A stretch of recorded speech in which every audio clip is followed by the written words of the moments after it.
protests we are hearing over the LPG crisis. There's an attempt to try and of course there is a genuine concern as well, but there is also an attempt to try and create an issue here.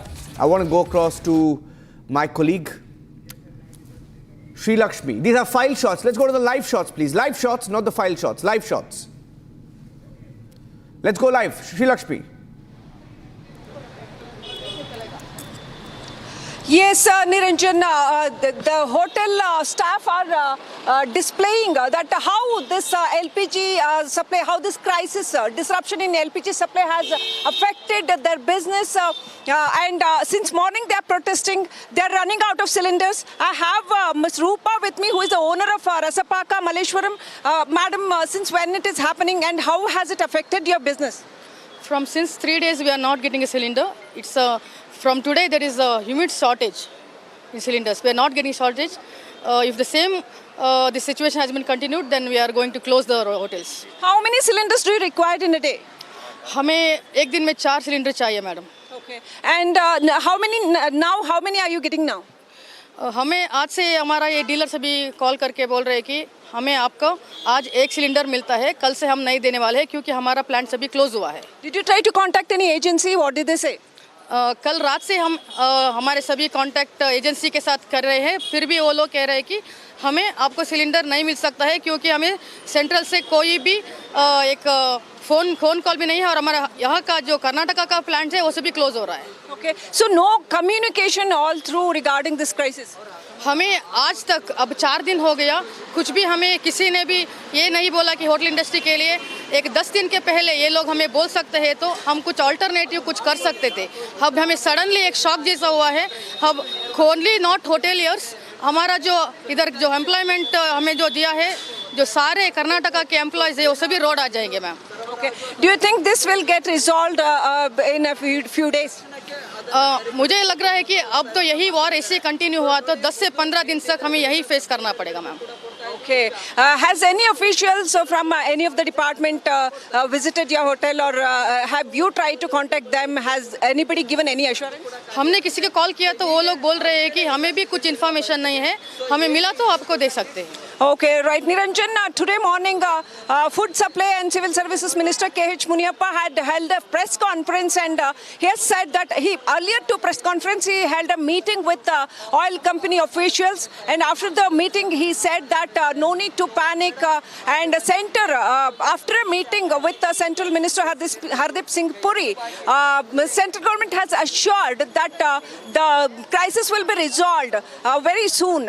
And K.H. Muniappa also said that we also use the cylinders in a very calculated way. Since this is a global crisis, we also need to take care of cylinders. Now they are continuing the protest.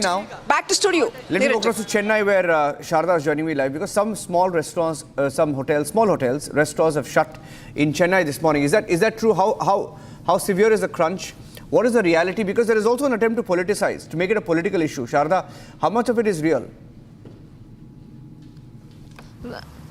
Well, very true, Niranjan. As you mentioned, there is a certain political issue also in this, whereas Hotel Association has announced that only after tonight most of the hotels will be completely shut down, whereas they had announced yesterday in a press conference, which we also covered, saying that there will be no coffee, tea or any other items, that including tiffin items, which include idli or dosa, but the lunch will be served through and the hotel will run with whatever gas supply is remaining. However, DMK has staged saying that the centre is not helping and that's the reason they are not able to supply gas to any of the hotels.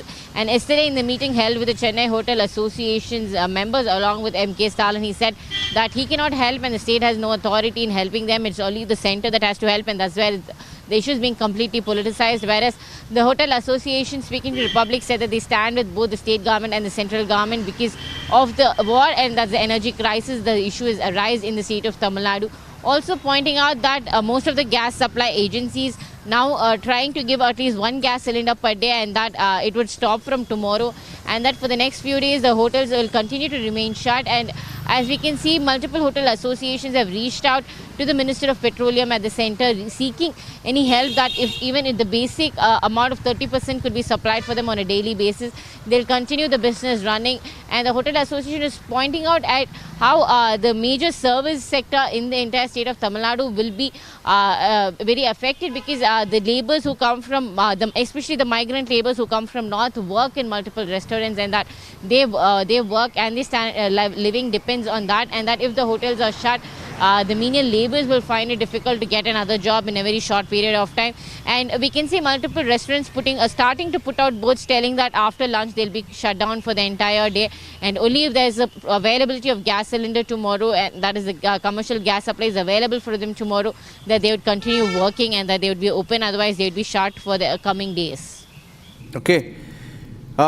Okay, thank you for joining us with those inputs. Aishwarya is also joining us live. Quick hit from Hyderabad now. Let's get a check on Hyderabad. What's the situation there, Aishwarya?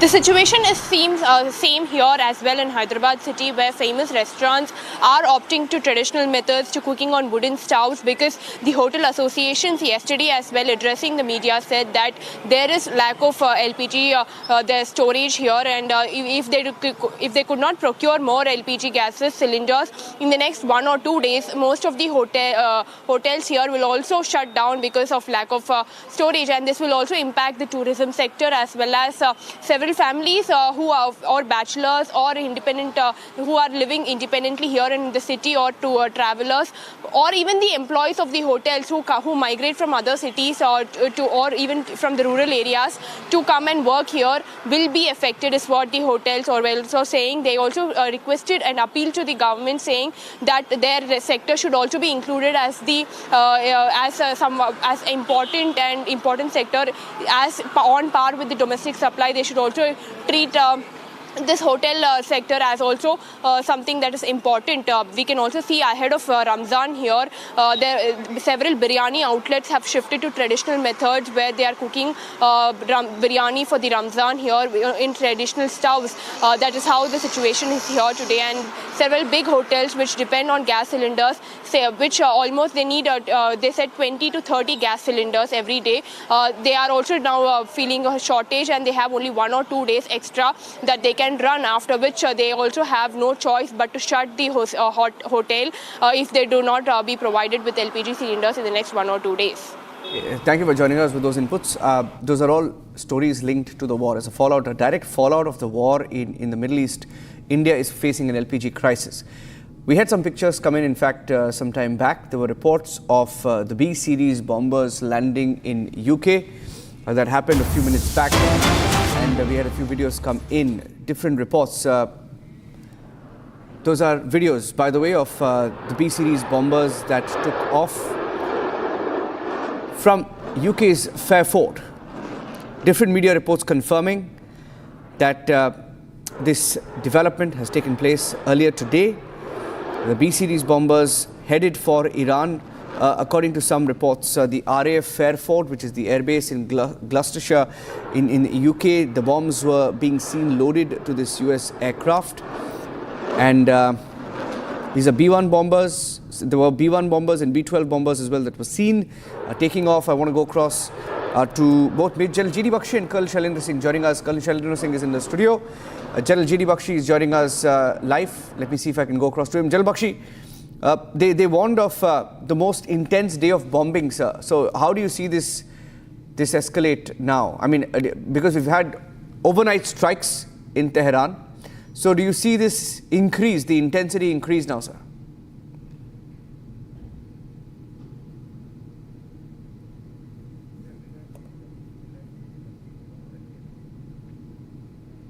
Okay, I think I lost the line there. So, Colonel Shailendra Singh, you can take that question.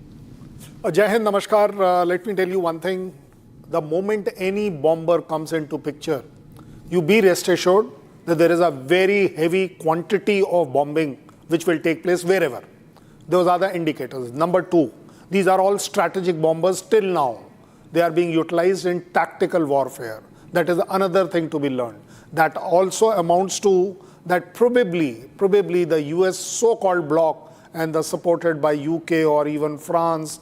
Israel is definitely part of it. But the bigger picture which is emerging is that this war is increasing in its dimension, in its lethality, and probably wherever earlier you were finding maybe thousands of tons of TNT, it will now be in lakhs of tons which will get delivered onto Iran. And let me again tell you, Iran also will do the same, maybe at a lesser scale, but it doesn't mean that Iran is dead. This war is heading for trouble. We can see only the LPG and other trouble which are likely to come. But as far as the world is concerned, you are in a much bigger trouble because of the Hormuz, because of B2, B1, all these bombers coming in, the way drones have come in, the missiles have come in, the counter-missiling system has come in. I don't know where it is going to end, but yes, I can definitely assess the end is not near in near future, and it is not visible. And I think, and I don't think people are looking for it. Yeah. General Bakshi, are you there, sir? Can you hear me? General Bakshi, if I can get your view now, sir, on the bombers. I think this is a B-1B bomber. We are told B-1B Lancer, which was seen taking off from Fairford in the UK. Sir, General Bakshi, can you hear me? I'm trying to see if you're getting my audio. Please let me know, sir, if you can hear me. Okay, I'm staying with the pictures there. If Colonel Shailendra Singh, what do you make of the different statements that came in from the US last night? Do you see this going to, the intensity of these strikes increasing now? It's already taken. The intensity is already increasing. There is nowhere anybody is prepared to say that yesterday's bombing was more than today. Every day it is a bigger bombing, much bigger bombing, more degradation. From 85% of Air Force degraded to more strikes on the F-4. Even, the naval part, they said 80% destroyed, and now we find another 16 are down. This is only increasing. And it is appearing that all calculations, speculations have gone wrong. It should have ended. It should have ended in week 10 days. The way people, it is actually heading the way I think we were when discussing even Russia and Ukraine war. People said interceptor kam pad jayega. People said the economy will not support. It's going on. And anybody who comes into war, he definitely knows what he is getting into. Yes, I do find that the US basic agenda that Iran will fall faster after Khamenei, now that has not happened. IRG has not buckled down. The public sentiment which was expected to go up has actually gone up in favor of Khamenei. The way the drones and the missile warfare is still being learned. You can keep saying that the attacks have come down by 80%. So what? The 20% is as devastating. You are finding that they are coming more accurate. They are getting into the hotels where the Mossad is staying. They are getting into hotels where your offices are. All this is happening. Why? There is an input that which Trump is directly blaming, that there is a Russian intelligence available to the Iranians. So the war is definitely getting out of hand. Yeah. Okay, that's a B1B. That's a B1B. I'll just change that visual window there. That's B1B and not B12. Let me go across also to General G.D. Bakshi joining us live. General Bakshi, hearing that the US heavy bombers, the B series, is now readying for this offensive, and some have already taken off with ordnance from UK's Fairford as per reports that are coming in. Your assessment of the situation?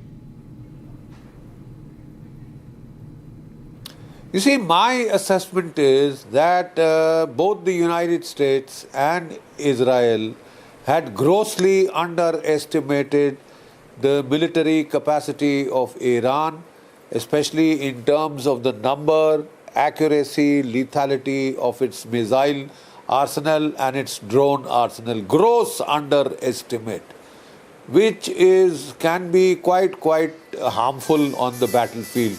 You cannot permit yourself to be carried away by subjective assessments. Assessments on the battlefield have to be objective, very objective. You see, the simple fact is there is that missile equation. How many interceptor missiles does Israel and the United States have? How many attack missiles does Iran have? So far, we are finding the tilt is more towards Iran. Donald Trump thought that on day one they had killed about 48 Khamenei and top commanders of the Iranian armed forces, and that was the end of Iran. It's been grossly misjudgment because of the simple fact that Iran had seen what had happened to Hezbollah 2024. Iran had been hit in June 2025. They had seen what happened in Venezuela, and they had given orders to decentralize command and control to the 31 IRGC districts. Therefore, the retaliatory strikes of Iran started within an hour of the American and Israeli hit. That decapitation has not worked. And Iran is hitting back. Its missiles are now guided by the Bidiao Chinese cluster of satellites. The Chinese GPS, the accuracy is, I would say, very, very impressive. Very impressive accuracy. And what we are seeing is the lethality, the damage inflicted is colossal. Of course, Iran is taking very heavy damage. It has not put in a proper air defense system. The Chinese HQ-9, HQ-16 missiles, even India had been able to overcome in Pakistan. So that's not worked. There are some media reports indicating that Russia has given the S-500 batteries. If it has, I don't think they have been activated as yet, because it will make a sea change if they are activated. I don't see any B2, B1s getting through thereafter. If the S-500s come into play. Sir, can I just Niranjan? Just 1 second, sir. I apologize for this. The opposition leader is speaking in parliament. I'm having to cut across, but I'm requesting you only if possible be with me. Stay with me. We are going to be live on this. We're not going to stop. I'll just have to cut across for a few minutes to parliament. I request your patience. I'll cut across live and we'll just come back. Stay with me, sir. Going across to parliament now.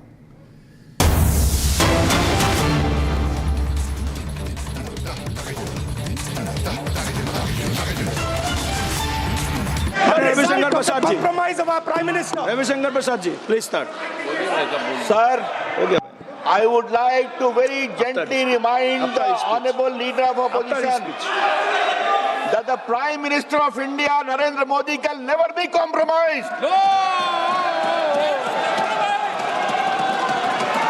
आज नरेंद्र मोदी की अगुवाई में ये point of order में debate नहीं हो सकता है, इसको इतना भी पता नहीं है।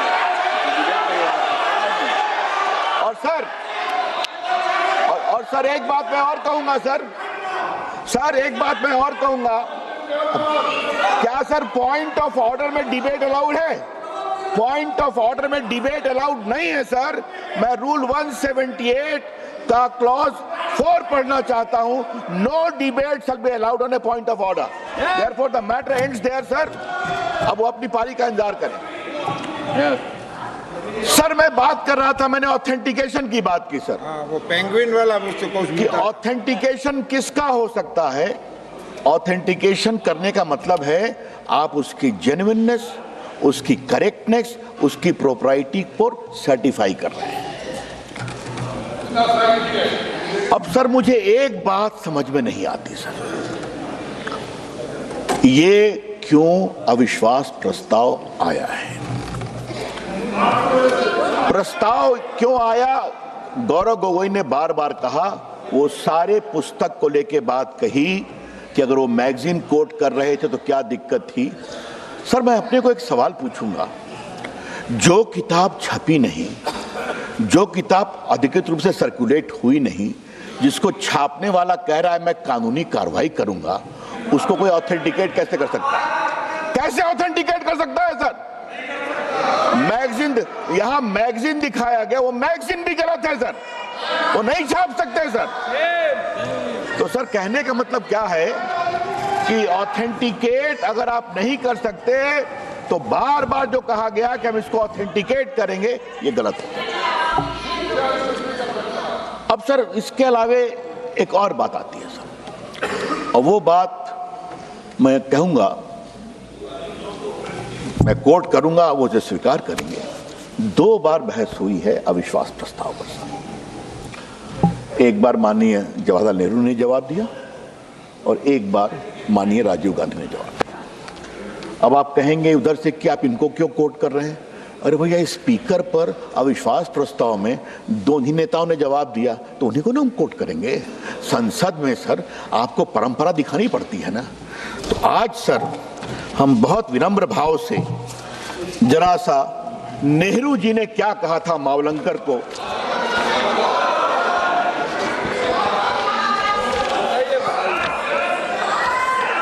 ये सर मैं हम लोग के लिए सर ये हम लोग के लिए कम सर उनकी समझदारी के लिए सुना रहा हूं कि आपके नेता ने क्या कहा।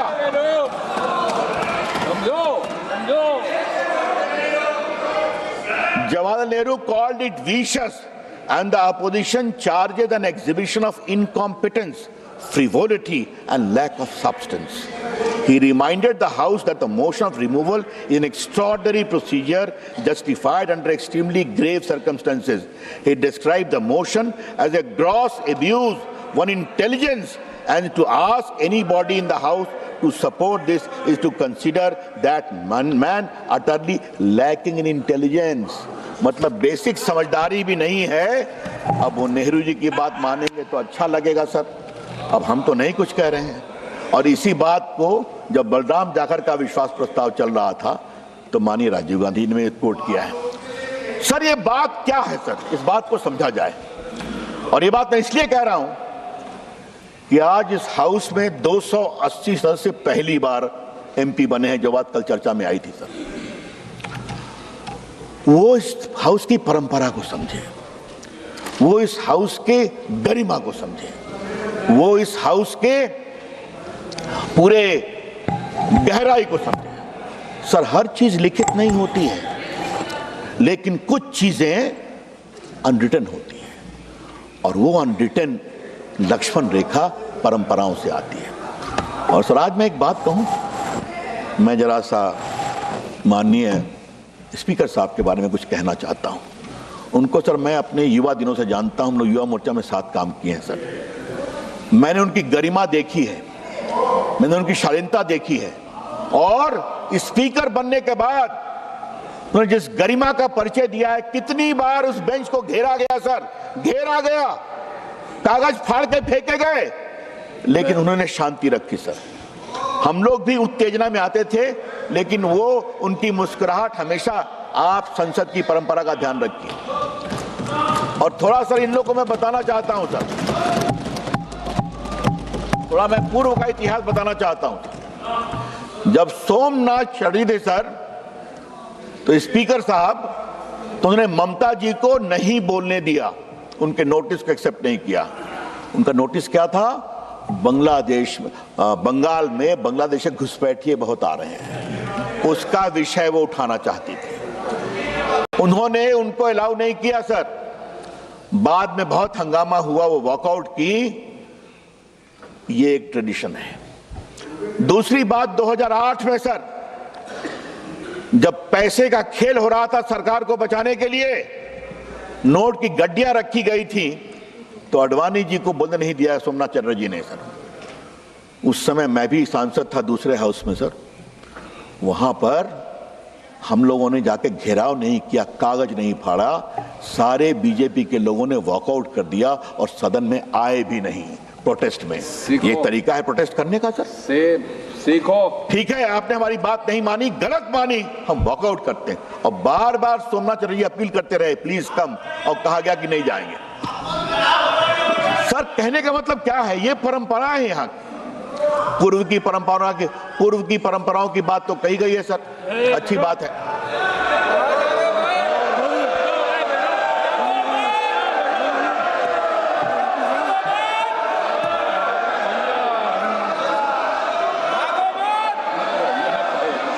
अब सर ये सोमनाथ चटर्जी की बात मैंने बताई, मैं हाल की घटनाओं को मैं पहले पूर्व में नहीं जा रहा हूं सर। विपक्ष के नेता बहुत होते हैं सर। विपक्ष के नेता सर इंदिरा गांधी भी रही हैं, विपक्ष के नेता राजीव गांधी भी रहे हैं, विपक्ष के नेता सोनिया जी भी रही हैं सर, विपक्ष के नेता अटल बिहारी वाजपेयी भी रहे हैं, विपक्ष के नेता लालकृष्ण आडवाणी भी रहे हैं, सुषमा स्वराज जी भी रही हैं। सर उनकी परंपरा को देखिए आप। मेरे पास वो अखबार की कतरन है, जब लालकृष्ण आडवाणी भाजपा के राष्ट्रीय अध्यक्ष बने तो अटल बिहारी वाजपेयी बने विपक्ष के नेता। उस समय शिवराज पाटिल थे स्पीकर। क्या किस शब्दों उन्होंने प्रशंसा की वाजपेयी जी की और आडवाणी जी का, दोनों ने जो काम किया था। नरसिंह से प्रधानमंत्री, उन्होंने भी तारीफ की थी। This is the tradition of this house. LOP is a part of the house certainly, but the conduct of LOP is equally important, of responsibility. गरिमा जरूरी है सर विपक्ष के नेता को, और ये बात मैं पूरी जिम्मेदारी से कहना चाहता हूं।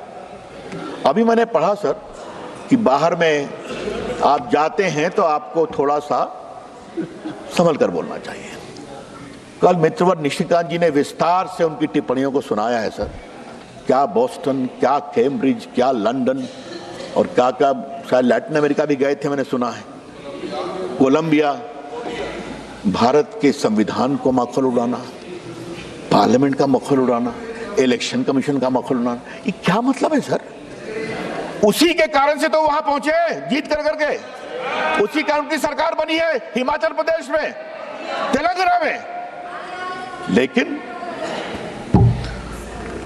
अब उनकी पार्टी का क्या हाल है, उनकी नेतृत्व में, ये तो मैं कुछ नहीं कहूंगा। देख ले संख्या कितनी कम हो गई है। हाँ, एक बार सर मैं हरियाणा के चुनाव में प्रचार कर रहा था, वो घटना मैं कहना चाहूंगा, क्योंकि तो जहां इनका भाषण था वहीं पर मेरा प्रवास था, मेरी प्रेस कॉन्फ्रेंस थी। उन्होंने कहा कि मैं जलेबा की फैक्ट्री लगाऊंगा, बड़ा उनका लोकप्रिय कमेंट है। तो सर मुझे विश्वास नहीं हुआ, जलेबी की फैक्ट्री होती है क्या? तो कढ़ाई में छनती है सर, चाशनी में डुबाते। हमने कहा मैं विश्वास नहीं करूं, मुझे वीडियो दिखाया।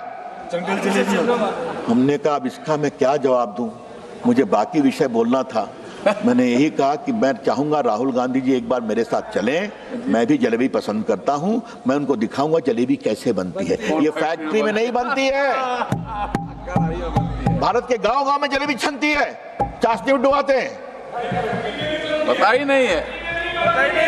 अब सर इन्होंने अमेरिकन एम्बेसडर को क्या क्या कह दिया कि Islamic terror is less important, more important is Hindu radical. क्या मतलब है सर इसका? आप क्या क्या बोल देते हैं। इनकी पार्टी के लोगों ने CDS बिपिन रावत को बोला स्ट्रीट का गुंडा, सब रिकॉर्ड मेरे पास है। उन्होंने कोई विरोध किया? और बाकी तो सर इनको पता नहीं सेना से क्या प्यार है, क्या बालाकोट हो, क्या आपके उरी हो, क्या आपके पहलगाम हो, सेना की शहादत का सबूत मानते हैं। सर इस देश में सर एक बात मैं कहना चाहूंगा, उनकी भी सरकार है, हमारी भी सरकार है। अब उनकी सरकार कब आएगी तो पता नहीं है, छोड़ दें हम। लेकिन सेना के शहादत पर कभी देश ने कॉम्प्रोमाइज नहीं किया है, हम उसका सम्मान करते हैं। और उसका कारण एक बहुत सिंपल है सर, ये वामपंथी माओवादी और इनके कुछ दोस्त सवाल उठाते हैं, देश के लिए जीते तो हम सभी हैं, देश के लिए मरते कौन हैं? वो सैनिक मरते हैं, वो सेना के अफसर मरते हैं, वो CRPF BSF के लोग मरते हैं, पुलिस के लोग मरते हैं। तो सर हमें उसका सम्मान करना चाहिए। सर ये जो बार बार सवाल उठते हैं, तो मैं सर मेरे पास पूरी फेरिस्त है सर। राहुल गांधी की क्या क्या टिप्पणी कहां कहां हुई है, मेरे पास पूरी फेरिस्त है सर। लेकिन काफी बातें कही गई हैं, इसलिए मैं उस पर अब ज्यादा नहीं बोलूंगा। एक बात मैं जरूर बोलूंगा कि ये यहां पर माननीय स्पीकर साहब के खिलाफ जो प्रस्ताव आया है, ये मैं पूरी जिम्मेदारी से कहूंगा, उनके खिलाफ अविश्वास नहीं है, किसी के अहम की संतुष्टि के लिए बात की गई है, किसी के अहंकार के संतुष्टि के लिए बात कही गई है। कल सर माननीय किरण रिजिजू ने बहुत बात कही सर। अब बताइए, एक बार उचित होता है क्या सर कि प्रधानमंत्री के गले पड़ जाना? और उसके बाद जो उन्होंने किया मैं बोलूंगा नहीं सर। अब किरण रिजिजू जी उसको बोल चुके हैं। एक गाना मुझे याद आता है, वो क्या है, एक लड़का आंख मारे टाइप से, छोड़िए उसको। तो सर क्या मतलब है? ये क्या हो रहा है? ये क्यों हो रहा है? सही में हमारे कुछ मित्रों ने कहा, क्या विपक्ष के नेता का यह आचरण होना चाहिए? मैं पूरी ईमानदारी से कह रहा हूं। और एक तरफ हमारे स्पीकर साहब ओम बिरला जी का आचरण है, हमारे पास पूरे आंकड़े हैं सर, कितना बोलने का अवसर दिया इन्होंने, कितना, लेकिन बार बार मुझे बोलने नहीं दिया जाता है। अभी सर इनके बोलने पर तो कभी कभी जो ज्ञान प्राप्त होता है सर, मैं अवाक हो जाता हूं। मुझे कुछ लगता है पढ़ना पड़ेगा सर। ध्यान मुद्रा की बात कल माननीय निशिकांत जी ने कही सर, संविधान के 75 इयर्स पर बहस हो रही थी सर।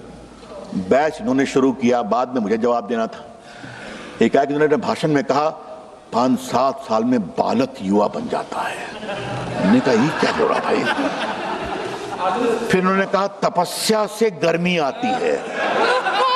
क्या ज्ञान है सर? मैं आपसे इस हाउस में पूरी जिम्मेवारी से कह रहा हूं, मैं तो सर संग रह गया कि आज मैंने जवाब दिया कि आत्मा से परमात्मा का मिलन है तपस्या, देव के पास जाने का मार्ग है तपस्या।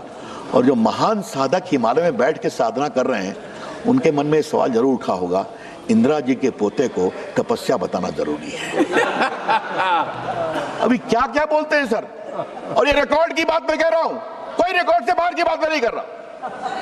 तो इसीलिए स्पीकर साहब ने, और सर आज मैं इसको रिकॉर्ड पर स्टेट करना चाहता हूं, कल माननीय रिजू साहब ने यहां कहा सर, हम लोग हाउस में थे, जिस तरीके से प्रधानमंत्री के कुर्सी के पास उधर के लोग आए थे, माननीय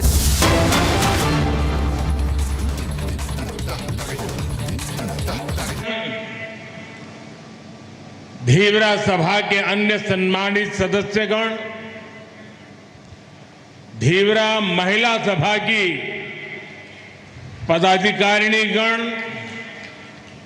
अन्य सभी संगठनों के साथी और भाइयों एवं बहनों, कड़विंडे मकलक्क नमस्कारम।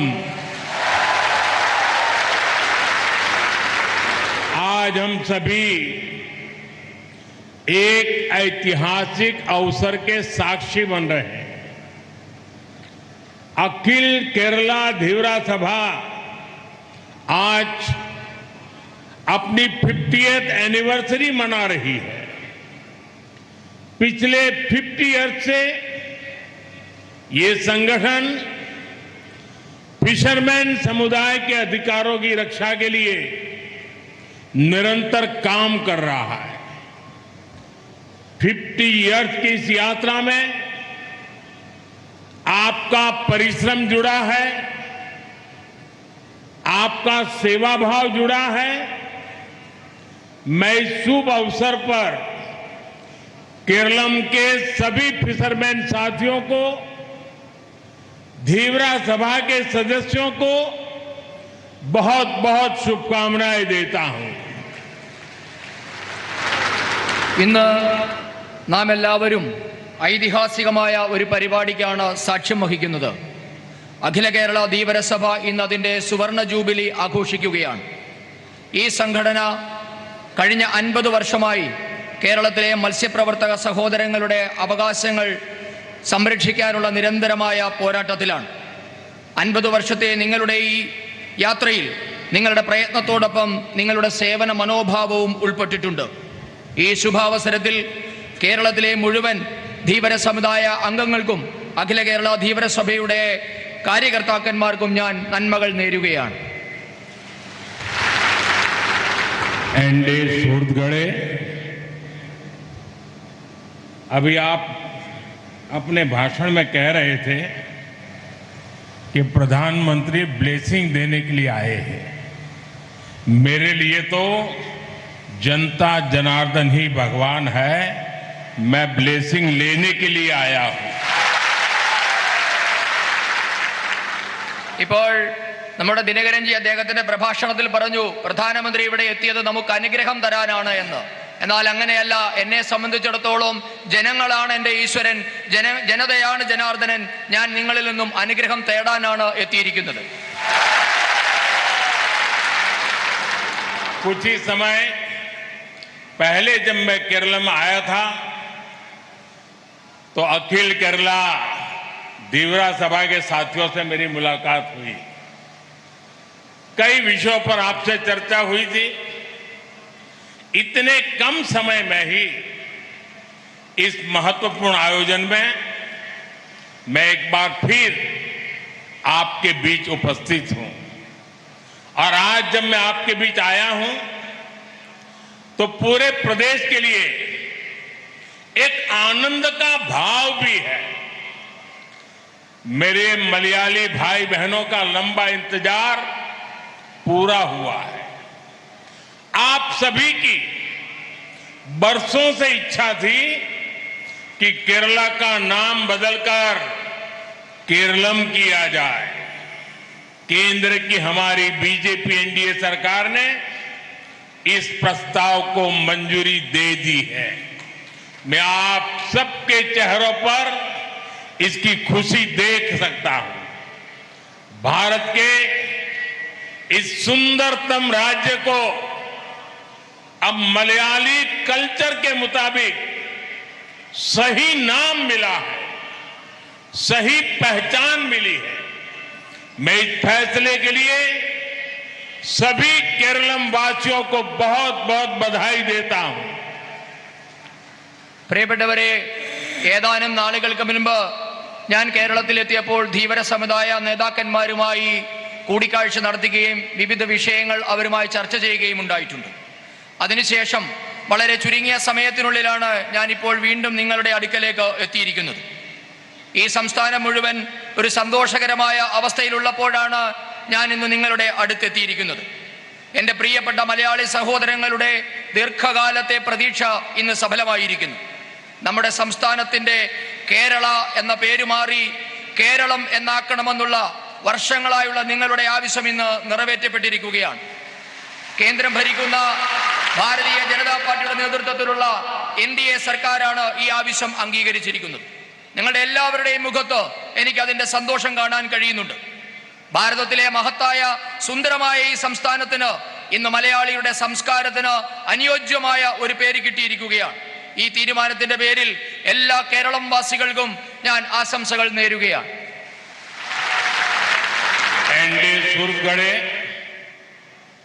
अखिल केरला धीवरा सभा ने जीविका और जीवन के प्रगति और प्रकृति के संतुलन का उत्तम उदाहरण पेश किया है। आप सभी भारतीय दर्शन और विचारों को जीते हैं। आप सभी प्रकृति को एक ही दिव्य चैतन्य का हिस्सा बताते हैं। दुनिया जब नदियों को, पानी को, समुद्र को केवल एक संसाधन मानती है, धीवरा समाज समुद्र को अम्मा मानता है। പ്രിയപ്പെട്ടവരെ, അഖില കേരള ധീവരസഭ എന്നത് ഉപജീവനവും ജീവനവും തമ്മിലുള്ള പുരോഗതിയും സംസ്കൃതിയും തമ്മിലുള്ള സന്തുലിതമായ സമ്മേളനത്തിന്റെ ഉദാഹരണമാണ്. നിങ്ങൾ ഭാരതീയ ദർശനങ്ങളെയും ചിന്താ പദ്ധതികളുടെയും സജീവമായ ഉദാഹരണമാണ്. നിങ്ങൾ ഈ പ്രകൃതിയെ ഒരേ ഒരു മഹത്തായ ദിവ്യ ചൈതന്യത്തിന്റെ ഭാഗമായിട്ടാണ് കാണുന്നത്. നദികളെയും വെള്ളത്തെയും സമുദ്രത്തെയും ഒക്കെ മറ്റുള്ളവർ വെറും വിഭവങ്ങളായി കാണുമ്പോൾ ധീവര സമൂഹം അവയെ അമ്മയായാണ് കണക്കാക്കുന്നത്.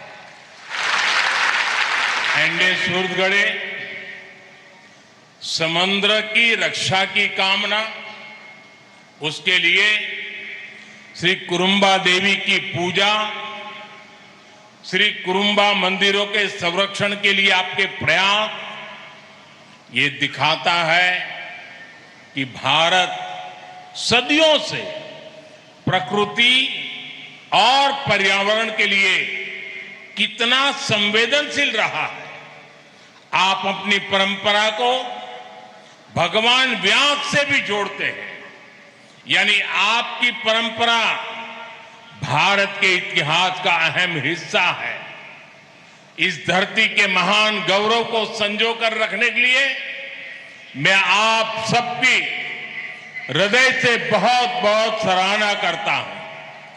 സമുദ്രത്തെ സംരക്ഷിക്കണമെന്ന ആഗ്രഹം, അതിനായി കുറുമ്പദേവിയുടെ പൂജ, ശ്രീ കുറുമ്പക്ഷേത്രങ്ങൾ സംരക്ഷിക്കാൻ നിങ്ങൾ നടത്തുന്ന പ്രയത്നം, ഇവയൊക്കെ പ്രകൃതിയെയും ആവാസ വ്യവസ്ഥയെയും സംരക്ഷിക്കാൻ ഭാരതം നൂറ്റാണ്ടുകളായി നടത്തിവരുന്ന ശ്രമങ്ങളുടെ ഭാഗം തന്നെയാണ്.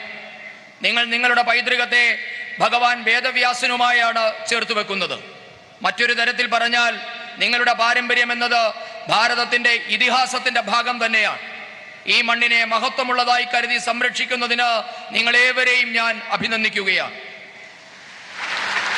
एनडे सूरतगढ़े कोची केरलम के इतिहास में सामाजिक परिवर्तनम की पवित्र भूमि रही.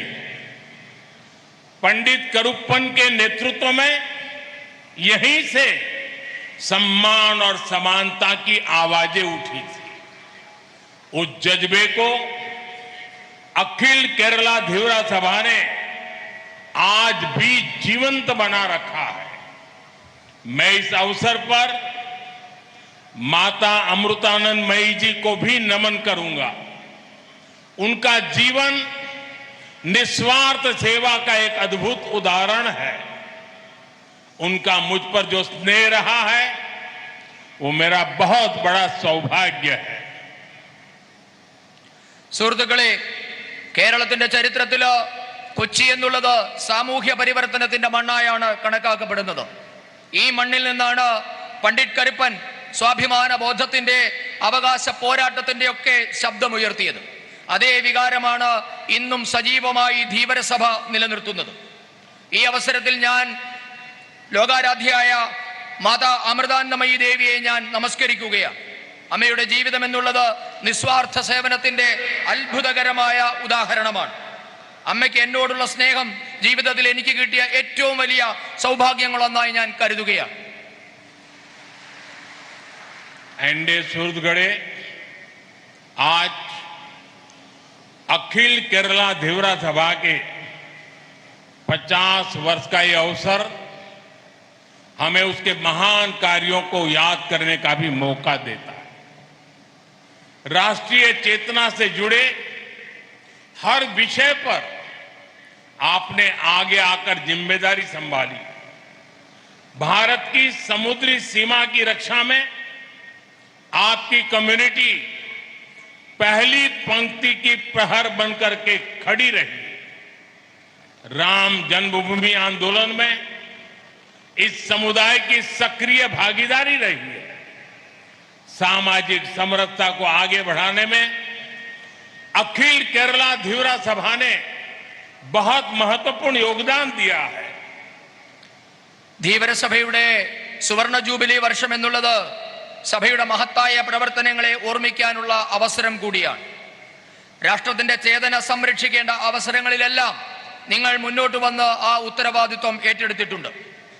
ഭാരതത്തിന്റെ സമുദ്രാതിർത്തികൾ സംരക്ഷിക്കാൻ ഈ സമൂഹം എന്നും മുൻപന്തിയിൽ നിന്നിരുന്നു. മുന്നണി പോരാളികളായി തന്നെ നിലനിന്നിരുന്നു. രാം ജന്മഭൂമി പ്രക്ഷോഭ സമയത്തും ഈ സമുദായം വളരെ സജീവമായി പങ്കെടുത്തിട്ടുണ്ട്. സാമൂഹ്യ സന്തുലിതാവസ്ഥ നിലനിർത്താനും മുന്നോട്ട് കൊണ്ടുപോകാനും अखिल केरला धीवरसभा നടത്തുന്ന ശ്രമം നിസ്തുലമാണ്, മഹത്തരമാണ്. एनडे सूरतगढ़े केरलम में आई विनाशकारी बाढ़ के समय भी पूरे देश ने आपकी सेवा भावनाओं को बहुत करीबी से देखा है. जब राज्य अभूतपूर्व संकट का सामना कर रहा था तब हमारे इस समाज के लोगों ने मोर्चा संभाला था. वो तस्वीरें कोई नहीं भूल सकता जब आपने अपनी नावों को जोखिम में डालकर फंसे हुए परिवारों को बचाया, जरूरतमंदों तक सामान पहुंचाया. इसी भावना के कारण आज पूरा देश फिशरमैन समुदाय के साहस, सेवा और समर्पण को सम्मान के साथ याद करता है. കേരളത്തിൽ വൻ പ്രളയമുണ്ടായപ്പോൾ ഈ സമുദായത്തിന്റെ സേവന മനോഭാവം ലോകം മുഴുവൻ അടുത്തുനിന്ന് കണ്ടതാണ്. ഈ നാട് എപ്പോഴൊക്കെ ദുരന്തത്തിൽ അകപ്പെട്ടിട്ടുണ്ടോ അപ്പോഴൊക്കെ അതിനെ അതിജീവിക്കാനുള്ള പ്രവർത്തനം ഈ സമൂഹം ഏറ്റെടുത്തിട്ടുണ്ട്. ആ ചിത്രമൊന്നും ഒരിക്കലും ഒരാളും മറക്കില്ല. പ്രളയ സമയത്ത് നിങ്ങൾ ജീവൻ പണയപ്പെടുത്തി വള്ളമിറക്കി നിരവധി കുടുംബങ്ങളെ രക്ഷിച്ചിട്ടുണ്ട്. ആവശ്യക്കാർക്ക് സാധനങ്ങൾ എത്തിച്ചു നൽകിയിട്ടുണ്ട്. ഇവയൊന്നും ആരും മറക്കില്ല. ഈ കാരണങ്ങളാലെല്ലാം തന്നെ ധീവര സമുദായത്തിന്റെ ധീരതയും സമർപ്പണ മനോഭാവവും നന്ദിയോടെ ഈ രാജ്യം ഓർക്കുകയാണ്. एनडीए सूरतगढ़े हमारी फिशरमैन कम्युनिटी की मेहनत, उनकी क्षमता देश की अर्थव्यवस्था को नई गति देने की ताकत रखती है। लेकिन दशकों तक इस बड़े वर्ग की उपेक्षा होती रही। आपके श्रम के साथ पिछली सरकारों ने कभी न्याय नहीं किया, लेकिन अब बीजेपी एनडीए सरकार आपके असीम सामर्थ्य को मान देते हुए आगे बढ़ रही है. പ്രിയപ്പെട്ടവരെ, നമ്മുടെ മത്സ്യബന്ധന തൊഴിലാളികളുടെ അധ്വാനവും കാര്യക്ഷമതയും നാടിന്റെ സമ്പദ് വ്യവസ്ഥയ്ക്ക് പുതിയ ദിശാബോധവും ശക്തിയും നൽകുന്നുണ്ട്. എന്നാൽ വർഷങ്ങളായി ഈ സമൂഹത്തിന് അവഗണന മാത്രമാണ് തിരികെ കിട്ടിയത്. നിങ്ങളുടെ പരിശ്രമങ്ങൾക്ക് അർഹമായ പരിഗണന കഴിഞ്ഞ സർക്കാരുകളൊന്നും തന്നെ നൽകിയിട്ടില്ല. എന്നാൽ ഭാരതീയ ജനതാ പാർട്ടി നയിക്കുന്ന എൻഡിഎ സർക്കാരാണ് നിങ്ങളുടെ സമാനതകളില്ലാത്ത കഴിവിന് അംഗീകാരം നൽകി മുന്നോട്ട് കൊണ്ടുപോകുന്നത്. हमारी सरकार ने फिशरमैन कम्युनिटी के सामर्थ्य को ब्लू इकोनॉमी के असीम पोटेंशियल की दृष्टि से देखा है. ये बीजेपी एनडीए सरकार ही है जिसने फिशरमैन के हितों के लिए अलग मंत्रालय का गठन किया. हमने फिशरमैन समुदाय को विकास की मुख्य धारा में लाने के लिए कई महत्वपूर्ण कदम उठाए. प्रधानमंत्री मत्स्य संपदा योजना के तहत केरलम के लिए अराउंड 1,400 करोड़ रुपीस का प्रावधान किया गया है. इससे फिशरीज में केरलम तेजी से आगे बढ़ रहा है.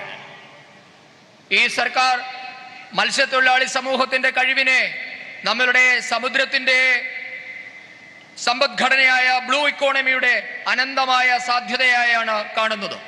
ഭാരതീയ ജനതാ പാർട്ടിയുടെ നേതൃത്വത്തിലുള്ള എൻഡിഎ സർക്കാരാണ് മത്സ്യത്തൊഴിലാളികളുടെ നന്മയ്ക്കായി ഒരു പ്രത്യേക മന്ത്രാലയം തന്നെ രൂപീകരിച്ചത്. മത്സ്യത്തൊഴിലാളികളെ വികസനത്തിന്റെ മുൻപന്തിയിലെത്തിക്കാൻ നിരവധി പദ്ധതികളാണ് ഈ സർക്കാർ നടപ്പാക്കിയിട്ടുള്ളത്. പ്രധാനമന്ത്രി മത്സ്യസമ്പദ യോജന പദ്ധതിയിൽ കേരളത്തിനു മാത്രം 1400 കോടി രൂപയാണ് നീക്കിവെച്ചിട്ടുള്ളത്. ഇതുമൂലമാണ് കേരളത്തിന്റെ മത്സ്യമേഖല വേഗം വളരുന്നത്. यहाँ फिशरमैन समाज को मजबूत करने के लिए कई लेवल पर काम हो रहा है. फिशरमैन कोऑपरेटिव सोसाइटी और फिशरीज फार्मर प्रोड्यूसर ऑर्गेनाइजेशंस, उसको लाखों करोड़ रुपए का फंड भी दिया जा रहा है. हम ये भी चाहते हैं कि फिशरमैन समाज के युवा ब्लू इकोनॉमी को लीड करें, एक्सपोर्ट जैसे क्षेत्रों में आगे बढ़े. इसलिए क्रेडिट गारंटी सिस्टम के माध्यम से युवाओं को आगे बढ़ने के लिए प्रोत्साहित किया जा रहा है. പ്രിയപ്പെട്ടവരെ, മത്സ്യത്തൊഴിലാളികളെ ശാക്തീകരിക്കാൻ വിവിധ തലത്തിലുള്ള പദ്ധതികളാണ് കേന്ദ്ര സർക്കാർ നടപ്പാക്കുന്നത്. മത്സ്യപ്രവർത്തക സഹകരണ സൊസൈറ്റികൾ, മത്സ്യപ്രവർത്തക ഫാമ പ്രൊഡ്യൂസർ ഓർഗനൈസേഷൻ എന്നിവ വഴി ലക്ഷക്കണക്കിന് രൂപയാണ് ചെലവഴിക്കപ്പെടുന്നത്. ഇവയുടെ പ്രവർത്തനത്തിനായി ലക്ഷക്കണക്കിന് രൂപയാണ് നീക്കിവെച്ചിട്ടുള്ളത്. മത്സ്യപ്രവർത്തക സമൂഹത്തിലെ യുവാക്കൾ ബ്ലൂ ഇക്കോണമിയെ നയിച്ച് മത്സ്യ കയറ്റുമതി മേഖലയെ മുന്നോട്ട് കൊണ്ടുപോകണമെന്നതാണ് സർക്കാരിന്റെ ലക്ഷ്യം. ഇതിനായി മത്സ്യമേഖലയിലുള്ള യുവാക്കൾക്ക് സർക്കാർ ഗ്യാരണ്ടിയിൽ വായ്പ നൽകി അവരെ പ്രോത്സാഹിപ്പിക്കുന്നുമുണ്ട്.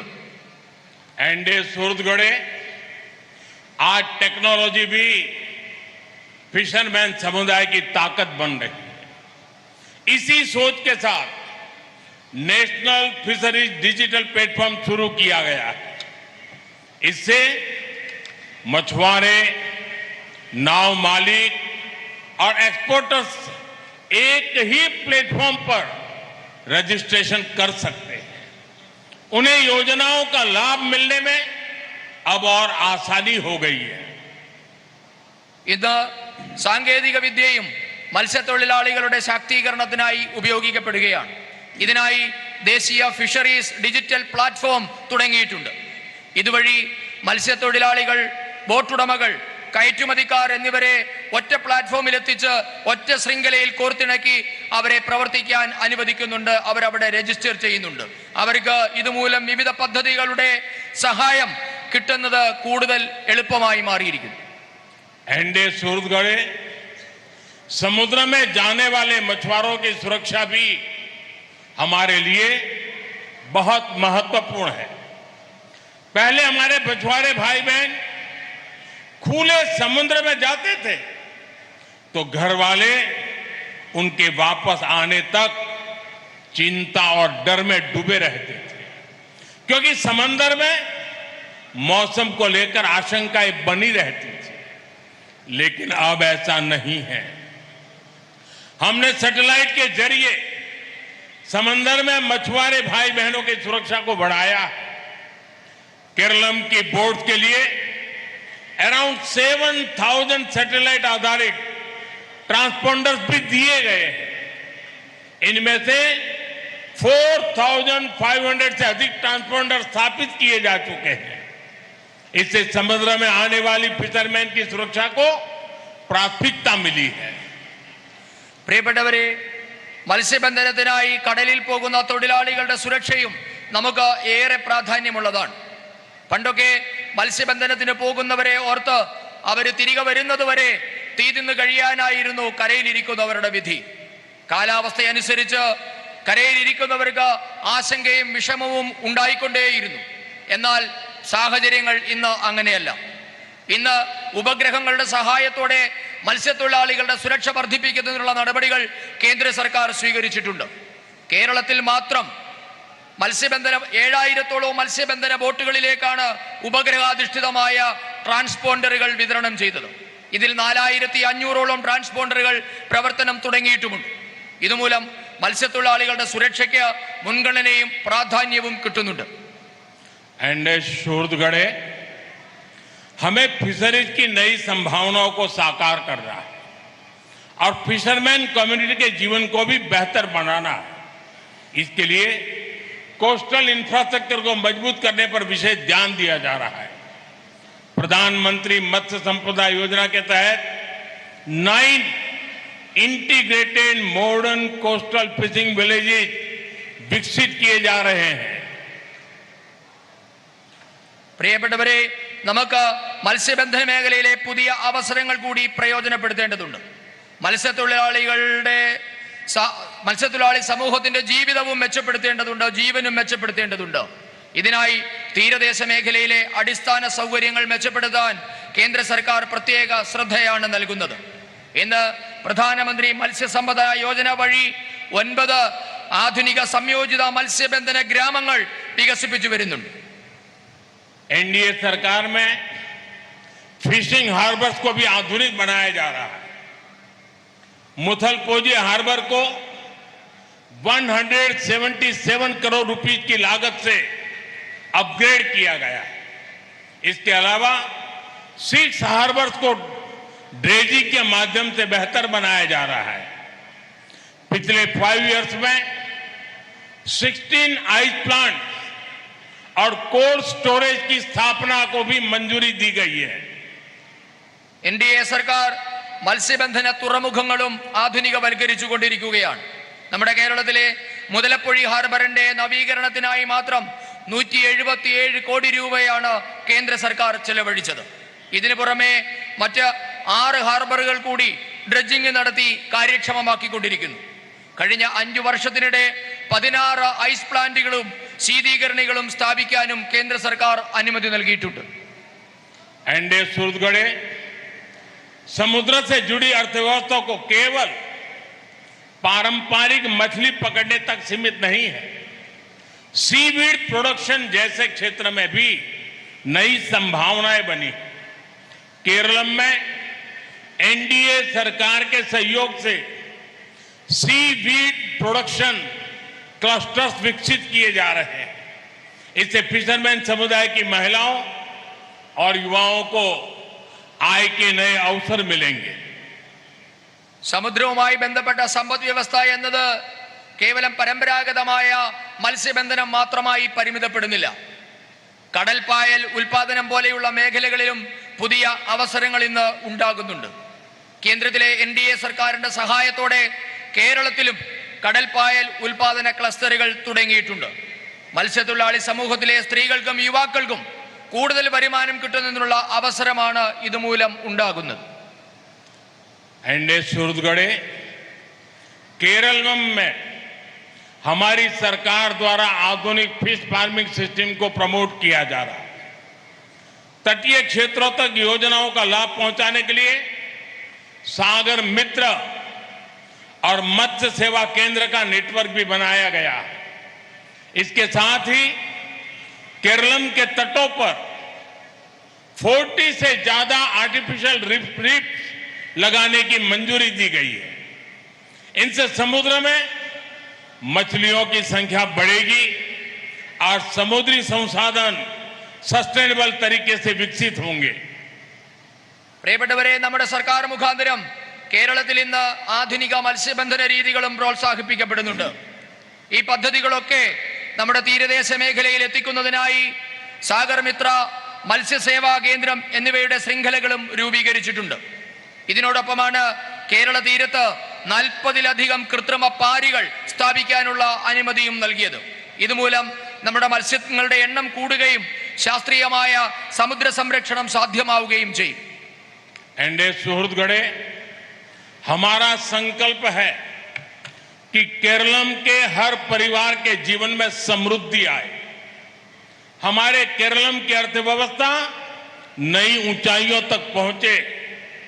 यही भावना विकसित भारत के निर्माण की भी आधारशिला है और यही भावना हमें विकसित केरलम की दिशा में आगे ले जाएगी.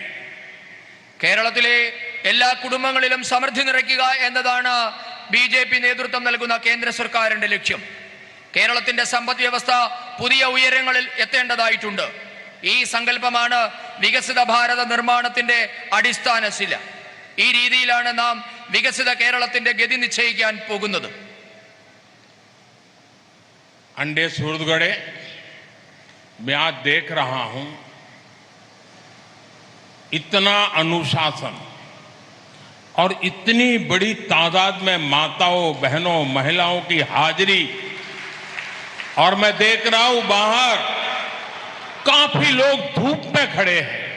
मुझे पता नहीं वो मुझे देख पाते होंगे, नहीं देख पाते होंगे, सुन पाते होंगे कि नहीं पाते होंगे, लेकिन इतनी तादाद में आपका आना, मैं समझता हूं आप किन सपनों को लेकर के जी रहे हैं, किन संकल्पों के लिए जी रहे हैं. और अखिल केरला धीवरा सभा के प्रयास, आपकी सेवा भावना और समाज को जोड़ने की परंपरा आज मैं अपनी आंखों के सामने देख रहा हूं. आने वाले वर्षों में भी ये भावना समाज को प्रेरित करती रहेगी. केरलम के विकास में अपना योगदान निरंतर बढ़ाती रहेगी. इसी विश्वास के साथ आप सबको आदरपूर्वक नमन करते हुए मैं अपनी वाणी को विराम देता हूं और आप सभी को बहुत बहुत शुभकामनाएं देता हूं. बहुत बहुत धन्यवाद. ഞാൻ കാണുകയാണ് ഈ സദസ്സിൽ ഇത്രയേറെ അച്ചടക്കത്തിൽ ആയിരക്കണക്കിന് ആൾക്കാർ, അതിൽ അമ്മമാരും സ്ത്രീകളും കുഞ്ഞുങ്ങളും അടക്കമുള്ള നൂറുകണക്കിന് മനുഷ്യർ ഇരിക്കുന്നുണ്ട്. അതോടൊപ്പം തന്നെ അങ്ങ് അകലെ ഈ കത്തുന്ന ചൂടിലും നിരവധി ആൾക്കാർ അവിടെ നിൽക്കുകയാണ്. അവർക്ക് എന്നെ കാണാൻ കഴിയുന്നുണ്ടോ, കേൾക്കാൻ കഴിയുന്നുണ്ടോ എന്നൊന്നും എനിക്കറിയില്ല. എങ്കിലും നിങ്ങൾ ഇത്രയേറെ സംഖ്യയിൽ ഇവിടെ വന്നത് നിങ്ങൾക്ക് വലിയ ഒരു സ്വപ്നമുള്ളത് കൊണ്ടാണ്. അഖില കേരള ധീവര സഭയുടെ ഈ പ്രയത്നം, നിങ്ങളുടെ സേവന മനോഭാവം, സമൂഹത്തെ ഒന്നിപ്പിക്കുന്ന പാരമ്പര്യം, ഇവയൊക്കെ വരും നാളുകളിലും നമ്മുടെ സമൂഹത്തിന് പ്രേരണയായി നിലകൊള്ളുമെന്ന കാര്യം ഉറപ്പാണ്. കേരളത്തിന്റെ വികസനത്തിൽ നിങ്ങളുടെ സംഭാവന കൂടിക്കൂടി വരുമെന്ന കാര്യവും ഉറപ്പാണ്. ഈ വിശ്വാസത്തോടെ നിങ്ങൾക്ക് എല്ലാവർക്കും ഒരിക്കൽ കൂടി ആശംസകൾ നേർന്നുകൊണ്ട് ഞാൻ എന്റെ വാക്കുകൾ ചുരുക്കുന്നു. വന്ദേ മാതരം. मेरे साथ बोलिए भारत माता की, भारत माता की, वंदे वंदे वंदे वंदे वंदे वंदे वंदे वंदे।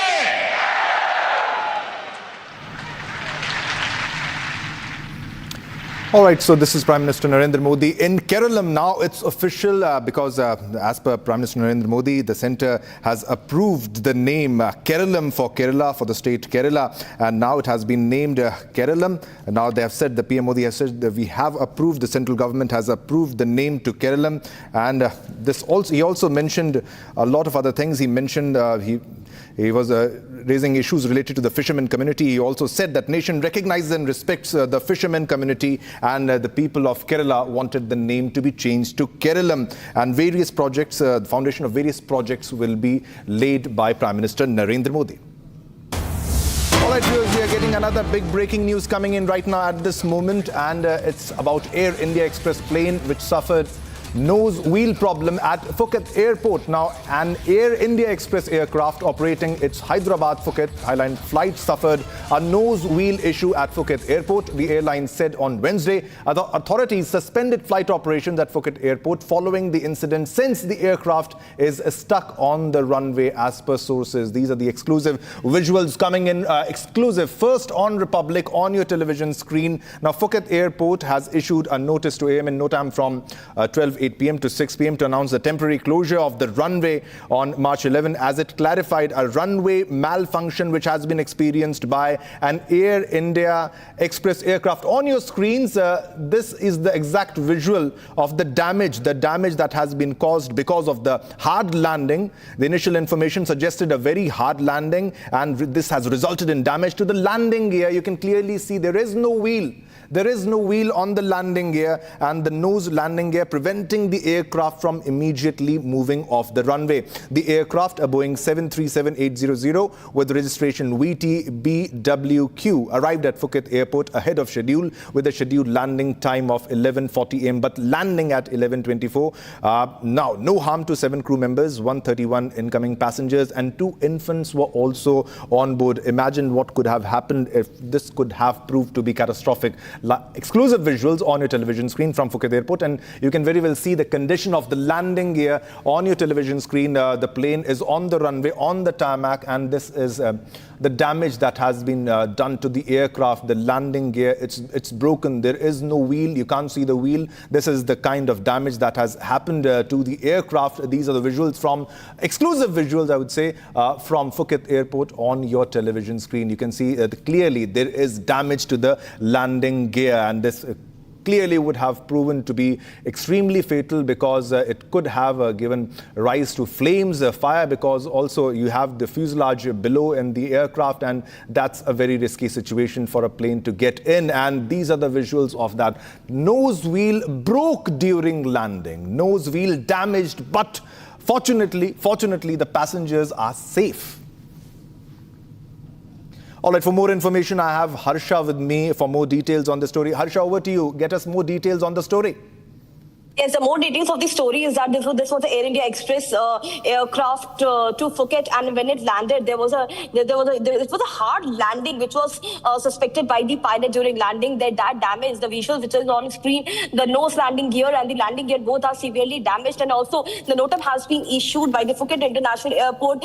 And what the sources are suggesting is that there is some sort of malfunction on the runway of the Phuket International Airport, as the visuals speak for itself, that how the surface of the runway is a major issue. However, the spokesperson for Air India Express stated that everything is fine. It was a hard landing. Yes, there is a damage to the aircraft which has caused, but there has been no injury which has been reported to the passengers. The passengers were safely deboarded from the plane. But yes, from 12 o'clock to 6 o'clock in the evening, the runway has been closed for each and every international flight and domestic flight to use or to land at the Phuket International Airport. And this has been issued. The notam has been issued for the airmen airspace by the Phuket International Airport for none of the flight to land at the Phuket International Airport because of the issue with the runway, and it is the same issue with the runway which caused Air India Express aircraft damage of the nose landing gear and the landing gear, as it's very much clear in the visuals at how it was an immense difficulty for the pilot in command to land at the Phuket International Airport. At first, they were aware about any sort of malfunction in the runway. They were also, initially they were suspecting that there's an issue with the aircraft. There would be the issue with the wings of the aircraft, because of which they have suspected hard landing during landing. But upon landing, they got to know that there's an issue with the runway also, and because of the malfunction on the runway of the Phuket International Airport, what has been suggested by Phuket Airport officials also that they will be closing the runway, and they will be simultaneously closing the airmen airspace as well. The notice has been issued till 6 in the evening on 11th March that the airspace is closed and no flight is allowed to land at the Phuket International Airport till the time the maintenance and repair work of this runway will not be done. The Air India Express has issued a statement also that there were 7 crew members and the passengers on board this particular aircraft of Air India Express. It was a hard landing. The severe damage has caused to the aircraft, and therefore the aircraft will be sent to the AOG and further maintenance. And until the maintenance and repair has not been done, it will not go to its back destination, which is Delhi from Phuket. But right now, the passengers have been deboarded. They are being checked. The medical attention is being given to them at the Phuket International Airport. But this could have caused major untoward incident could have happened if it would have landed, if the hard landing would have been much more severe. But in this case, the pilot in command stopped the aircraft at right time. However, there was immense damage to the nose landing gear, as we clearly see in the pictures also, that how much the hard landing has impacted the wheels, the landing gear and the nose gear of this particular Air India Express aircraft. Back to you. But this could have been even more, it could have proved to be fatal, because just imagine if there was a fuel tank rupture after this, because there is no landing gear visible, there are no tires visible. On your television screen, ladies and gentlemen, there is no landing gear, there is no tire that is visible on the screen, on the aircraft. Harsha, this could have raised flames for the aircraft, and this could have been proved very fatal for all the passengers who were on board.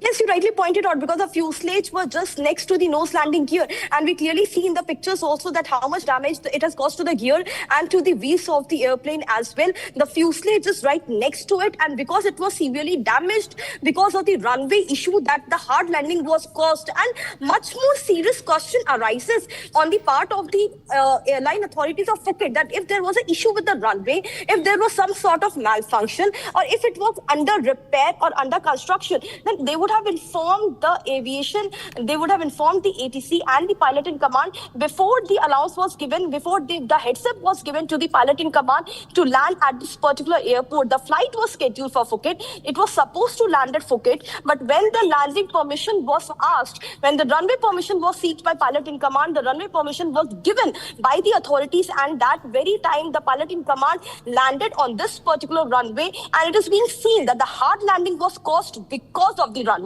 Because of the runway issue, and the visuals itself is stating that how impactful was this hard landing, that the fuselage, the landing gear next to fuselage is completely damaged. The landing gear is completely damaged. In fact, the pilot in command faced a lot of problem in, parking this particular aircraft to the tarmac as well, where the aircraft is now aircraft on ground. The further maintenance will be done, as told by the Air India officials, that they will be looking into this incident, into this matter, and some of the officials have been sent to Phuket to look into this matter as well.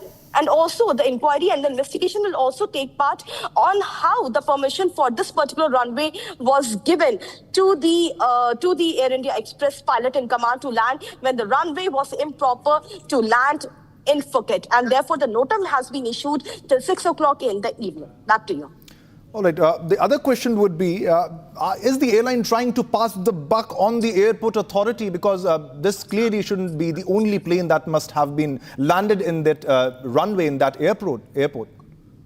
So there are two matters of investigation, and in this particular issue. One, the hard landing usually is very common, not because of the runway, but mostly because of the landing gears issue in the particular aircraft as well. So the investigation will not only will be only on the lines of the airport officials of the Phuket, but will be also on the lines of that whether this aircraft was good enough, whether the landing gear were proper, whether the nose landing gear were proper, was there any issue with the wheels of the aircraft or not, was this part looked into before it took off from its destination for Phuket, and that will also be inquired and investigated by the DGC, and therefore the prelim report has been shared by the regulators with the regulators, by the Air India Express official, and the entire statement they have also sent regarding the hard landing and how it impacted the aircraft, and it has been made AOG. So the investigation will happen both on the airport officials and on the airline officials as well regarding the equipments and the landing gears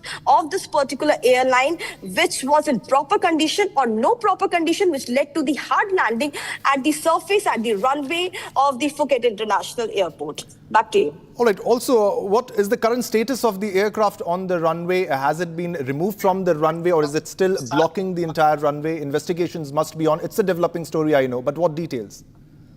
So it has been taken away from the runway. It has been taken towards the tarmac. It took almost 2 hours to move this particular aircraft from runway to the tarmac area where it has been made aircraft on ground. And the situation was so severe that the passengers had to be deboarded in the middle of the runway, where exactly when the plane exactly ruptured, where the landing gear and the nose landing gear were impacted at that very place only. The step-up part, the step-up was called, and all the passengers were deboarded from this particular aircraft. In the middle of the runway, the passengers deboarded. They were taken inside the airport afterwards. Right now, what we have information got to know that the aircraft has been made AOG, which is the aircraft on ground, and also it took 1 or 2 hours for this particular aircraft to be taken towards the parking area, towards the tarmac, where it is being looked into. The landing gear and the nose landing gear will be fixed. And it will take good 2 to 3 days to fix this issue, as is being told to us by the Air India officials. Back to you. It's also particularly concerning because this is not the first issue when it comes to Air India or Air India Express. This is also one of the major concerns. Why again and again an Air India flight only? It is because of the lenient attitude, and we in Republic have been seeking response from the Air India officials time and again that why. Even today morning there was a issue of the engine oil, low quality engine oil.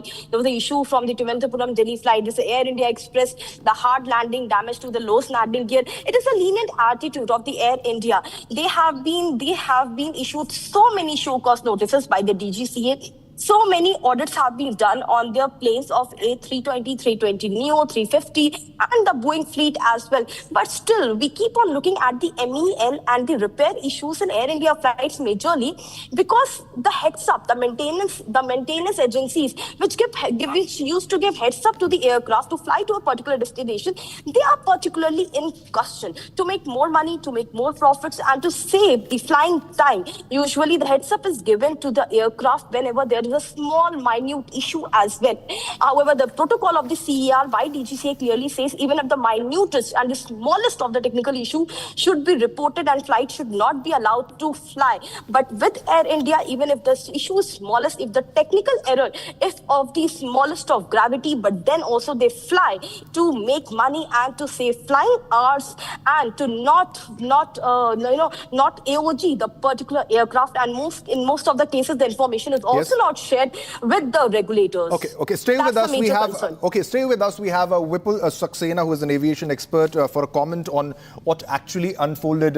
Sir, thanks a lot for joining us. But this is particularly concerning to all the passengers who fly in Air India Express or Air India flight, because hard landings are common. But what kind of hard landing can lead to a tire burst or the tire getting out of the place? There is no tire visible. The breaking of the landing gear, sir. Your initial comment on what exactly might have happened there? See, I would not like to go for speculation, but hard landing on a nose wheel is very, very rare and very, very unexpected landing from any pilot. So if it has happened, I would rather speculate on some kind of technical malfunction in the landing gear, nose wheel gear, than any kind of pilot error.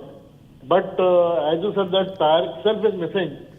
That means that probably that the tire has fallen somewhere during the flight, and when the aircraft landed, ATC probably did not notice that aircraft did not have the tire in nose wheel, and that is how it has caused this kind of situation. Yeah. So actually, the tire burst while landing. It did not fall off while it was on flight. Yeah. So then that means it is definitely a hard landing on the nose wheel, which is normally not done. Normally, landing is done on the main wheels, and then slowly nose wheel is touched to the ground. But this something very, very strange generally don't happen. So we have to really see through what exactly forced a pilot to do this kind of landing. But so can runway be also responsible for such kind of incident, or also it can be a pilot error? If you can examine and analyze and give your comment on that, sir. See, sometimes attitude of the aircraft when you're landing, if your attitude of landing is not really aligned with the runway properly, in that case also aircraft touches all three wheels together, almost together, which can create this kind of situation. So in this case, even sometimes gradient of the runway also plays a good role. But normally pilots flying to various airfields generally know which runway of which airport has what kind of gradient, and it is seen also. So it is somewhere, I think, probably error of judgment could be one of the reasons that this hard landing took place. All right, sir, but how fatal could it have been? Because could it have led to flames, to fire? Because the fuselage is not very far and it's a very big aircraft. Say again? Sir, could this have led to fire? No. It couldn't have led to fire because aircraft would have touched down. And unless the engine part or some part which is carrying the fuel and all touches the runway or something, then there can be a case of fire. Yes, there is chance, but then you can't really speculate that much. Also, who exactly is at fault as of now? We are also showing the visuals also on our screen. This is the exact plane that was landing. We also showed our viewers the tire burst, and also there was no tire after the landing. That it means the tire broke away from the landing gear. But if you can examine, you can see on your television screen the way the plane is landing. It seems to be a hard landing, and there is a bit of smoke that is coming out. What could have been the reason? Is it a judgment error, sir? Yeah, that's what I said. There could be error of judgment also. As I said, that sometimes the airfield, various runways have different gradients also. So sometimes gradient also may play a role in terms of error of judgment by the pilot. And second thing, hard landing, definitely role of pilot cannot be excluded. All right, so is it a one-off incident, or have other such incidents also been reported when it comes to passenger airlines, the big airlines, passenger airlines? Yeah, there have been such incidents earlier, but number of such incidents are very, very less, because with that kind of experience by the pilot, generally it does not happen so often. All right, so how will this case exactly be examined from now? Because the incident has taken place. Fortunately, all the passengers are safe, the crew is safe, but how will it be investigated from now on?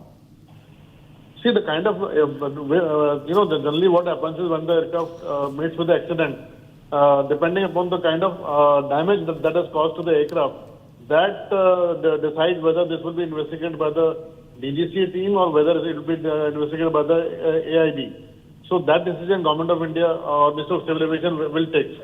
Yeah, so Ministry will take and the report will have to come from Phuket Civil Aviation Ministry. They will do initial preliminary report and they will file with them DGCA, and thereafter Ministry will decide whether this has to be investigated by AIB or whether it will be investigated by the DGCA safety team. But once preliminary report is received, then whatever repair is to be done, the tire is to be fitted and all, and then aircraft is to be flown back to India. So the other question that I would like to ask you that is there a risk of a fuel leakage in such cases? I completely understand that it was a hard landing, but what if the pressure was more than it was in this case? If the pressure was more, could it have affected the fuselage or there could have been a leak? Yes, I don't rule out this. Had it been too hard a landing or suppose one of the wings would have fallen on the one side, which do happen in the crosswind and all. In that case, there would have been fire. And that could have proven to be fatal, sir? Yes, absolutely. All right, sir, but it's also concerning because this is not the first incident that is coming from Air India. What do you have to say about this? It particularly concerns everybody who's flying Air India. And the big question is about the maintenance. Are there no proper maintenance checks happening? See, all this thing I think will be too premature for me to comment unless we see what went wrong, whether it was because of the runway gradient, unfamiliarness by the pilot, or whether it was pilot who made the hard landing, or whether pilot made the perfect landing, but landing gear maintenance was not proper. All that will come into the investigation only. But sir, these are modern aircrafts. These are state-of-the-art aircraft, sir. But how common do you think is such an incident when it includes a hard landing? Are airlines not prepared? Are they not prepared for such incidents? This should not exactly have happened. Definitely, all the pilots are trained for this thing on simulator, and they're quite competent to handle such situation. But then what happens is, in this case, when the wheel has collapse, this kind of situations don't happen too often. And it is purely the kind of confidence pilot has, the kind of reaction pilot takes at the time of incident. It all depends on that. But I think in this situation, I would say that pilot probably, in my opinion, has taken quite a fairly good reaction, that at least the wings were level and there was no wing touching the ground or engine touching the ground, which could have been really catastrophic. But sir, how resilient do you think the planes like Boeing 737-800 are in such situations? No, I think that they're quite safe in such a situation, and these things, as I said, don't happen too often. I mean, it really has to be 1 out of 1,000 cases. All right, sir. But what about the future investigation, sir? The plane has been removed from the runway. It has been taken to the tarmac. Now, if you can share light on the investigation that will happen, the exact protocol that is followed. All right, we are getting another big breaking news right now at this moment. And Phuket officials, sir, stay with us. We're getting a big breaking news. We'll need your comment on that. Phuket officials updated statement on the incident. Phuket International Airport, HKT, has issued a clarification regarding an aircraft malfunction on the runway, confirming there were no injuries and that safety standard protocols are being followed. Now, Phuket International Airport reported an incident involving the Air India Express, that is flight AXB 938, which was traveling from Hyderabad to Phuket. Now, the aircraft, a Boeing 737-800, whose registration is VTBWQ, experienced a malfunction on the runway after landing. The flight arrived ahead of schedule. So this is also an important point here, touching down at 11:24 a.m. It was planned for 11:40 a.m. All right, Harsha is with me for more details on the story. Harsha, there is an updated statement from the airport at the Phuket International Airport. More details. Yes, now the statement has come out from the Phuket International Airport, which the Republic has exclusively got it. And the Phuket International Airport authorities have accepted that there was malfunction on the runway and the aircraft was supposed to land at 11:40. It landed at 11:24 a.m., much before its scheduled time. And there was a malfunction on the runway, and that is the reason they have communicated to the concerned agencies and authorities to not let other international and domestic flight to land at the Phuket International Airport from 12 o'clock in the the afternoon till 6 o'clock in the evening, the the runway has been closed for any sort of landing at the Phuket International Airport. There's a statement we have got, and because no other flight should land at the Phuket International Airport, and therefore they have communicated it, and therefore the airspace has been completely closed, completely shut down. The airspace has been shut down. The notam has been issued, and each and every airport who uses a Phuket International Airport airspace, they have been communicated for each and every flight not to land till the time the runway is completely fixed. This we have got to know, and also we are getting an update that till 6 o'clock in the evening, or the time extended, also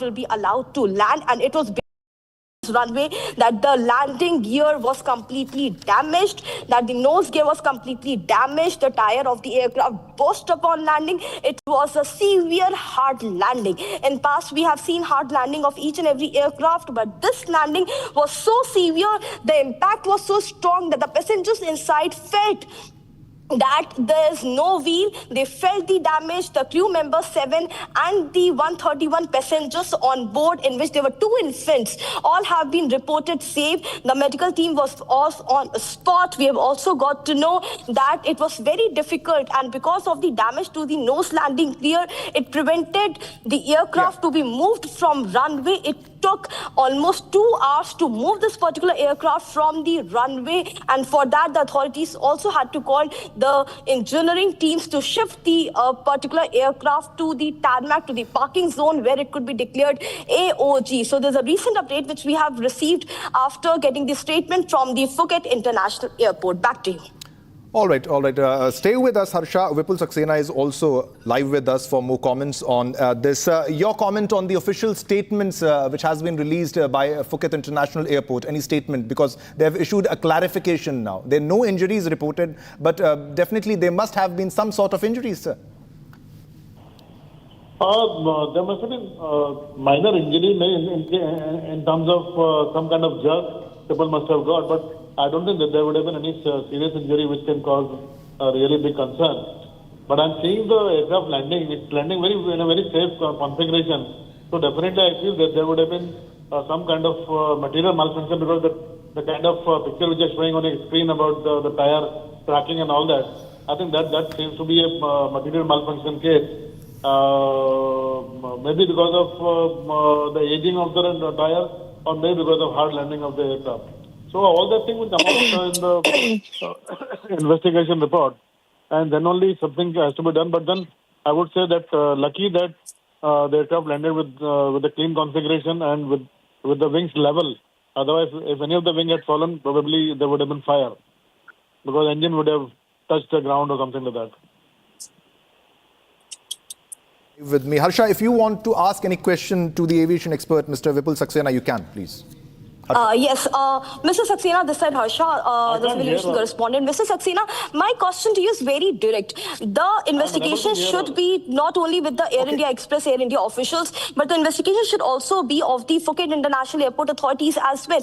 Because a pilot in command before landing as well communicated to the Phuket officials for the runway, for the heads up of the runway, and after that the runway was particular runway where this entire incident has transpired. The runway was allotted by the Phuket International Airport officials only, and they have released a statement where they are accepting that there was a runway malfunction. If there was a particular runway malfunction, if it was under construction or was being repaired, it could have been communicated much earlier so as not to cause any untoward incident, and anything could have happened to the passengers who were on board. There were 2 infants, there were 131 passengers, everyone on board, and this incident has transpired. What's your response to it?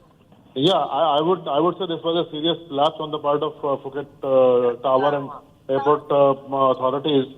They should have informed the pilot about this earlier and should have given some other runway, or maybe some precautionary point of landing should have been advised to the pilot specifically, because if there is a work going on runway and runway surface is not smooth, if the runway surface has got higher friction than the acceptable, then this kind of situation can happen in terms of tire wearing off or tire getting damaged.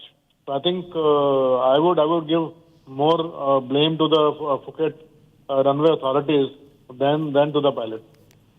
Mr. Saxena, one more question. In past, we have reported about hard landing. This is not the first hard landing incident. Even in past also, there are several Air India and Express aircraft which has made a hard landing. But in this particular case, the hard landing was so severe that the tire had to burst, and there was a damage to the nose landing gear and the landing gear. Do you think there could be an issue with the gears and with the wheels of Air India Express flight as well? This was a Boeing aircraft, and there could be the issue because the impact of hard landing so severe we have not seen in entire 2025. There were hard landing cases, but this severe was not reported. What's your response to it? No. See, I'm seeing on a screen the picture of the runway surface that has been shown, which is being repaired, and also a state of the tire.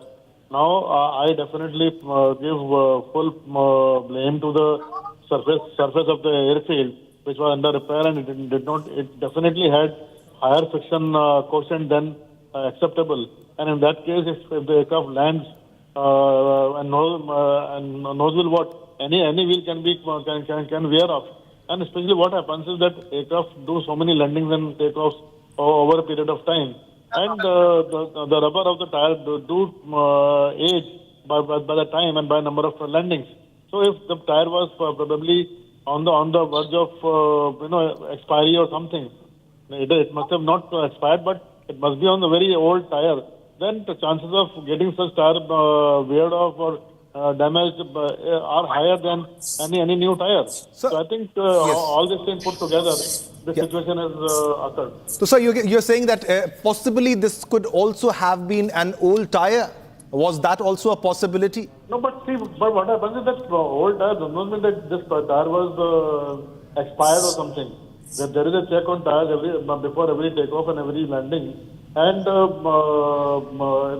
is a lifespan. There's a check go on, and unless they are fit for takeoff and landing, they are not cleared. But what I'm trying to say is that once a tire gets older, and if it is to hit this kind of surface, chances of getting this tire damaged faster than the normal newer tire. That is what I'm trying to say. Comparatively. But Mr. Saxena, there is a protocol in the CAR which clearly states that if the tire is old, and also after each and every flight takes off from a particular destination, everything is checked. The tires are also checked. If the life of the tire is more than 10 years and not more than that, it should be changed. Do you think that the inspection should also be around this? No, I think the pilot who has permitted this aircraft to fly, the engineer, he must have definitely checked, because all the things are documented well by the engineer. And no engineer will clear such an aircraft whose tire is on expiry date or something. All right. Thanks a lot, Vipul Saxena, for the comment on what exactly happened there. Thanks a lot, Harsha. We have to take a short commercial break, but we'll bring you more details, ladies and gentlemen, of exactly what happened, the hard landing, the impact, and also what led to the tire burst.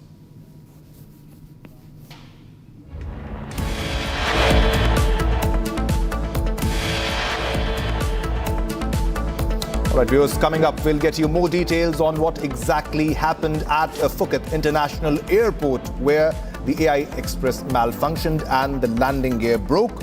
The tire went off.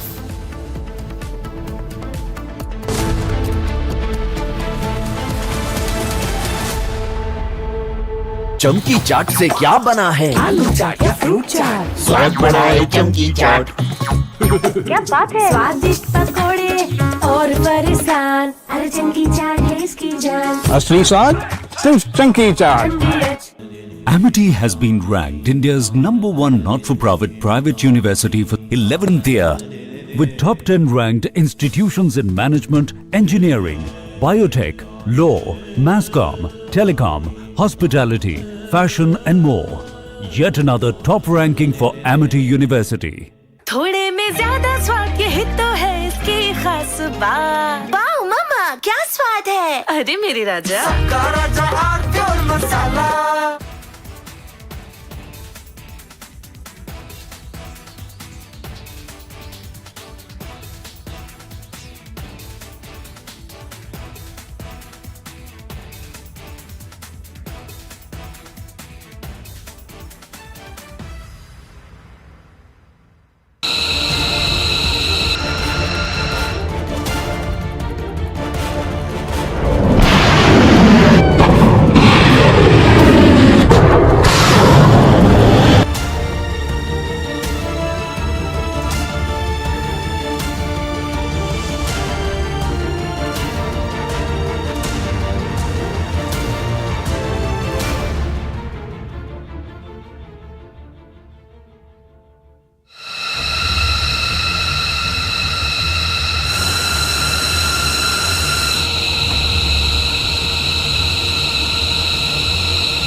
Are pure shahi paneer masala, delicious, healthy everyday.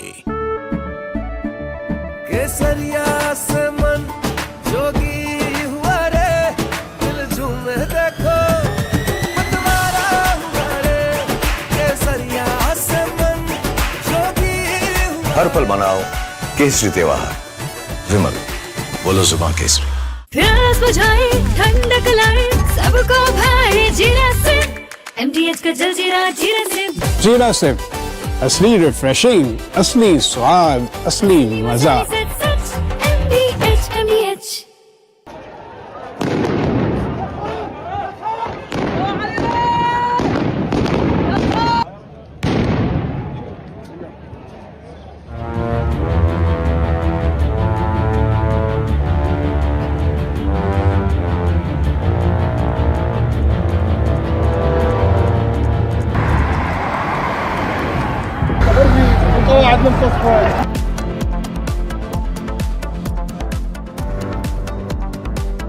चमकी चाट से क्या बना है? Sandwich, लस्सी और छाछ।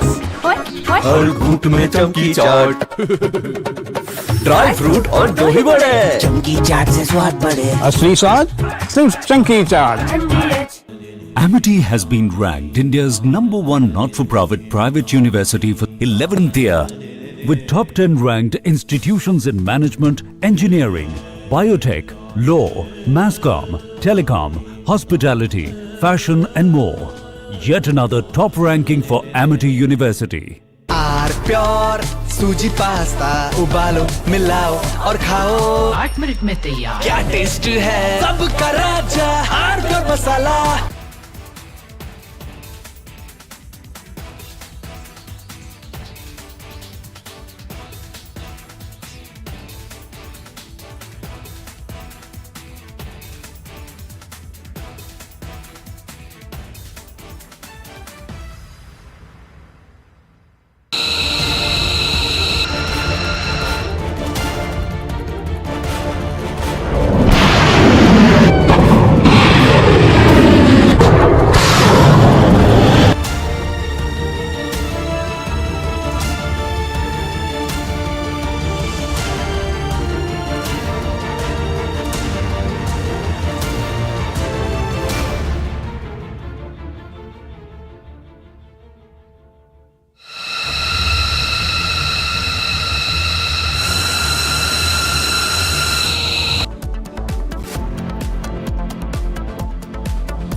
Well, viewers, while we are getting you all the details of what unfolded at Phuket International Airport, let's get you other top stories as well. Now, White House Press Secretary Caroline Leavitt said that the US military was making tremendous strides towards achieving its military objective in Operation Fury. She claimed that more than 5,000 enemy targets have been struck so far. She also spoke on the global energy crisis and said that US President Donald Trump has reiterated his commitment towards keeping oil flowing through the Strait of Hormuz. So the United States and all of US allies can receive their energy needs. Let's listen in.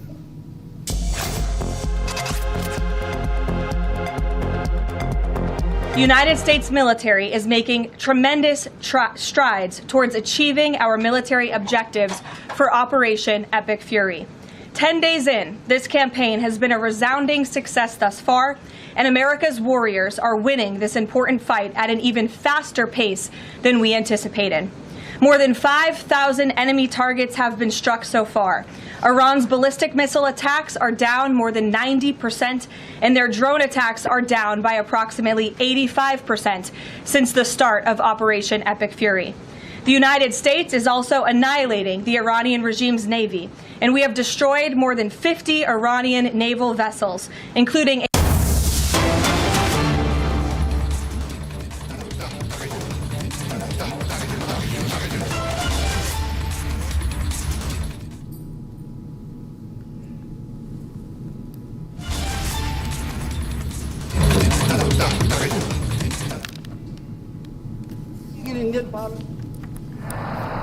आत्मनिर्भर भारत बनाने के लिए, make in India के लिए petroleum sector का विस्तार बहुत आवश्यक है। आज कोच्चि रिफाइनरी में पॉलीप्रोपाइलिन यूनिट के शिलान्यास के पीछे भी यही लक्ष्य है। इस यूनिट से हर साल अराउंड 4 लाख टन पॉलीप्रोपाइलिन का प्रोडक्शन होगा। आने वाले समय में ये plant packaging, textile, automobile, medical devices ऐसी अनेक फैक्टरीज को सपोर्ट करेगा। എന്റെ സുഹൃത്തുക്കളെ, ആത്മനിർഭര ഭാരത നിർമ്മാണത്തിനായാലും മേക്ക് ഇൻ ഇന്ത്യയ്ക്കായാലും പെട്രോളിയം മേഖലയുടെ വികസനം വളരെ ആവശ്യമാണ്. ഇന്ന് കൊച്ചിൻ റിഫൈനറിയിൽ പോളി പ്രൊപ്പൈലിൻ യൂണിറ്റിന്റെ ശിലാസ്ഥാപനം നടത്തിയതിന്റെ പിന്നിലെയും ലക്ഷ്യം ഇതാണ്. ഈ യൂണിറ്റിൽ നിന്ന് പ്രതിവർഷം ഏകദേശം 4 ലക്ഷം ടൺ പോളി പ്രൊപ്പൈലിൻ ഉത്പാദനം സാധ്യമാകും. വരും സമയങ്ങളിൽ ഈ plant packaging, textile, automobile, medical devices അങ്ങനെ അനേകം വ്യവസായങ്ങൾക്ക് പിന്തുണയേകും.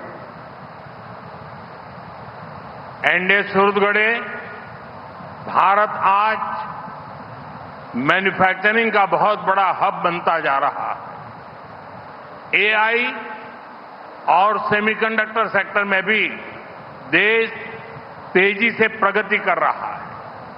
ऐसे हर काम के लिए ज्यादा एनर्जी चाहिए, ज्यादा से ज्यादा ग्रीन और क्लीन एनर्जी की आवश्यकता है और भारत सोलर पावर के मामले में दुनिया के टॉप के देशों में से एक बन चुका है। हमारा प्रयास है कि केरलम भी सोलर पावर जनरेशन में और आगे बढ़े। इसी मकसद से आज वेस्ट कलाड़ा उसमें 50 मेगावाट के फ्लोटिंग सोलर प्रोजेक्ट का फाउंडेशन स्टोन रखा गया है। केरलम में तो बहुत बड़ी संख्या में वाटर बॉडीज हैं, इसलिए यहां फ्लोटिंग सोलर पावर क्षेत्र में बहुत पोटेंशियल भी है. എന്റെ സുഹൃത്തുക്കളെ, ഭാരതം ഇന്ന് മാനുഫാക്ചറിംഗ് മേഖലയിൽ ലോകത്തെ ഏറ്റവും വലിയ ഹബ്ബായി മാറുകയാണ്. എഐ മേഖലയിലായാലും സെമി കണ്ടക്ടർ മേഖലയിലായാലും രാജ്യം ഇന്ന് അതിവേഗം പുരോഗതി കൈവരിക്കുകയാണ്. ഈ പ്രവർത്തനങ്ങൾക്ക് നമുക്ക് ധാരാളമായി ഊർജം ആവശ്യമുണ്ട്. ധാരാളമായി ഗ്രീൻ, ക്ലീൻ എനർജി ആവശ്യമാണ്.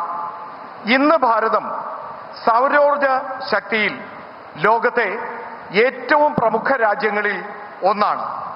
നമ്മുടെ പ്രയാസം ഈ പരിശ്രമങ്ങളിലൂടെ കേരളവും സൗരോർജ ഉൽപാദനത്തിൽ മുന്നേറണം എന്നുള്ളതാണ്. ഈ പ്രചോദനം ഉൾക്കൊണ്ടുകൊണ്ടാണ് ഇന്ന് പടിഞ്ഞാറേ കല്ലടയിൽ 50 മെഗാവാട്ടിന്റെ ഫ്ലോട്ടിംഗ് സോളാർ പ്രോജക്റ്റിന് ശിലാന്യാസം നടത്തിയത്. കേരളവും നമുക്കറിയാം ധാരാളം ജലാശയങ്ങൾ നിറഞ്ഞതാണ്. ആയതിനാൽ ഫ്ലോട്ടിംഗ് സോളാർ പവർ മേഖലയിൽ ഇതിലൂടെ अनंत साध्यतകൾ കൈവരിക്കുന്നു. एनडीए छत्तीसगढ़े आज दुनिया आधुनिक इंफ्रास्ट्रक्चर पर हो रहे निवेश के लिए भारत की भूरी भूरी प्रशंसा करती है. इस वर्ष जो केंद्र सरकार का बजट आया है उसमें भी इंफ्रास्ट्रक्चर के लिए रिकॉर्ड फंड रखा गया है. इंफ्रास्ट्रक्चर पर हो रहे इस निवेश का बहुत अधिक फायदा केरलम को मिल रहा है. अमृत भारत स्टेशन स्कीम के तहत शोरनूर जंक्शन, कुट्टीपुरम और चंगनासेरी रेलवे स्टेशनों को आधुनिक बनाया गया है. इसके साथ ही शोरनूर नीलांबूर रेल लाइन के एक बड़े सेक्शन का इलेक्ट्रिफिकेशन भी पूरा किया गया है. आज पालक्कड़ पोल्लाची ट्रेन सेवा की शुरुआत भी हुई है। इससे केरलम और तमिलनाडु दोनों राज्यों के लोगों को और अधिक सुविधा होगी। എന്റെ സുഹൃത്തുക്കളെ, ഇന്ന് ലോകം ആധുനിക അടിസ്ഥാന സൗകര്യ നിക്ഷേപത്തിൽ ഭാരതത്തെ പ്രശംസിക്കുകയാണ്. ഈ വർഷം കേന്ദ്ര സർക്കാരിന്റെ ബഡ്ജറ്റ് വന്നു കഴിഞ്ഞു. അതിൽ അടിസ്ഥാന സൗകര്യ വികസന മേഖലയിൽ റെക്കോർഡ് തുകയാണ് ഉൾപ്പെടുത്തിയിട്ടുള്ളത്. അടിസ്ഥാന സൗകര്യ മേഖലയിലെ ഈ നിക്ഷേപം, അതിന്റെ പ്രയോജനം കേരളത്തിനും കൂടുതലായി ലഭിക്കുന്നുണ്ട്. एनडीए सूरतगढ़े आज केरलम के कई महत्वपूर्ण रोड प्रोजेक्ट की भी शुरुआत हुई है। 6 लेन की सड़क बनने से अलीकल पोर्ट की कनेक्टिविटी बेहतर होगी। 6 लेन के कोझिकोड बाईपास से जाम की समस्या कम होगी और इससे ट्रेवल टाइम भी बहुत बच सकेगा। इन सारे प्रोजेक्ट से केरलम के किसानों को लाभ होगा, यहाँ टूरिज्म और दूसरी इंडस्ट्री को बल मिलेगा। എന്റെ സുഹൃത്തുക്കളെ, ഇന്ന് കേരളത്തിലെ റോഡ് വികസനം സംബന്ധിച്ച നിരവധി പദ്ധതികൾക്കും ശുഭാരംഭം കുറിക്കി വരികയാണ്. 6 വരി പാതയുടെ നിർമ്മാണത്തിലൂടെ അഴിക്കൽ തുറമുഖത്തിന്റെ കണക്ടിവിറ്റിക്ക് അതിവേഗം വേഗത കൈവരിക്കും. കോഴിക്കോട് ബൈപ്പാസിന്റെ 6 വരി പാത നിർമ്മാണത്തിലൂടെ ഗതാഗത കുരുക്കിന് പരിഹാരം കണ്ടെത്താനാകും. യാത്രാ സമയവും ഗണ്യമായി കുറയും. ഈ പദ്ധതികളെല്ലാം കേരളത്തിലെ കർഷകർക്ക് കൂടുതൽ പ്രയോജനപ്പെടും. ഇവിടുത്തെ വിനോദസഞ്ചാര മേഖലയ്ക്കും വ്യവസായ മേഖലയ്ക്കും ഇത് ശക്തി പകരും. एनडीए सूरतगढ़े इंफ्रास्ट्रक्चर पर लगने वाला हर रुपया नए रोजगार का सृजन करता है। ये जितने भी प्रोजेक्ट्स हैं, इनसे केरलम के हजारों नौजवानों को नए रोजगार मिलने वाले हैं। मुझे पूरा भरोसा है कि ये सभी प्रोजेक्ट विकसित केरलम के हमारे संकल्प को सिद्ध करने में अहम भूमिका निभाएंगे। एक बार फिर आप सभी को बहुत बहुत शुभकामनाएं। धन्यवाद. എന്റെ സുഹൃത്തുക്കളെ, അടിസ്ഥാന സൗകര്യ മേഖലയിൽ ചെലവഴിക്കുന്ന ഓരോ രൂപയും കൂടുതൽ തൊഴിലവസരങ്ങൾ സാധ്യമാക്കും. ഈ പദ്ധതികളിലൂടെ കേരളത്തിലെ ആയിരക്കണക്കിന് യുവാക്കൾക്ക് പുതിയ തൊഴിലവസരങ്ങൾ ലഭിക്കും. എനിക്ക് വിശ്വാസമുണ്ട്, ഇങ്ങനെ നടപ്പിലാക്കുന്ന പദ്ധതികളിലൂടെ വികസിത കേരളമെന്നുള്ള നമ്മുടെ ദൃഢനിശ്ചയത്തിന്റെ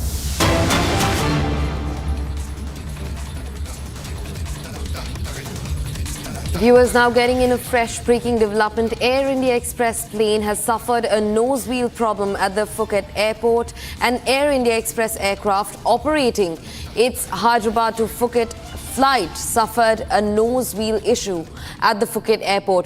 Now, the airline has said that this incident took place just hours ago. In fact, the authorities have suspended flight operations at the Phuket airport following the incident, since the aircraft is stuck on the runway.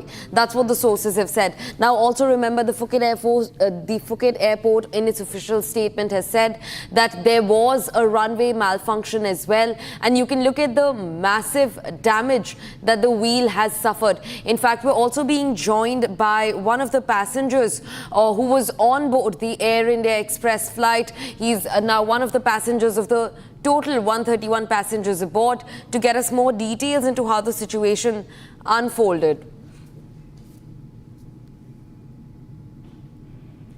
In fact, we're also being joined by one of the passengers of the 131 total people that were on board the Air India Express flight that has suffered a nose wheel damage.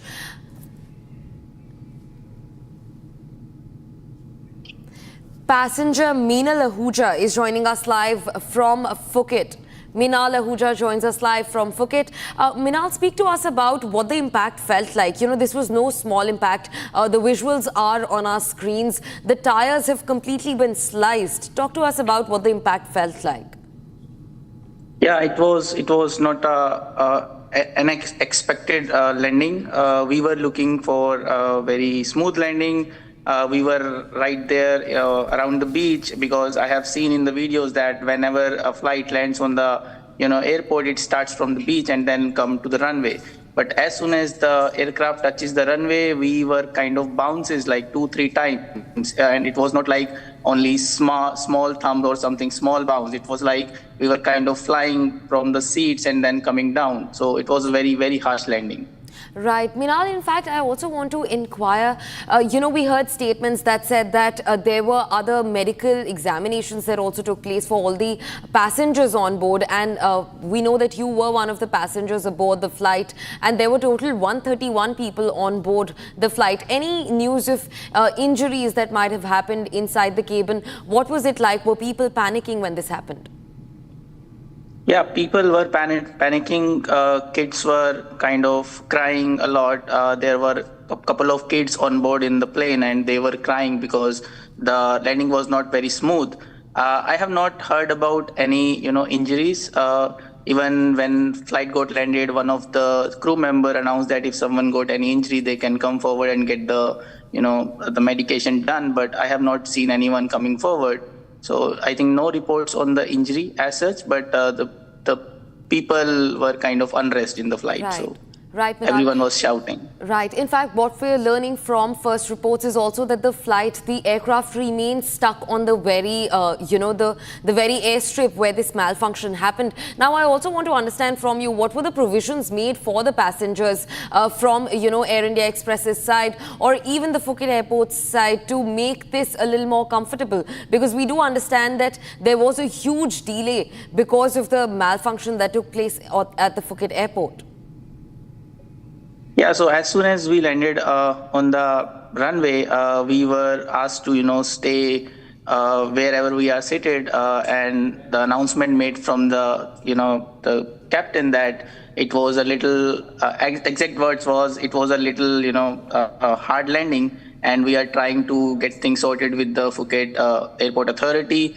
After some times, I think around 10, 15, 20 minutes, I am not sure about the timelines, but I think after 20 minutes, we were able to see some fire brigades around the, the aircraft. And I think after another 10 minutes, a bus came along with, other things like the staircase, and also all these things came, and then we were asked to deboard one by one, because the staircase was not in a position that everyone can deboard at once. So one passenger at a time was kind of asked to deboard from the plane. Right, Minal. In fact, we're also being joined by our senior editor Shravan Sen, who has a few more questions for you. Shravan. Mr. Ahuja, could you just help us understand the moment the aircraft landed, what was the situation like, and what was the announcement that was made by the crew members?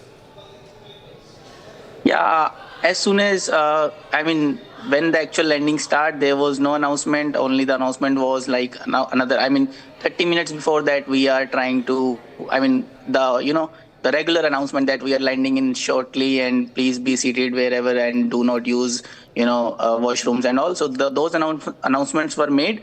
But when we got landed, I think after 15 minutes, I think one announcement got made that we had a little hard landing this time, and we are trying to, sort things with the Phuket Authority. So these were the announcements made. Mr. Ahuja, because as a passenger who had basically reposed the faith on the airline, is it anything that you would be demanding from the airline, given the fact that this was a major scare? We are given to understand from the images that we have seen that the wheel had dropped off, and in fact, because of the hard landing, from these images, it seems that the wheel has gone missing. What is it, as a passenger, will you be telling the airline? Yeah, as a passenger, I would expect from airline that the travel will always be smooth and safe. So my request going forward with Air India is that make sure that your aircrafts are, in a smooth position. Pilots are kind of, I'm not sure whose fault is this. Like, was that the aircraft thing or the pilot mistake? I'm not sure about that. But my request to all the, airlines is that please make sure that you ensure that the travel is safe and smooth for your passengers. Mr. Ahuja, we still can't wrap our head around what has really happened, because as I see from these videos and some images that have come into our newsroom, it seems that the aircraft was stranded right in the middle of the tarmac. So how did the evacuation process really take place? Were you all asked to leave immediately? Could you help us understand so that we could perhaps piece this together? No, it was not immediate. To be honest, we were kind of asked to stay in the aircraft for, I think, 20 minutes. After 20 minutes, as I mentioned earlier, that I was able to see a couple of fire brigades around the aircraft. And then there was announcement that the bus is coming in next 10 minutes, and then the people can start deboarding from the plane. And when the bus was arrived there, then we were asked to deboard one by one, because I think the staircase was, I'm not sure how it was functioning, but we were asked to, deboard one by one, not, 2 passengers at a time. So the moment you came out of the aircraft, Mr. Ahuja, I'm sure everyone would have been curious to find out what really happened. What is it that you saw outside the aircraft as far as the condition of the wheel is concerned? Yeah, I mean, when I deboarded from the plane, I was amazed to, surprised to see, like, the front wheel of the aircraft was covered with some, I think some sheet was there. There was around 50 members were kind of, there. A couple of folks were wearing other kind of suits. I think the fire extinguisher suits, like that stuff. I was surprised to see, when I was sitting in the plane, my assumption was maybe this is a little hard, landing and everything is safe. But when I came out from the plane, I was surprised to see that this is not just a little hard, landing. It's something bigger. When I was surprised to see, like, the nose or the front wheel is totally damaged, I was very surprised. And I was just, thanking God. I was grateful to God that we all are safe along. Me, my wife are traveling from Hyderabad, but we were having, I think, 133 passengers in total, right? So with God's grace, I think all are safe. Mr. Ahuja, once you deboarded and you entered the airport, was there any communication from the airline staff as to what really happened? Have they given any sort of explanation? Because it seems a typical standard reply has really come in from the airline, and not taking into consideration that many passengers like you would have been extremely afraid after this particular incident. No, there was no any communication when we were kind of entering the airport. When we were entering, I was able to spot 2 persons standing with some, very basic medical equipments, like maybe, if some bandages and all. But I think no official announcements or no official statements were made in the airport. Mr. Ahuja, I'll request you to stay on with us as we continue our discussion on this entire issue, because from the images that have now come in, it seems that, the hard landing has taken place. There was a technical glitch that has been, reported. In fact, we have also written to Air India Express for a response from their side. So far, there is absolutely no word really coming in from Air India Express as far as when was the last maintenance really done of this particular aircraft, and whether at all the service checks were actually done. Perhaps we'll also be able to bring in some aviation experts to answer these questions as to what is relevant at this stage. Questions about maintenance, questions about servicing. These are some aspects that perhaps the airline will have to answer. Yeah, that's correct. In fact, we're also, Shravan, looking at this situation. This is not a one-off incident. What's more concerning is the fact that this is happening again and again with Air India, one of the most trusted airlines for India. And this is another incident that's taken place. In fact, right from last year, I think we've seen a total of 6 incidents with Air India and Air India Express in totality that have taken place like this. And it also raises huge questions on our aviation safety standards, and also the fact that what are the kind of machines that are being used. Every 5 years, we are supposed to look at, a refurbishing of any part that might have gotten old. But on that note, we're also being joined by Dr. Vandana Singh, who is the chairperson of the Aviation Cargo Federation of Aviation Industry in India. And she joins us live from Delhi. Ma'am, thanks very much for speaking to Republic. And we've seen this one-off incident with Air India Express, a hard landing and possibly also a runway malfunction, and the nose wheel was completely damaged as part of this incident. How big of a problem or a concern do you think this is? Firstly, thank you for having me. Do you read me strength 5? Do you read me? Yes. We can hear you. Thank you. Thank you. So what we are seeing here is an absolute hard landing. What needs to be, of course, investigated and will be investigated is what was the wind shear factor? Why did it come down with this kind of speed? All these safety checks and protocols have to be really investigated over here. And yes, as I was just hearing, we have to check the maintenance record of this equipment. You're right, we are seeing a lot of such incidents, and these kind of incidents don't need to happen, because aviation still remains the safest mode of transportation. We can say that with surety.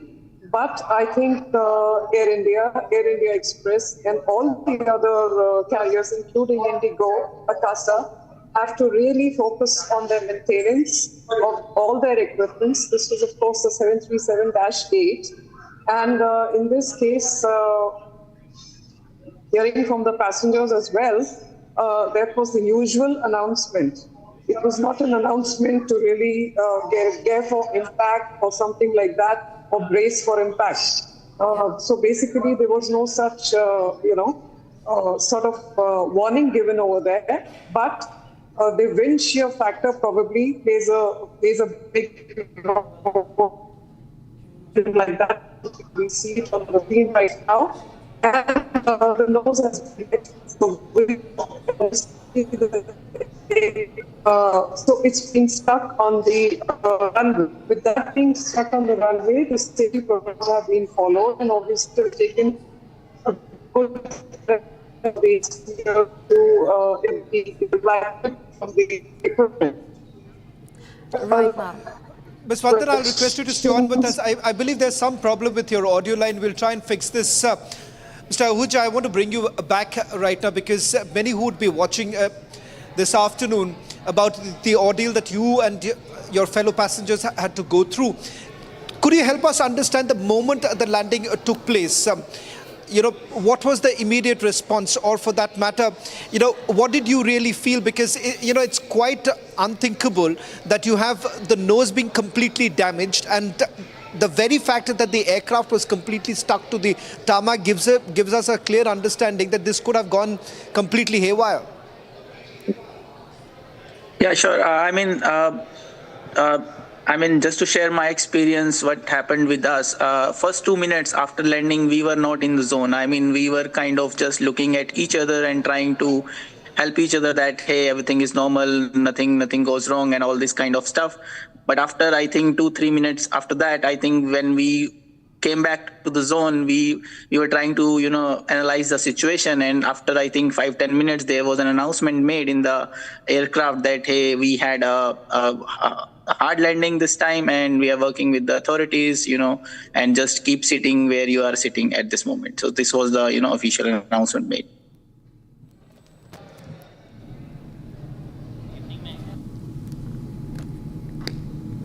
Right. In fact, Mr. Ahuja, also to understand from you, we just heard from our aviation expert, also Dr. Vandana Singh, who was with us just a few moments back, that this could have turned into something extremely big. And a lot of factors were at play when it comes to this, not just the fact that, these aircrafts also need servicing. But as a passenger, what do you think your message towards, an incident like this would be? What is it that you would like to express to the airline as well? Because this was an incident that could have been controlled, and fortunately everybody came out and there were no injuries, there were no casualties reported, but this could have very easily turned into something extremely big and catastrophic. 100% agreed with you and Dr. Vandana that this could be turned very bad situation as well, because we were around 130 plus passengers sitting in the same aircraft along with I think 5 to 6 crew members as well. But as you asked, like what would be my recommendation to the airlines, as I already mentioned that earlier, that my recommendation or request is always simple as that we please make sure that the passengers travels are always safe and smooth. But I think this was not this case. I'm not like traveling for the very first time with Air India, but I think I have seen issues. We all know that there was a crash in the past, in the Air India flight as well, and now this time, happened with this Air India flight. So my request to airline is please make sure the travel is smooth and safe. Right, Mr. Ahuja. In fact, continue being with us. We're also being joined by retired Group Captain GP Bajpai, who is a former flight safety consultant with Air India itself. In fact, Group Captain Bajpai, thank you very much for speaking to Republic. I want to understand, these incidents have become too common now, especially with Air India and Air India Express. In fact, I have first-hand known people who are now scared of traveling with Air India because of the number of incidents that are taking place. Where do you see the loophole is? And if at all, after every 5 years, the refurbishing is supposed to happen for every aircraft part which is old, why are these problems occurring again and again with Air India? So, Madam, first of all, good afternoon to you and to millions of your viewers. First, I will talk about this particular aircraft. This was BWQ Boeing 737 MAX 8 aircraft, which was flying from Hyderabad to Phuket. This aircraft had a heavy landing at Phuket at the time of landing. You asked the reason for this particular accident, I will say not incident. This was solely because of pilot error. Pilot had performed a heavy landing with a high rate of descent. He had touched the runway.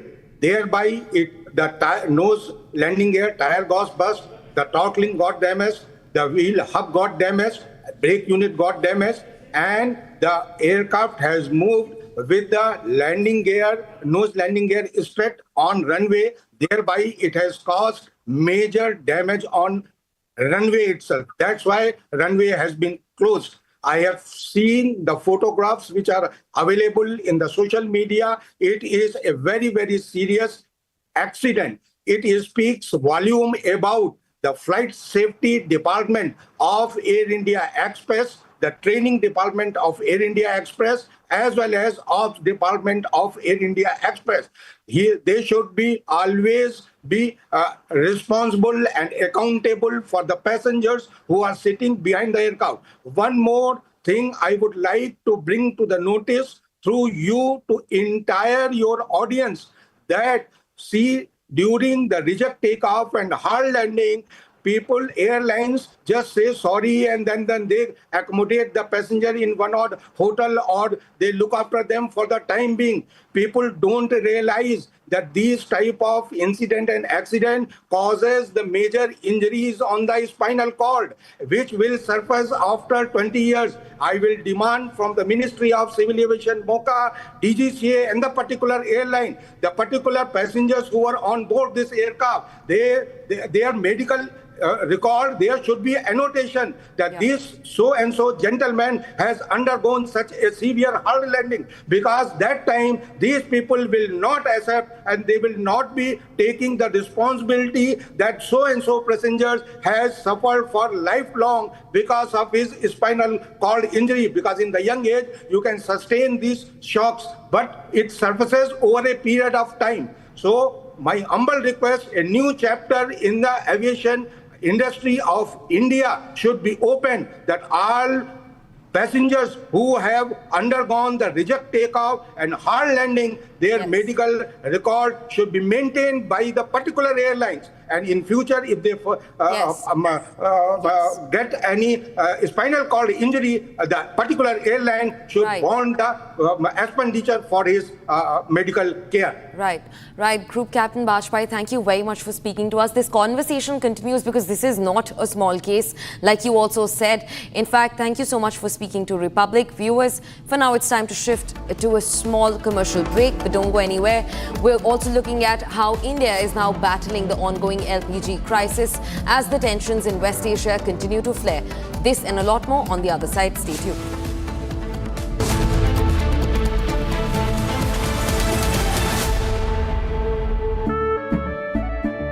केसरिया से मन जोगी हुआ रे दिल झूमे देखो मतवारा हुआ रे केसरिया से मन जोगी हुआ हर पल मनाओ केसरी त्योहार विमल बोलो जुबान केसरी थोड़े में ज्यादा स्वाद यही तो है इसकी खास बात। वाओ मामा क्या स्वाद है। अरे मेरे राजा राजा आरती और मसाला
चमकी चाट से क्या बना है। सैंडविच लस्सी और छाछ हर घूंट में चमकी चाट। अब बताओ स्वाद आया। असली स्वाद सिर्फ चंकी चाट। Amity has been ranked India's #1 not-for-profit private university for 11th year, with top 10 ranked institutions in management, engineering, biotech, law, masscom, telecom, hospitality, fashion and more. Yet another top ranking for Amity University.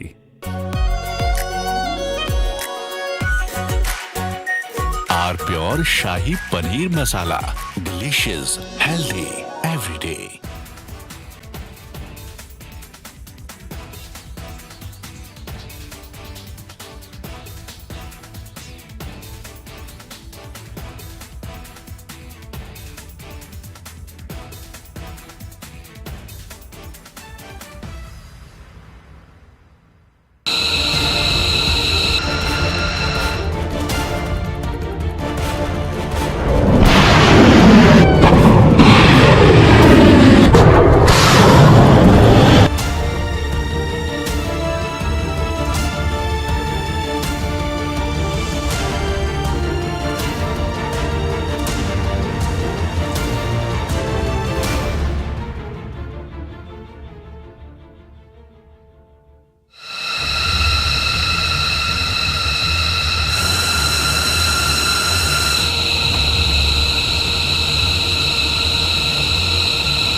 बुझाए ठंडक लाए सबको भाई जीरा सिर्फ MTH का जल जीरा जीरा सिर्फ।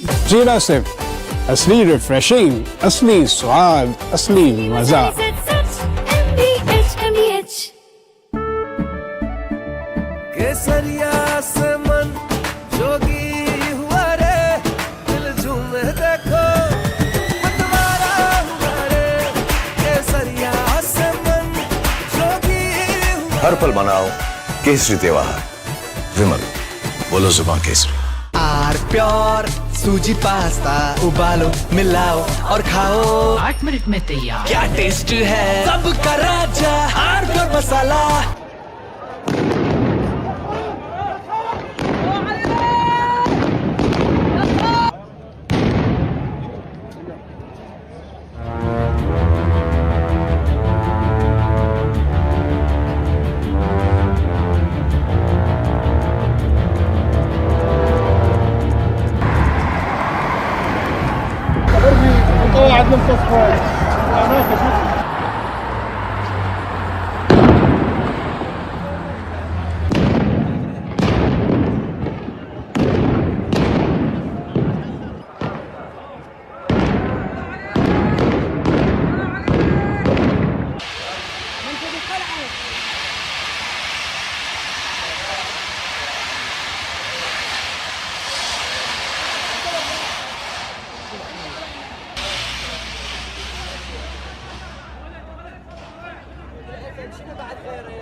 यहां इस विशाल जनसभा में भी यही आत्मविश्वास साफ साफ दिख रहा है। त्रिशूर की जनता ने, तिरुवनंतपुरम की जनता ने, केरलम के अनेक पंचायतों ने, वहां की जनता ने बीजेपी एनडीए पर जो विश्वास दिखाया है वही अब संपूर्ण केरलम करने जा रहा है। പ്രിയപ്പെട്ടവരെ, 21ാം നൂറ്റാണ്ടിന്റെ ഈ സമയമെന്നത് കേരളത്തെ സംബന്ധിച്ചിടത്തോളം വളരെ പ്രധാനപ്പെട്ട സമയമാണ്. കേരളത്തിന് പുതിയ ഒരു ഭാവി ഉണ്ടാകേണ്ട സമയമാണ് ഇത്. കേരളത്തിന് ഒരു പുതിയ തുടക്കം ആവശ്യമായ സമയമാണ് ഇത്. കേരളത്തിലെ ജനത ഇടത് വലത് അവിശുദ്ധ കൂട്ടുകെട്ടിന്റെ രാഷ്ട്രീയത്തിൽ നിന്ന് പുറത്തു വരാൻ മാനസികമായി തയ്യാറെടുത്തിരിക്കുന്ന സമയമാണ് ഇത് എന്നതിൽ എനിക്ക് ഏറെ സന്തോഷമുണ്ട്.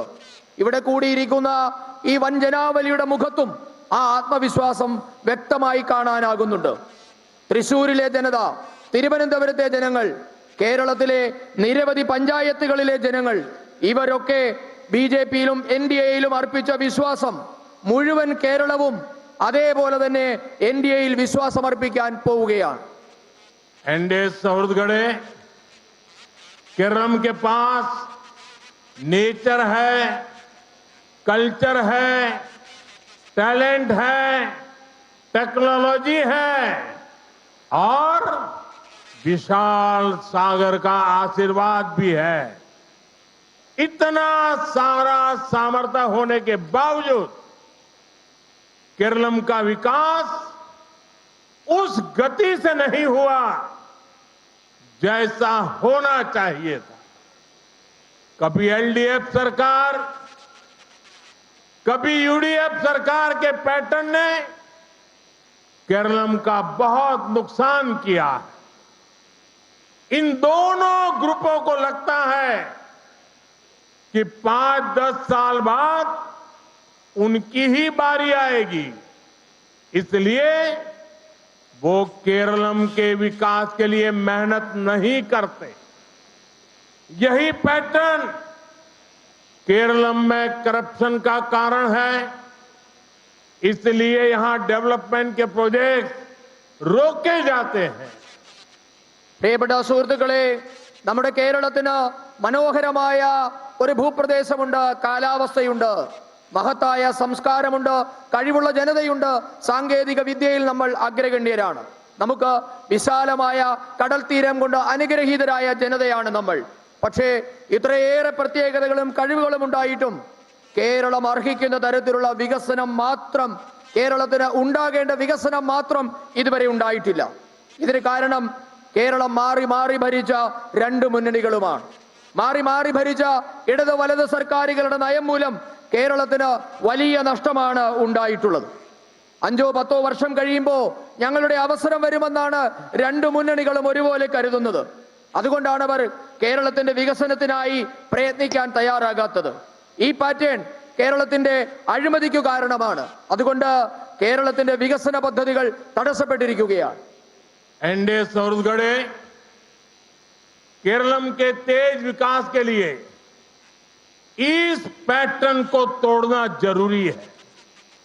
इसलिए इस बार आप यहां बीजेपी एनडीए सरकार बनाइए। आपने कांग्रेस और लेफ्ट को 70 साल से अधिक दिए हैं। अब बीजेपी एनडीए को अगले 5 साल सेवा करने का मौका दीजिए। आपको विकसित केरलम की शानदार झलक दिखने मिलेगी। आपके पास मोदी की गारंटी है, जो अब तक नहीं बदला, अब बदलेगा। अब केरलम आगे बढ़ेगा। मारा तजमारुम इनी केरलम वलारुम। പ്രിയപ്പെട്ടവരെ, കേരളത്തിന്റെ അതിവേഗ വികസനത്തിന് ഈ രണ്ട് മുന്നണികളും മാറി മാറി അധികാരത്തിൽ വരുന്ന രീതി അവസാനിപ്പിക്കേണ്ടതുണ്ട്. അതുകൊണ്ട് ഞാൻ കേരളത്തിലെ ജനങ്ങളോട് അഭ്യർത്ഥിക്കുന്നു, ഇത്തവണ നിങ്ങൾ ഭാരതീയ ജനതാ പാർട്ടി നേതൃത്വം നൽകുന്ന എൻഡിഎ സർക്കാരിനെ അധികാരത്തിലേറ്റണം. ഇടതുപക്ഷത്തിനും കോൺഗ്രസിനും നിങ്ങൾ 70 വർഷത്തിലധികം സമയം നൽകി. അടുത്ത 5 വർഷം ദേശീയ ജനാധിപത്യ സഖ്യത്തിന് അവസരം നൽകിയാൽ വികസിത കേരളം എന്ന അത്ഭുതകരമായ മനോഹരമായ കാഴ്ച നിങ്ങൾക്ക് കാണാൻ സാധിക്കും. ഇത് മോദിയുടെ ഗ്യാരണ്ടിയാണ്. ഇതുവരെ മാറാത്തത് മാറ്റിയതിന് മോദിയുടെ ഗ്യാരണ്ടി നിങ്ങളുടെ മുൻപാകെയുണ്ട്. ഞാൻ നിങ്ങളോട് പറയുന്നു, ഇനി കേരളവും മാറും, മാറാത്തതും മാറും, ഇനി കേരളവും വളരും. अंडे सुरद गड़े, आज मैं विकसित केरलम के लिए बीजेपी एनडीए के रोड मैप को आपसे साझा करने आया। बीजेपी एनडीए का विजन है वेलनेस और टूरिज्म के लिए केरलम फर्स्ट चॉइस हो, वेडिंग डेस्टिनेशन के लिए केरलम फर्स्ट चॉइस हो, कॉन्फ्रेंस के लिए लोग केरलम आए, कंसर्ट के लिए दुनिया केरलम को चुने। इसके लिए जरूरी है केरलम का इंफ्रास्ट्रक्चर आधुनिक हो। केंद्र सरकार जो प्रोजेक्ट दे रही है वो बिना रुकावट पूरे हो। പ്രിയപ്പെട്ടവരെ, ഇന്ന് ഞാൻ നിങ്ങളുടെ മുൻപാകെ എത്തിയിരിക്കുന്നത് വികസിത കേരളത്തിനായുള്ള ഭാരതീയ ജനതാ പാർട്ടിയുടെ എൻഡിഎയുടെ രൂപരേഖ, നയരേഖ നിങ്ങളുമായി പങ്കുവെക്കാനാണ്. മാനസിക ശാരീരിക സൗഖ്യത്തിനും വിനോദസഞ്ചാരത്തിനും കേരളത്തെ ഒന്നാമതെത്തിക്കുക എന്നതാണ് എൻഡിഎയുടെ ലക്ഷ്യം. വിവാഹ പാർട്ടികളുടെ ഒന്നാമത്തെ ലക്ഷ്യകേന്ദ്രമായി കേരളം മാറണം. വലിയ വലിയ സമ്മേളനങ്ങൾക്കായി ലോകം കേരളത്തിലെത്തുക എന്നതാണ് എൻഡിഎയുടെ ലക്ഷ്യം. വലിയ വലിയ സാംസ്കാരിക സംഗീത പരിപാടികൾക്കായി ലോകം കേരളത്തെ തിരഞ്ഞെടുക്കണം. ഇതാണ് എൻഡിഎയുടെ ലക്ഷ്യം. ഈ ലക്ഷ്യങ്ങളൊക്കെ സാധ്യമാകണമെങ്കിൽ കേരളത്തിന്റെ അടിസ്ഥാന സൗകര്യ മേഖല ആധുനികവൽക്കരിക്കപ്പെടണം, മെച്ചപ്പെടണം. ഇതിനായി കേന്ദ്രം നൽകിയ പദ്ധതികൾ തടസ്സമില്ലാതെ നടപ്പാക്കാനും പൂർത്തിയാക്കാനും കഴിയണം. साथियों, विकसित केरलम के लिए सबसे बड़ी जरूरत टूरिज्म, टैलेंट और टेक्नोलॉजी को नए अवसर देने की। लेकिन 21st सेंचुरी के पहले 25 साल में एलडीएफ और यूडीएफ ने केरलम को युवा शक्ति से वंचित कर दिया है और कांग्रेस को तो केरलम के युवाओं पर, देश के युवाओं के सामर्थ्य पर भरोसा ही नहीं है। केरलम के लोगों ने तो देखा है कि कांग्रेस के युवराज को ये भी नहीं पता कि भारत के युवा आज ड्रोन मैन्युफैक्चरिंग में कितनी कमाल कर रहे हैं। कांग्रेस के नेता को ये भी नहीं पता कि भारत में आज अनेक कंपनियां ड्रोन बना रही हैं। उनको ये भी नहीं पता कि केरलम के ही युवा स्टार्टअप ड्रोन बना रहे हैं, जो सिर्फ अपने छोटे से दायरे में ही सिमटा हो। उसको देश का विकास नहीं दिखाई देगा, उसे केरलम के युवाओं का सामर्थ्य समझ ही नहीं आएगा। പ്രിയപ്പെട്ടവരെ, വികസിത കേരളം സാധ്യമാകണമെങ്കിൽ ഏറ്റവും അത്യാവശ്യമായിട്ടുള്ളത് വിനോദസഞ്ചാര മേഖലയിൽ യുവാക്കളുടെ കഴിവ്, സാങ്കേതിക വിദ്യ എന്നീ മേഖലകളിലൊക്കെ പുതിയ അവസരങ്ങൾ ഉണ്ടാവുക എന്നതാണ്. എന്നാൽ ഈ നൂറ്റാണ്ടിന്റെ ആദ്യ നൂറ്റാണ്ടുകൾ 25 വർഷം ഇടതു വലതു മുന്നണികൾ കേരളത്തിലെ യുവാക്കളെ വഞ്ചിക്കുകയായിരുന്നു. കോൺഗ്രസിനാകട്ടെ കേരളത്തിലെ എന്ന് മാത്രമല്ല രാജ്യത്തെ യുവാക്കളുടെ കഴിവിൽ വിശ്വാസം പോലും ഇല്ലാതായി മാറിയിരിക്കുന്നു. ഭാരതത്തിലെ യുവാക്കൾക്ക് ഡ്രോൺ നിർമ്മാണത്തിൽ എത്രമാത്രം വൈദഗ്ധ്യമുണ്ടെന്ന കാര്യം പോലും കോൺഗ്രസിന്റെ യുവരാജാവിന് അറിയില്ല എന്ന് നാം കണ്ടു കഴിഞ്ഞു. ഡ്രോൺ നിർമ്മിക്കുന്ന കാര്യത്തിൽ നിരവധി കമ്പനികൾ ഭാരതത്തിൽ ഉണ്ടെന്ന കാര്യം പോലും ഈ കോൺഗ്രസ് നേതാവിന് അറിയില്ല. കേരളത്തിൽ തന്നെ നിരവധി യുവാക്കൾ സ്റ്റാർട്ടപ്പ് കമ്പനികൾ ഉപയോഗിച്ച് ഡ്രോൺ നിർമ്മിക്കുന്ന കാര്യവും ഇദ്ദേഹത്തിന് അറിയില്ല. ഇങ്ങനെ അവനവന്റെ കൂപമണ്ഡൂകങ്ങളായ ചിലർക്ക് ഈ രാജ്യത്തിനകത്ത് നടക്കുന്ന പരിവർത്തനം കാണാൻ സാധിക്കുന്നില്ല. അവർക്ക് കേരളത്തിലെ യുവാക്കളുടെ കഴിവിനെ മനസ്സിലാക്കാൻ പോലും കഴിഞ്ഞിട്ടില്ല എന്നതാണ് യാഥാർത്ഥ്യം. एनडीए सुहृदगणे, बीजेपी एनडीए केरलम के टैलेंट के साथ न्याय करके रहेगी। यहां इन्वेस्टमेंट का बेहतर माहौल बनाया जाएगा। Corruption, red tape, land mafia, हड़ताल माफिया, ऐसी हर रुकावट को बीजेपी एनडीए सरकार दूर करेगी। हम केरलम को एआई और फ्यूचर टेक्नोलॉजी का बड़ा हब बनाने के लिए मेहनत करेंगे। हम यहां स्किल डेवलपमेंट के इकोसिस्टम को नए सिरे से विकसित करेंगे। സുഹൃത്തുക്കളെ, ബിജെപി എൻഡിഎ നേതൃത്വത്തിൽ ഒരു സർക്കാർ കേരളത്തിൽ ഉണ്ടായാൽ കേരളത്തിലെ പ്രതിഭകളായ യുവാക്കളോട് നീതി പുലർത്തുമെന്ന കാര്യം ഞാൻ നിങ്ങൾക്ക് ഉറപ്പു നൽകുകയാണ്. ഇവിടെ നിക്ഷേപം വരാനുള്ള അന്തരീക്ഷം ഞങ്ങൾ ഉണ്ടാക്കും. വികസനത്തെ തടസ്സപ്പെടുത്തുന്ന അഴിമതി, ചുവപ്പുനാട, ഭൂമാഫിയ, ഹർത്താൽ മാഫിയ എന്നിവയെല്ലാം എൻഡിഎ സർക്കാർ തുടച്ചു നീക്കും. AI അടക്കമുള്ള ഭാവി സാങ്കേതിക വിദ്യകളുടെ കേന്ദ്രമായി ഞങ്ങൾ കേരളത്തെ മാറ്റും. ഈ കേരളത്തിലെ പ്രതിഭകൾ, അവരുടെ കഴിവുകൾ പ്രോത്സാഹിപ്പിക്കപ്പെടുന്ന അന്തരീക്ഷം കേരളത്തിൽ ഉണ്ടാക്കും. एनडीए सुहृदगणे, फिशरमैन कम्युनिटी का विकास हमारी प्राथमिकता है। बीते 11 वर्षों में भारत फिशरीज के मामले में दुनिया का दूसरा सबसे बड़ा प्रोड्यूसर बना है। केंद्र की बीजेपी सरकार ने फिशरमैन के लिए जो नीतियां बनाई, ये उसी का परिणाम है। हमारी सरकार ने ही फिशरमैन को किसान क्रेडिट कार्ड दिया।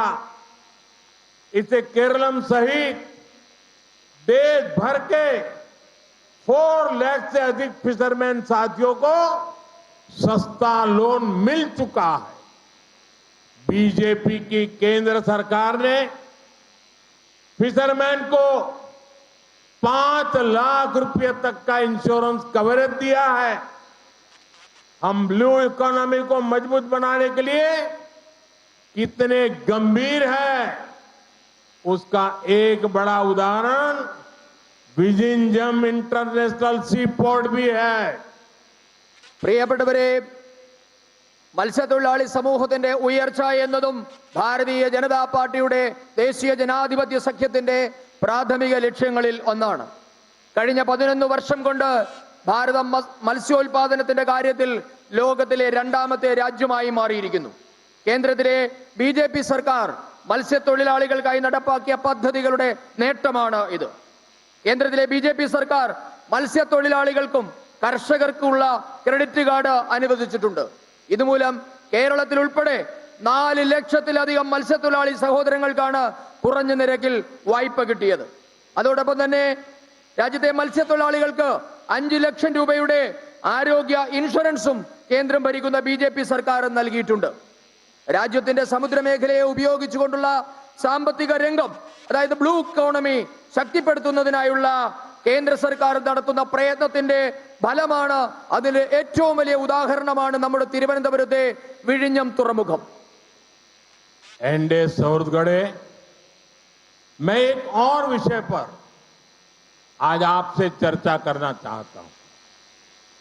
गल्फ में, वेस्ट एशिया में जो कुछ हो रहा है उससे आप सभी का चिंतित होना बहुत स्वाभाविक है. हमारे लाखों भाई बहन वहां काम करते हैं, लेकिन साथियों आपको याद रखना है, आज देश में बीजेपी एनडीए की सरकार है. जब भी हमारा कोई देशवासी संकट में पड़ा, हमने उसे सुरक्षित बचाने के लिए पूरी ताकत लगा दी. इराक में फंसी नर्सों को बचाने की बात हो या यमन के आतंकवादियों के चंगुल से फादर टॉम को आजाद कराने का काम, आज का भारत अपने नागरिकों को संकट में अकेला नहीं छोड़ता. फादर एलेक्सिस प्रेम कुमार को भी हम अफगानिस्तान से सुरक्षित वापस लाए. आज भी हमारा प्रयास है कि युद्ध के हालत में फंसे भारतीयों को सुरक्षा मिले, हर संभव सुविधा मिले. പ്രിയപ്പെട്ടവരെ, മറ്റൊരു വിഷയം കൂടി നിങ്ങളോട് ചർച്ച ചെയ്യാൻ ഞാനിപ്പോൾ ആഗ്രഹിക്കുകയാണ്. അത് നമ്മുടെ പ്രവാസി സഹോദരങ്ങളെ കുറിച്ചാണ്. ഇപ്പോൾ പശ്ചിമേഷ്യയിൽ, ഗൾഫ് രാജ്യങ്ങളിൽ ഇപ്പോൾ നടന്നുകൊണ്ടിരിക്കുന്ന യുദ്ധസമാനമായ സാഹചര്യത്തിൽ അവിടെ നടന്നുകൊണ്ടിരിക്കുന്ന കാര്യങ്ങളിലൊക്കെ നിങ്ങൾക്ക് ആശങ്ക ഉണ്ടാവുക സ്വാഭാവികമാണ്. കാരണം നമ്മുടെ ലക്ഷക്കണക്കിന് സഹോദരീ സഹോദരന്മാരാണ് അവിടെ ജോലി ചെയ്യുന്നത്. എന്നാൽ നിങ്ങൾ ഒരു കാര്യം ഓർക്കണം, ഇന്ന് രാജ്യം ഭരിക്കുന്നത് ഭാരതീയ ജനതാ പാർട്ടി നേതൃത്വം നൽകുന്ന ദേശീയ ജനാധിപത്യ സഖ്യമാണ്. നമ്മുടെ ഏതെങ്കിലും ഒരു പൗരൻ ഒരു കുഴപ്പത്തിൽ അകപ്പെട്ടാൽ, അവർക്ക് ഏതെങ്കിലും ദുരിതകാലം ഉണ്ടായാൽ അവരെ സുരക്ഷിതമായി തിരികെ എത്തിക്കാൻ പൂർണ്ണമായ ശക്തിയും നാം ഉപയോഗിക്കുന്നുണ്ട്. അത് ഇറാഖിൽ അകപ്പെട്ട നഴ്സുമാരെ രക്ഷിക്കുന്ന കാര്യത്തിലായാലും, യമനിൽ തീവ്രവാദിയുടെ പിടിയിൽ നിന്ന് ഫാദർ ടോം ഉഴുന്നാലിനെ മോചിപ്പിക്കുന്ന കാര്യത്തിലായാലും, ഭാരതത്തിന്റെ ഒരു പൗരനെയും അവരുടെ കഷ്ടകാലത്ത് ഉപേക്ഷിക്കുന്ന ഭാരതമല്ല എന്നുള്ളത്. താലിബാൻ ഭീകരരുടെ തടവിലായിരുന്ന ഫാദർ അലക്സിസ് പ്രേംകുമാറിനെ നാം സുരക്ഷിതമായി തിരികെ എത്തിച്ചിട്ടുണ്ട്. ഇപ്പോൾ നാം പ്രയത്നിക്കുന്നത് ഈ യുദ്ധകാലത്ത് പശ്ചിമേഷ്യയിൽ ദുരിതമനുഭവിക്കുന്ന ഭാരതീയർക്ക് സാധ്യമായ എല്ലാ സുരക്ഷയും നൽകുക എന്നതാണ് ഇപ്പോൾ നാം ചെയ്തുകൊണ്ടിരിക്കുന്നത്. मुझे संतोष है कि गल्फ के हमारे सभी मित्र देशों की सरकारें भी हमारे देश के नागरिकों का पूरा ध्यान रख रही है. मैं उन सभी सरकारों का भी आभारी हूं. वहां हर देश पे जो हमारी एम्बेसीज है, हमारे मिशन है, वे 24/7 उनकी मदद कर रहे हैं. किसी को भी खाना पीना चाहिए, मेडिकल हेल्प चाहिए, रहने के लिए हेल्प चाहिए, कानूनी सहायता चाहिए, ये सब सुनिश्चित किया जा रहा है. लेकिन साथियों, ये बहुत बड़ा दुर्भाग्य है कि कांग्रेस पार्टी इतने बड़े वैश्विक संकट में भी राजनीति ढूंढ रही है। कांग्रेस पार्टी जानबूझकर उकसाने वाले बयान दे रही है, गैर जिम्मेवार बयान दे रही है, ताकि स्थितियां बिगड़ जाएं, हमारे लोग वहां संकट में फंस जाएं और फिर ये लोग मिलकर मोदी को गालियां देने का, रील बनाने का अभियान शुरू कर सके। यही उनका खेल है। പ്രിയപ്പെട്ടവരെ, ഇന്ത്യക്കാരുടെ പശ്ചിമേഷ്യയിലെ ഇന്ത്യക്കാരുടെ സുരക്ഷ ഉറപ്പാക്കുന്നതിൽ ഗൾഫിലെ നമ്മളുടെ സുഹൃത്ത് രാജ്യങ്ങളും അതീവ ശ്രദ്ധ പുലർത്തുന്നു എന്നതിൽ എനിക്ക് സന്തോഷമുണ്ട്. അവരോടെല്ലാം നമുക്ക് കടപ്പാടുമുണ്ട്.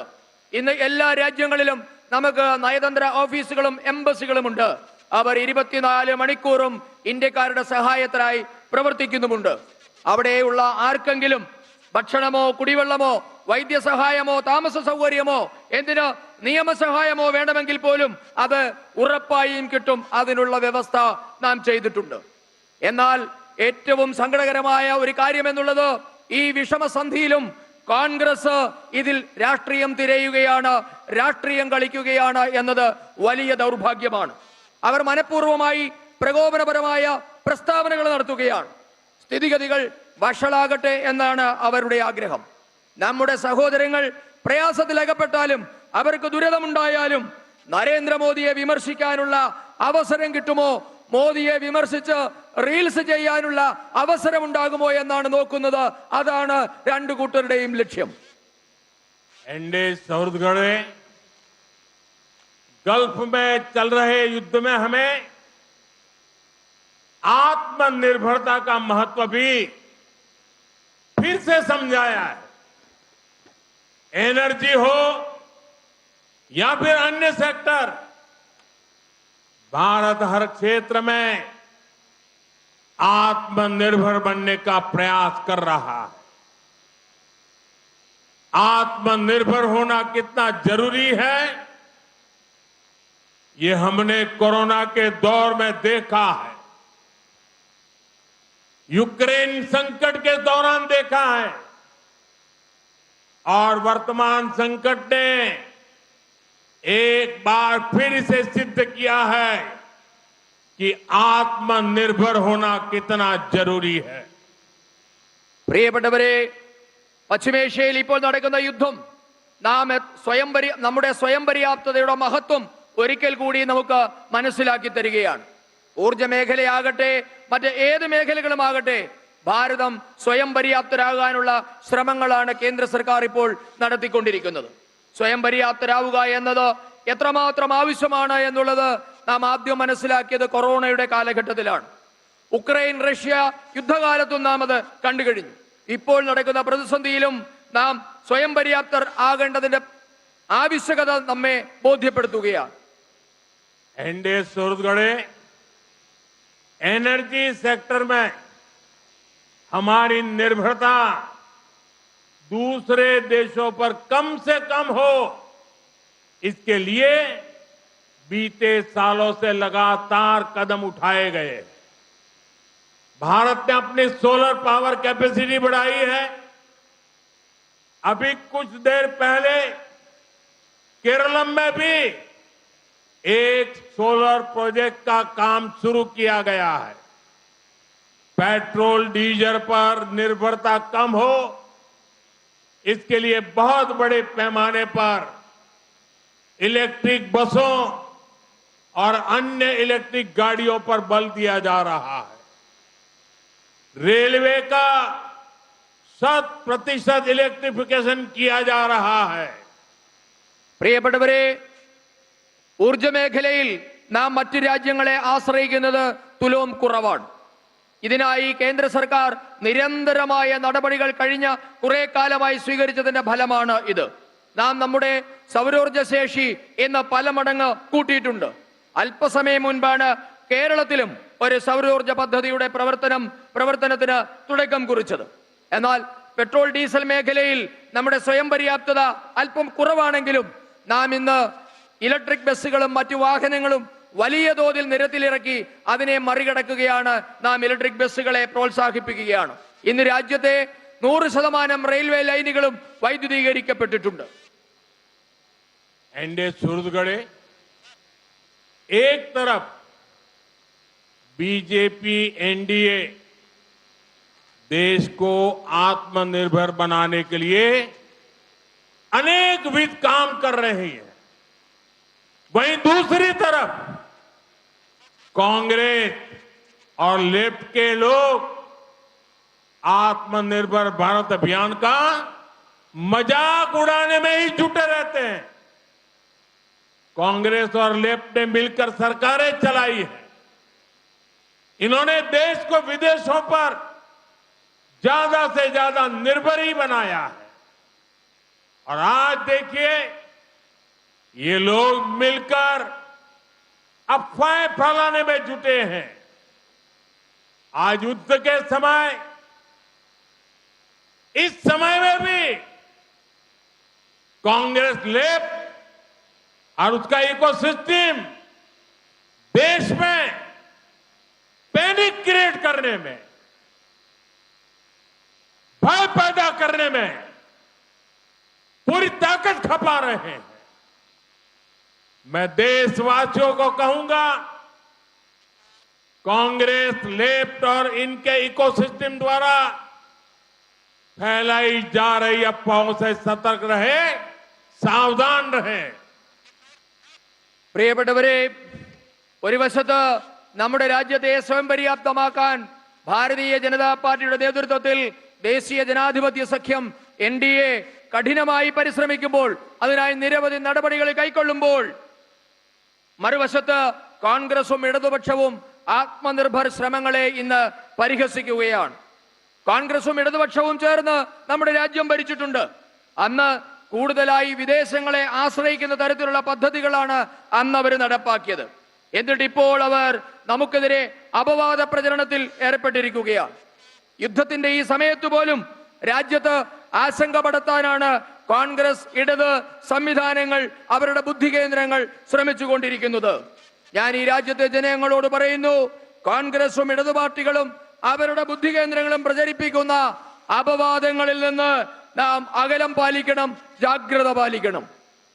एनडीए सौहृदगणे, एलडीएफ हो या फिर यूडीएफ, दोनों के नाम अलग है लेकिन कारनामे एक जैसे ही है। एलडीएफ यूडीएफ करप्शन में पार्टनर है, क्राइम में पार्टनर है, कम्युनलिज्म फैलाने में पार्टनर है, डेवलपमेंट रोकने में पार्टनर है। ये इंडस्ट्री को बर्बाद करने में भी पार्टनर है। പ്രിയപ്പെട്ടവരെ, കേരളത്തില് ഇടതുമുന്നണിയായാലും വലതുമുന്നണിയായാലും അവരുടെ പേരുകൾ കൊണ്ട് അവർ വ്യത്യസ്തരായിരിക്കാം, പക്ഷേ അവരുടെ ചെയ്തികൾ ഒന്നു തന്നെയാണ്. കേരളത്തിലെ ഇടതു വലതു മുന്നണികൾ അഴിമതിയിൽ പങ്കാളികളാണ്, കുറ്റകൃത്യങ്ങളിൽ അവർ പങ്കാളികളാണ്, വർഗീയത പരത്തുന്നതിൽ അവർ കൂട്ടാളികളാണ്, വികസനം തടയുന്ന കാര്യത്തിൽ അവർ പങ്കാളികളാണ്, വ്യവസായം തകർക്കുന്നതിലും ഈ രണ്ട് കൂട്ടരും പങ്കാളികളാണ്. एनडीए सूरतगढ़े, यहां जब यूडीएफ की सरकार थी तो सोलर स्कैम की चर्चा होती थी। आज एलडीएफ सत्ता में है तो सीएमआरएल स्कैम छाया हुआ है। सबरीमाला मंदिर की लूट में भी इनकी पार्टनरशिप देखिए। एलडीएफ के लोगों पर गोल्ड की लूट के आरोप है तो यूडीएफ के लोगों पर लूटे हुए गोल्ड को बेचने के आरोप लग रहे हैं। പ്രിയപ്പെട്ടവരെ, കേരളത്തില് UDF ഭരണത്തിലിരുന്നപ്പോൾ, അവർ അധികാരത്തിലിരുന്നപ്പോൾ സോളാർ അഴിമതിയായിരുന്നു ചർച്ചയെങ്കിൽ ഇന്ന് ഇടതു ഭരണം CMRL അഴിമതിയുടെ നിഴലിലാണ്. ഇന്ന് CMRL അഴിമതിയാണ് കേരളത്തിൽ ചർച്ച. ശബരിമല സ്വർണ്ണക്കൊള്ളയിൽ ഈ രണ്ട് കൂട്ടരും പങ്കാളികളാണ്. ഇടതു നേതാക്കൾ ആരോപണ വിധേയരായത് സ്വർണ്ണക്കൊള്ളയിലാണ് എങ്കിൽ, ശബരിമലയിൽ നിന്നും സ്വർണം കടത്തിയതിന്റെ പേരിലാണ് എങ്കിൽ, മോഷ്ടിച്ച സ്വർണം വിൽക്കുന്ന കാര്യത്തിൽ, അത് കടത്തിക്കൊണ്ടുപോകുന്ന കാര്യത്തിലാണ് കോൺഗ്രസ് നേതാക്കൾ ആരോപണ വിധേയരായിരിക്കുന്നത്. एनडीए छत्तीसगढ़ यहां एक तरफ यूडीएफ है जिसका नेतृत्व वो कांग्रेस कर रही है जो अब एमएमसी यानी मुस्लिम लीगी माओवादी कांग्रेस बन चुकी है। कांग्रेस केरल में चुनाव जीतने के लिए जमात और इसके जैसे अन्य संगठनों पे उसके भरोसे वो कुछ करना चाहती है। ऐसी पार्टियां जो अपने कट्टरपंथी एजेंडे से केरलम की शांति को भंग करना चाहते हैं, कांग्रेस, एमएमसी कांग्रेस उनको सपोर्ट करती है। दूसरी तरफ एलडीएफ का तो पीडीपी जैसा कट्टरपंथी पार्टी के साथ पुराना नाता है। ये वही पीडीपी है जिसके नेता यहां यूथ में एक्सट्रीमिज्म फैलाने में आगे रहते हैं। इसलिए आपको यूडीएफ और एलडीएफ दोनों से सावधान रहना है। പ്രിയപ്പെട്ടവരെ, ഇന്ന് കേരളത്തില് യുഡിഎഫിന് നേതൃത്വം നൽകുന്നത് ഇന്ത്യൻ നാഷണൽ കോൺഗ്രസ് എന്ന പാർട്ടിയാണ്. ആ പാർട്ടി ഇന്ന് എംഎംസി ആയി മാറിയിരിക്കുന്നു. അതായത് മുസ്ലിം ലീഗ് മാവോയിസ്റ്റ് കോൺഗ്രസ് ആയി ഇന്ത്യൻ നാഷണൽ കോൺഗ്രസ് എന്ന് മാറിയിരിക്കുകയാണ്.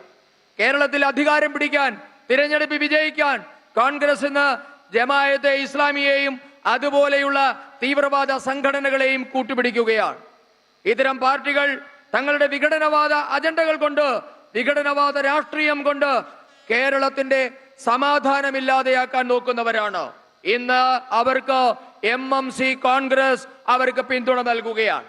നേരെ മറിച്ച് അപ്പുറത്ത് ഇടതുമുന്നണിയാകട്ടെ PDP പോലെയുള്ള ഭീകര പ്രസ്ഥാനങ്ങളുമായി അവർക്ക് നേരത്തെ തന്നെ ബന്ധമുണ്ട്. നിങ്ങൾക്കറിയാം, യുവാക്കൾക്കിടയിൽ തീവ്രവാദം പടർത്തുന്നതിൽ മുൻപന്തിയിൽ ഉണ്ടായിരുന്നത് ഇതേ PDPയുടെ നേതാവാണ്. അതുകൊണ്ട് ഞാൻ കേരളത്തിലെ ജനങ്ങളോട് പറയുന്നു, ഈ രണ്ട് മുന്നണികളെയും അകറ്റി നിർത്തേണ്ടത് അത്യാവശ്യമാണ്. एनडीए छत्तीसगढ़ कांग्रेस और लेफ्ट की इन साजिशों के बीच बीजेपी एनडीए का लक्ष्य देश का विकास है, केरलम का विकास है। केरलम में बनने वाली बीजेपी एनडीए सरकार यहां के विकास के लिए दिन रात एक कर देगी। डबल इंजन सरकार में केरलम डबल स्पीड से आगे बढ़ेगा। आप इतनी बड़ी तादाद में आए, ये दिखा रहा है कि आने वाले चुनावों में हवा का रुख क्या होगा। मैं आप सबका बहुत बहुत आभार व्यक्त करता हूं। പ്രിയപ്പെട്ടവരെ, ഈ രണ്ട് മുന്നണികളുടെയും ഗൂഢാലോചനയ്ക്കിടയിലും ഭാരതീയ ജനതാ പാർട്ടി ലക്ഷ്യം വെക്കുന്നത് നാടിന്റെ വികസനമാണ്, കേരളത്തിന്റെ വികസനമാണ്. കേരളത്തിൽ ഉടൻ വരാൻ പോകുന്ന ഭാരതീയ ജനതാ പാർട്ടി നേതൃത്വം കൊടുക്കുന്ന എൻഡിഎ സർക്കാർ കേരളത്തിന്റെ വികസനത്തിനായി രാപ്പകൽ അധ്വാനിക്കുമെന്ന് ഞാൻ നിങ്ങൾക്ക് ഉറപ്പു നൽകുകയാണ്. കേരളത്തിൽ ഒരു ഇരട്ട എഞ്ചിൻ സർക്കാർ വരുന്നതോടുകൂടി കേരളം ഇരട്ടി വേഗത്തിൽ കുതിക്കുമെന്ന കാര്യവും ഉറപ്പാണ്. ഇവിടെ ഇപ്പോൾ വലിയ സംഖ്യയിൽ ആൾക്കാർ വന്നിരിക്കുന്നു എന്നത് തന്നെ വരുന്ന തിരഞ്ഞെടുപ്പിന്റെ കാറ്റ് എങ്ങോട്ടാണ് എന്നതിന്റെ തെളിവാണ്. मेरे साथ बोलिए, भारत माता की, भारत माता की, भारत माता की, वंदे वंदे वंदे वंदे वंदे वंदे वंदे वंदे।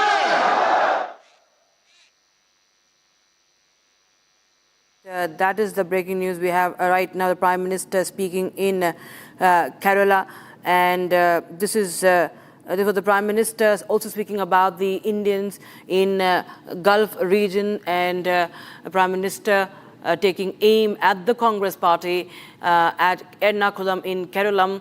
Of course, this is the first time ever since the name has changed of the state from Kerala to Kerala. He was speaking at a rally and taking aim at the Congress party, said that the opposition was making fun of Atmanirbhar Bharata. They have ridiculed, they have mocked Atmanirbhar Bharata, that they've been occupied politicizing the crisis, the humanitarian crisis due to war, and they've sought a political opportunity in times of conflict, and also slamming the opposition on several other issues, calling Congress a Muslim Maoist party, a Muslim Maoist Congress, and also, of course, assuring the people of the country who are in the Gulf region, working in the Gulf region, that their safety remains a priority for New Delhi.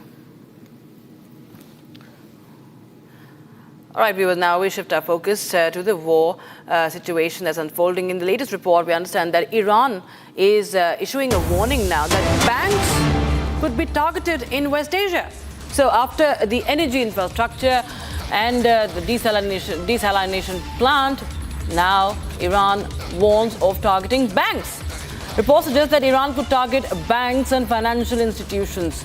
And this is just a warning right now, what we understand. But we've seen that Iran has made it clear it knows no bounds. There are no red lines in this war.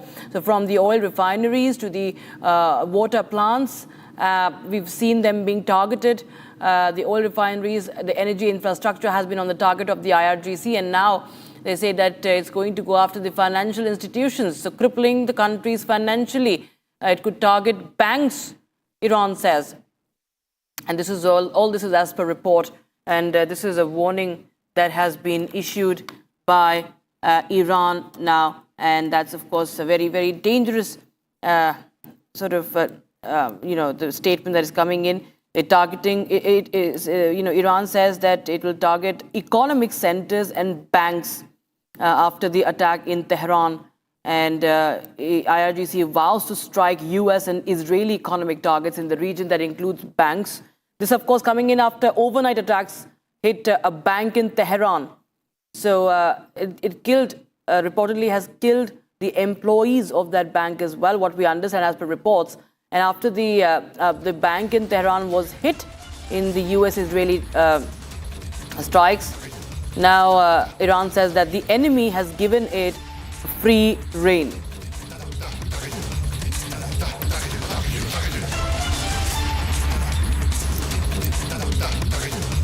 All right, we are getting in more updates now from back home in India. Protests have erupted in Manipur over census. Protests have erupted in Manipur over the census, and protesters are demanding postponing of the census with slogans of no NRC, no census, no IDP, resettlement, no census, and no free movement, no census. So that is the breaking news we have from the northeastern state of Manipur.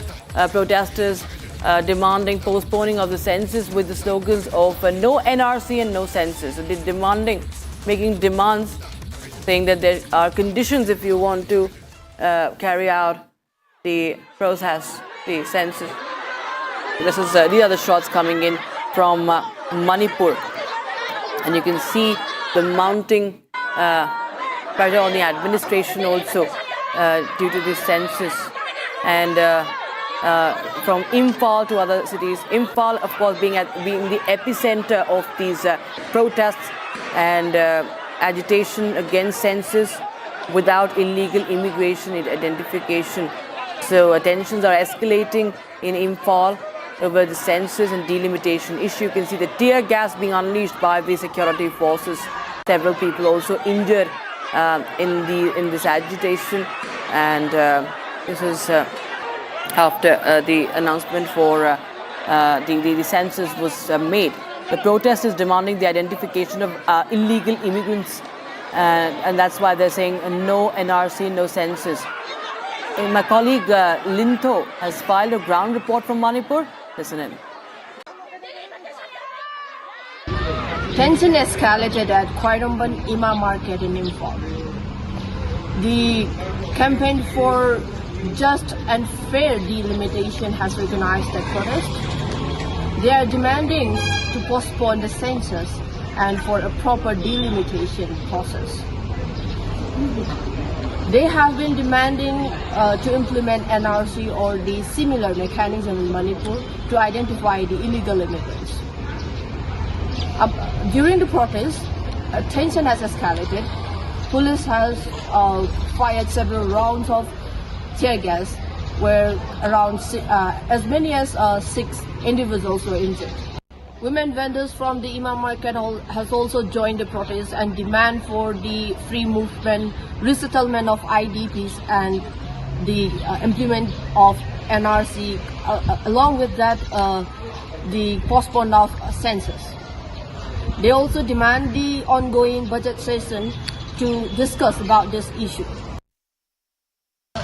The campaign for just and fair delimitation has also argued that conducting the census in the current situation could lead to inaccurate population data and affect the future political representation in Manipur. The CSO group has said that their protests will be continued until their demands are fulfilled. Security personnel has heightened the security measures in and around the Khairamban Ima Market, while also they also keep a close vigil along the transit points of towards the Manipur Legislative Assembly, thinking that the protest might disrupt the ongoing budget session.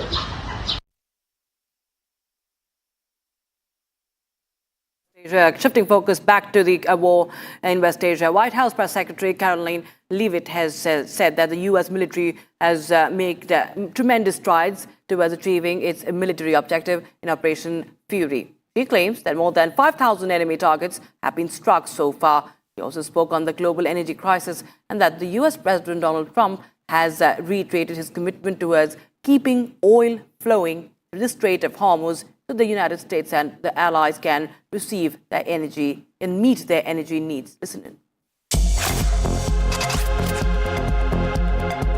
The United States military is making tremendous strides towards achieving our military objectives for Operation Epic Fury.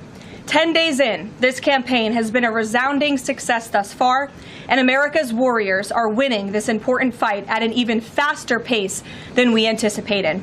More than 5,000 enemy targets have been struck so far. Iran's ballistic missile attacks are down more than 90%, and their drone attacks are down by approximately 85% since the start of Operation Epic Fury.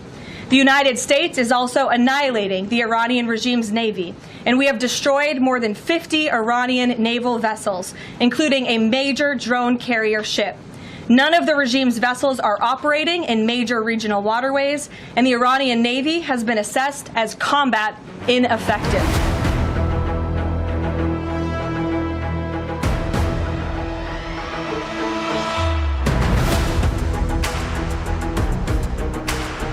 Last night, President Trump reiterated his commitment toward keeping oil flowing through the Strait of Hormuz so the United States and all of our allies can receive their energy needs. President Trump will not allow rogue Iranian terrorists to stop the freedom of navigation and the free flow of energy. Let me be clear. It is a good thing to wipe out terrorists who indiscriminately target civilians and attempt to hold the global economy hostage. And President Trump should be commended for doing so. As the president made unequivocally clear to the remaining elements of this terrorist regime in his statement yesterday, if they do anything to stop the flow of oil or goods within the Strait of Hormuz, they will be hit by the world's most powerful military 20 times harder than they have been hit thus far. And for the third consecutive day on Wednesday, a shortage of commercial LPG cylinders continues to disrupt restaurants, hotels and transport services in several Indian cities, even as the centre prioritizes domestic cooking gas supply amid global energy disruptions linked to the ongoing conflict in West Asia.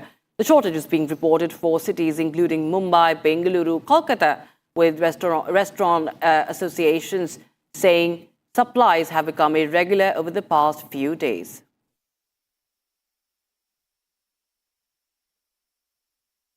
In fact, we have a report filed by my colleague Sharda from Chennai. Also, we have our reporters reporting from across the cities to tell you what the reality is on ground zero.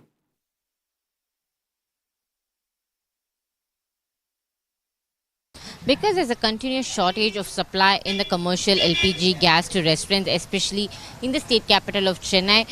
The main restaurants which is situated in T Nagar today have now announced that there's a shortage of gas supply and they would remain closed today. And this is what and a lot of disturbance for the people who generally use the restaurants, because let it be IT employees or people who've come to T Nagar for shopping, which is one of the famous shopping spots, and now to see the hotel remain closed give them a big fear as to whether they'll find food anywhere outside apart from their house, because the last few days most of the hotels have been announcing that there is a shortage of gas supply and the government should give them more possibilities and also at least 30% of the supply to continue so that they can run the hotels with the minimum. Fire broke out in Kishtwar last night, causing significant damage to property. The incident took place in the municipality office building. The fire gutted a large portion of the building, although it was brought under control after several hours. Look at this report.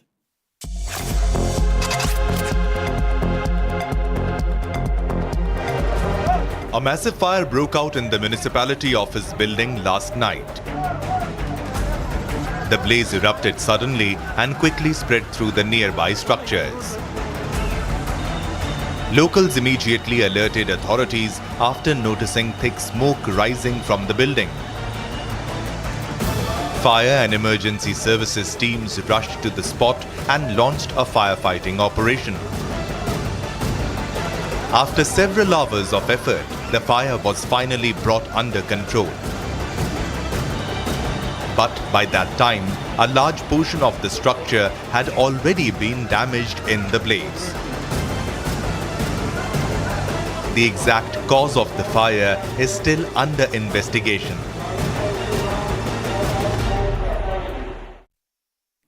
We have a latest update coming in on that Air India Express plane hot landing. It suffered a nose wheel problem at the Phuket airport. Air India Express aircraft operating its Hyderabad to Phuket flight, suffering a nose wheel issue at the Phuket airport. Authorities suspended the flight operations at the airport following the incident, since the aircraft has been stuck on the runway as per sources. You can see the extent of the damage to the nose wheel. You can see that nose wheel, the way it has been damaged. It was a massive scare for the passengers. It's the hard landing that in fact happened. That was a horrific scene for those on board. And in fact, Harsha is joining us live on the broadcast for more. Harsha, tell us more details. Okay, we'll just try and reconnect. We'll just try and connect with her to the soonest. But Air India flight made this hard landing in Phuket. The wheel is damaged. You can see that's the nose wheel lying on the runway. And this is the latest photograph that we have. And that's the Boeing 737 MAX 8 aircraft. 133 passengers on board. While the passengers were safely evacuated from the plane and taken to the waiting area. But this, of course, is a great cause of concern. It's a hard landing at the Phuket International Airport. And there has been significant damage to the nose gear. So the nose gear there was an issue with that gear, and that thereby what followed was a hard landing. Emergency response teams and airport authorities were rushed to the scene to secure the area and ensure the safety of those on board. The runway was closed to clear the aircraft and conduct safety inspections. But the big question, of course, remains: how many such mishaps are we going to see, especially when we see airlines, the top airlines like the Air India? This was an international flight, mind you, and with more than 100 on board. And you can understand from that visual we are playing to the left side of your screen, that's an AI-generated, visual, but that's meant to help one understand what really had happened. I think it is okay. It's not AI. I don't know what's that, but that's one of the visuals we have from one agency. And all right, so this is a scare, massive Air India flight scare, and there was a hard landing. And it took from Hyderabad at 6:42 a.m. instead of the scheduled departure at 6:20. Then it landed at the Phuket airport at 11:40 a.m. local time, according to the flight radar 24.com. And about 11:55, airport officials confirmed that the aircraft had made a hard landing that resulted in damage to the front landing gear. So the hard landing caused, stand corrected, the damage to the front landing gear. That's the nose gear. That's right in the front of the aircraft. And we've, of course, also, I think we've spoken to the passengers as well. We'll just try and get more details on this issue. What has been found out by now? Has anything been discovered? What was the reason? If that has been found out or not, that remains to be seen. We'll try and connect with our correspondent who's tracking the aviation sector. But this is an Air India Express plane suffering nose wheel problem after the hard landing. So, of course, due to the hard landing, the nose wheel got damaged, and so did the landing gear. Why did it happen? We do not know yet. There's nothing that has been put as such on record, and there's no clarity on that as to what really happened. But that's a picture of the extent of damage. We have Captain Kabir Malik joining us on the broadcast, aviation expert. Captain Malik, how do you see this issue?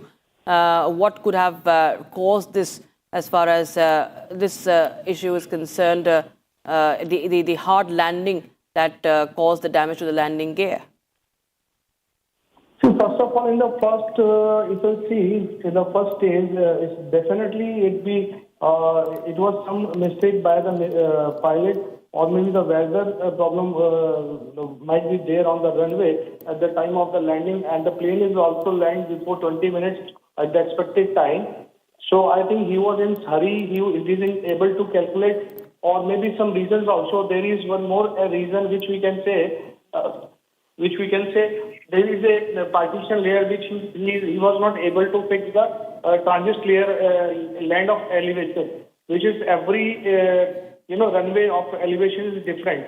So might be some this reason also will be there. We'll find out in the later on. But in my first stage, I could say this only. Right. All right, Captain Malik, many thanks for joining us with your reading of the situation. Meanwhile, visuals. All right, viewers, now we shift our focus to the war in West Asia now. Just days after Iran's former supreme leader, the slain Ali Khamenei's death, his son Mujtaba Khamenei took oath as the new supreme leader. And now we are getting in a lot of reactions, mixed reactions that have come in from the people of Iran, from Iranians. And remember, viewers, that this war is not over yet. Strikes are being reported from both the sides with no signs of ending. And Republic now is bringing you reactions from ground, from the Iranians on appointment of Mujtaba Khamenei. Take a look.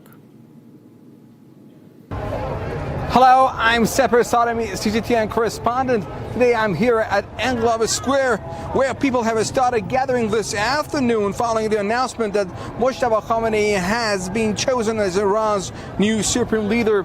The 56-year-old cleric succeeds his father, Ali Khamenei, marking a significant moment in the country's political history. It's around 4 p.m. here, and more people are gradually arriving at the square, which has often been a focal point for major political gatherings in Tehran. We are speaking with people here to get a sense of how the public is reacting to Iran's new leadership. بسیار عالی، بسیار عالی. یکی از بهترین انتخاب‌های بعد از انقلاب ما این انتخاب بود که مایه افتخار برای تمام مسلمین و تمام ایرانیان هستش. همونطوری که تا الان پشت رهبر شهیدمون بودیم و فرامین ایشون رو اطاعت کردیم، از این به بعد هم فرامین رهبر جدیدمون رو امام سید مجتبی خامنه‌ای رو قطعاً پیروی می‌کنیم. اینجا هستیم که با رهبر جدید بیعت بکنیم. خیلی خوشحالیم از اینکه آقای سید مجتبی و سید خامنه‌ای انتخاب شد. کل جهان فکر کنم الان سورپرایز شدن، متعجب شدن از این انتخاب. و یه مشت محکمیه تو دهن اون صهیونیستا و استکبار جهانی. As the gathering continues here in Englava Square, reactions here reflect the importance of this moment in Iran's political landscape.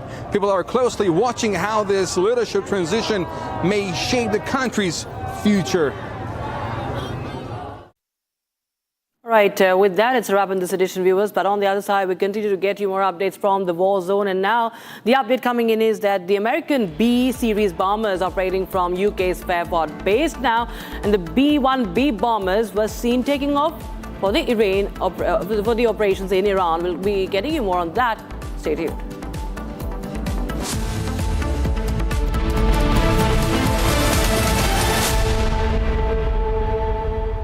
चमकी चाट से क्या बना है? आलू चाट या fruit चाट, स्वाद बढ़ाए चमकी चाट। क्या बात है? स्वादिष्ट पकोड़े और फरसान, अरे चमकी चाट है इसकी जान। असली स्वाद सिर्फ चमकी चाट। केसरिया से मन जोगी हुआ रे, दिल झूमे देखो मतवारा हुआ रे। केसरिया से मन जोगी हुआ। हर पल मनाओ केसरी त्योहार, विमल बोलो जुबान केसरी। थोड़े में ज्यादा स्वाद, यही तो है इसकी खास बात। वाओ मामा, क्या स्वाद है? अरे मेरी राजा, सबका राजा आरती और masala.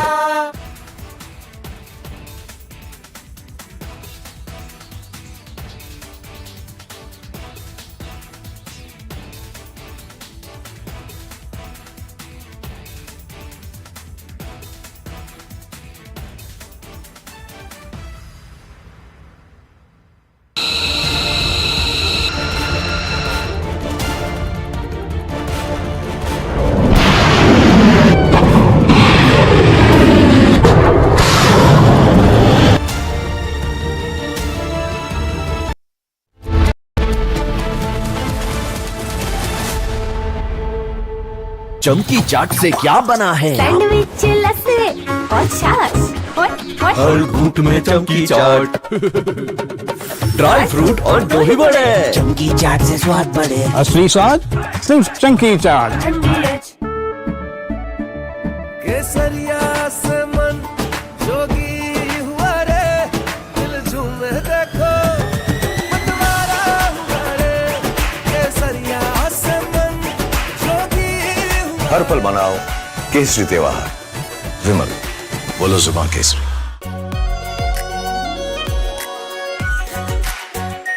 R pure shahi paneer masala, delicious, healthy everyday.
Pure सूजी पास्ता, उबालो मिलाओ और खाओ। 8 मिनट में तैयार। क्या टेस्ट है, सबका राजा आर प्योर मसाला। केसरिया से मन जोगी हुआ रे, दिल झूमे देखो मतवारा हुआ रे। केसरिया से मन जोगी हुआ। हर पल मनाओ केसरी त्योहार, विमल बोलो जुबान केसरी। प्यास बुझाए, ठंडक लाए, सबको भाए जीरा से। MTH का जलजीरा जीरा से। जीरा सिर्फ असली रिफ्रेशिंग, असली स्वाद, असली मजा। MTH।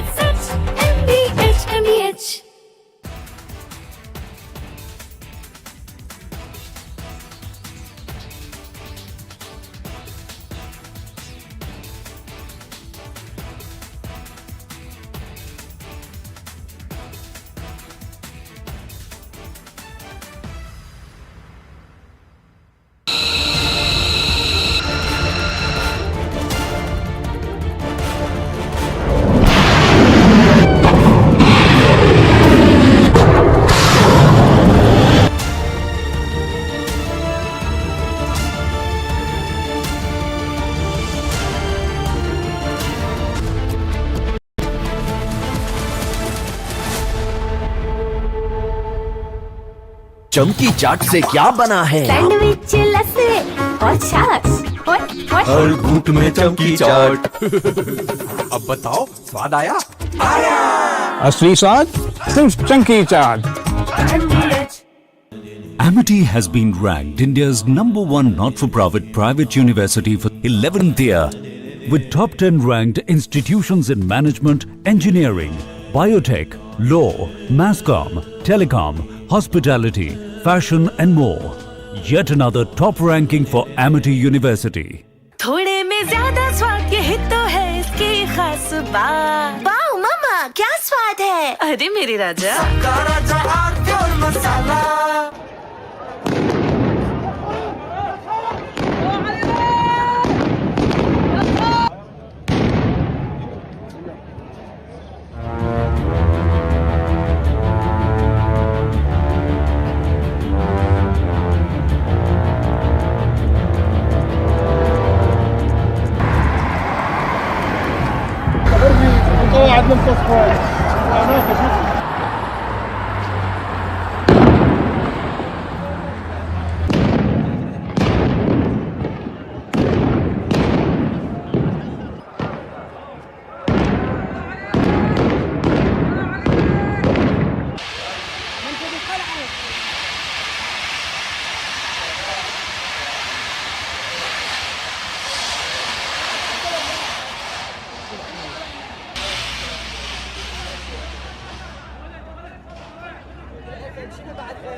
कांग्रेस पार्टी इतने बड़े वैश्विक संकट में भी राजनीति ढूंढ रही है। कांग्रेस पार्टी जानबूझकर उकसाने वाले बयान दे रही है।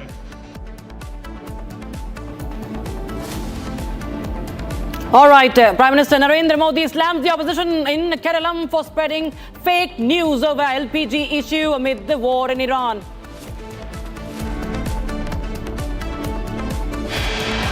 As West Asia war escalates, India battles LPG crisis across cities, disrupting restaurants, hotels and transport services. Opposition attempts to politicize the LPG crisis in India. Air India Express flight suffers hard landing in Phuket airport. Runway malfunction declared. American B-series bombers operating from UK's Fairford base. B-1B bombers seen taking off for Iran operations. Netanyahu reveals plans for an additional $13 billion war budget. Israeli finance minister terms it as an investment. Trump announces historic $300 billion oil refinery in Texas with Reliance backing amid West Asia conflict.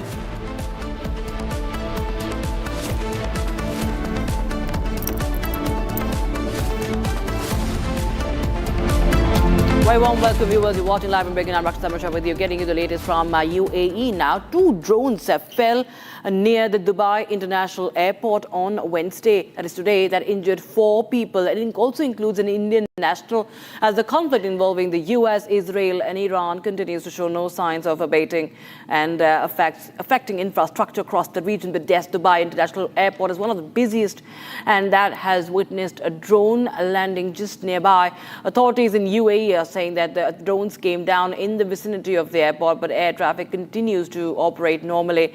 The office of the airport says that the attack caused minor injuries to 2 Ghanaian nationals and 1 Bangladeshi national, and moderate injuries to 1 Indian national. And that is the update we are getting in right now from UAE, where earlier too there have been multiple strikes from Iran. So we have now we have journalist Anjana Shankar joining us from Abu Dhabi. Tell us the situation right now, Anjana. What is the situation as we see that Dubai, Abu Dhabi have been targets of the Israeli and US Air Force, and now 2 drones have injured some individuals, including 1 Indian, near the Dubai airport? Yeah, thank you for having me. Yeah, that's the news that we woke up to this morning. The 2 drone strikes near the airport and 4 people have been injured. Things are very much under control at the moment. That's what I understand from the ground, because the operations have resumed. I think temporarily it was on hold, but now people are back at the airport. Flights have resumed.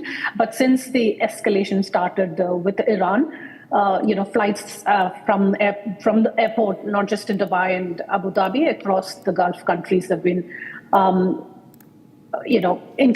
interrupted, and they resumed later, but not scheduled flights are not operating, but there are these limited flights operating, and a lot of stranded passengers and especially Indian expats have flown back home.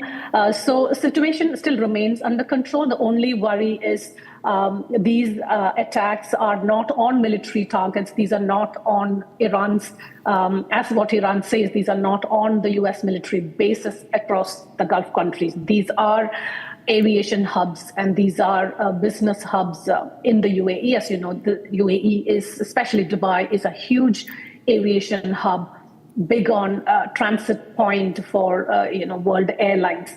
So there is a little bit of concern on how long Iran will sustain these attacks, and especially targeting in the key infrastructure, which could impact businesses in the long term. But what we see in the last 11 days, what we have seen is every time there's a drone hit, 95% of the launches coming from Iran has been being intercepted by UAE's air defense. So I want to emphasize that there is no chaotic scenes in the UAE. If there are families of Indian expatriates, migrants watching from India, because I'm here on the ground and I have been living in the UAE for 20 years, I want to say that there is no chaos. There is no panic, but of course there is a security situation, and authorities keep giving these emergency alerts, ask people to be cautious, because there have been a few injuries. We have seen 6 casualties, 12 people injured in various drone interceptions. So even though the air defense is very effective, as I said, 93 to 95% interceptions, but even through the interceptions, you can have debris falling on you, and it can cause injuries. So people have been asked to take shelter when there is an alert coming, and people are following the security alerts that we get. But otherwise, the situation is very much under control. I say this because the economic activities and business activities continue here as normal, but with certain level of precaution. What is the preparation, rather, what are the measures that have been taken, if you are in the know of, as far as the strikes, incoming strikes are concerned? Because we've seen this not the first time that we've got visuals from Dubai, from Abu Dhabi, where, strikes have taken place or drone interceptions are happening. So, because it, as you just mentioned, it affects a trade center like Dubai, and also the fact that the airport is the, one of the most busiest ones in the world, which connects continents. So have there been any special measures, or is there a reduction or slowing down of operations? Yeah, the flights, as I mentioned, there are no scheduled flights yet operating, but there are a lot of special flights that the authorities have, have made sure that they are operating. So the several airlines have resumed, and Etihad and Emirates, the main 2 UAE governments, like Dubai government and Abu Dhabi's airline, they have said they are expecting that normal operations will be resumed very soon. And in terms of what are the security measures in place, and how do people not panic, and how authorities are ensuring that people are safe, it's mostly through these alerts, and it's been quite timely. Just a few minutes before they spot an incoming missile or drone attack, we get an alert on our phone asking people that, alerting people that there is an incoming missile launch, and to take shelter and to move away from glass windows, and if you're outdoors to take shelter, things like that. And I think within minutes after the interceptions are done, and we hear this, that initial days, that was a bit of panic that people felt, because you hear these loud booms over the sky. And later, through consistent messaging through various social media platforms, through media channels here, authorities have kind of been quite successful in getting this message across to people that these loud booms are something that you should feel confident about, because these are interceptions. But because of the THAAD, the long-range THAAD interceptions that UAE uses, you can hear these loud explosions up to 100 kilometers away. So that is why you hear these loud booms, and initially people thought this is happening somewhere close by, but it was not. So now, 2 days ago, I was out, doing some grocery shopping, and I heard these big booms, and then I looked around. People just went about doing their stuff. People went inside. Even in construction sites, there is a big construction site happening just behind my apartment. So 2 days ago, there was an alert in the morning, and before I got in from my balcony, I saw that the whole, I think around 25-30 workers who were there, they were all shepherded into near a bridge or a tunnel kind of place. And they waited there for these 10 minutes for the second alert, which tells people that now everything is normal and you can resume normal activities. So people are really, feeling quite confident about these alerts, because that informs you what is happening. And then within 10 minutes, you get another alert, tells you that, okay, now it is safe. You can resume your operations. Right. Anjana, many thanks for joining us with those updates from Abu Dhabi. Thank you so much. We'll come back to you with more if you need more detail, because we're keeping a close eye on the developments from West Asia. Meanwhile, viewers, in some more updates that are coming in. It's a breaking news coming in. First footage coming in of the B-21 Raider, America's new stealth bomber, caught refueling midair with an F-16 escort. And that's an image that we're going to show you, the video that we're going to show you. That's the new stealth bomber of America. That you can see was also refueling mid-air with the F-16 escort. This is the breaking news we have right now from the situation in West Asia. And this is the Northrop Grumman B-21 Raider, advanced American 6th-generation stealth bomber. And it's designed for long-range penetrating strike missions. Remember, it's capable of carrying both conventional and nuclear weapons as well. So this is the B-21 Raider of the United States. And in fact, we've seen that the US has been ramping up the production of B-21 Raider also. So this is the next-gen stealth bomber that has been witnessed in the skies refueling with an F-16 escort. We have some more breaking news coming in right now. There are some protests that are happening in Iran. Okay, I think this could be the funeral. This might be the funeral of the commanders that who have been killed in the strikes, the US and Israeli strikes. This is the funeral procession for those who have lost their lives. And the top IRGC commanders also be laid to rest today. And you can see hundreds of thousands of people attending the funeral in Tehran, the state funeral in Tehran, a moment of mourning for those killed in the strikes. And you can see the procession.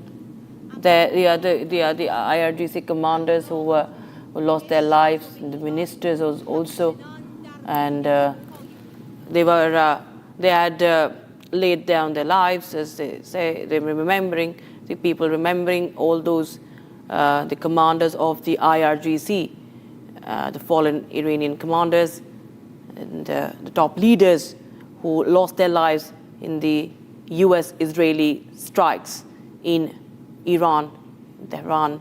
The funeral procession there underway in Tehran.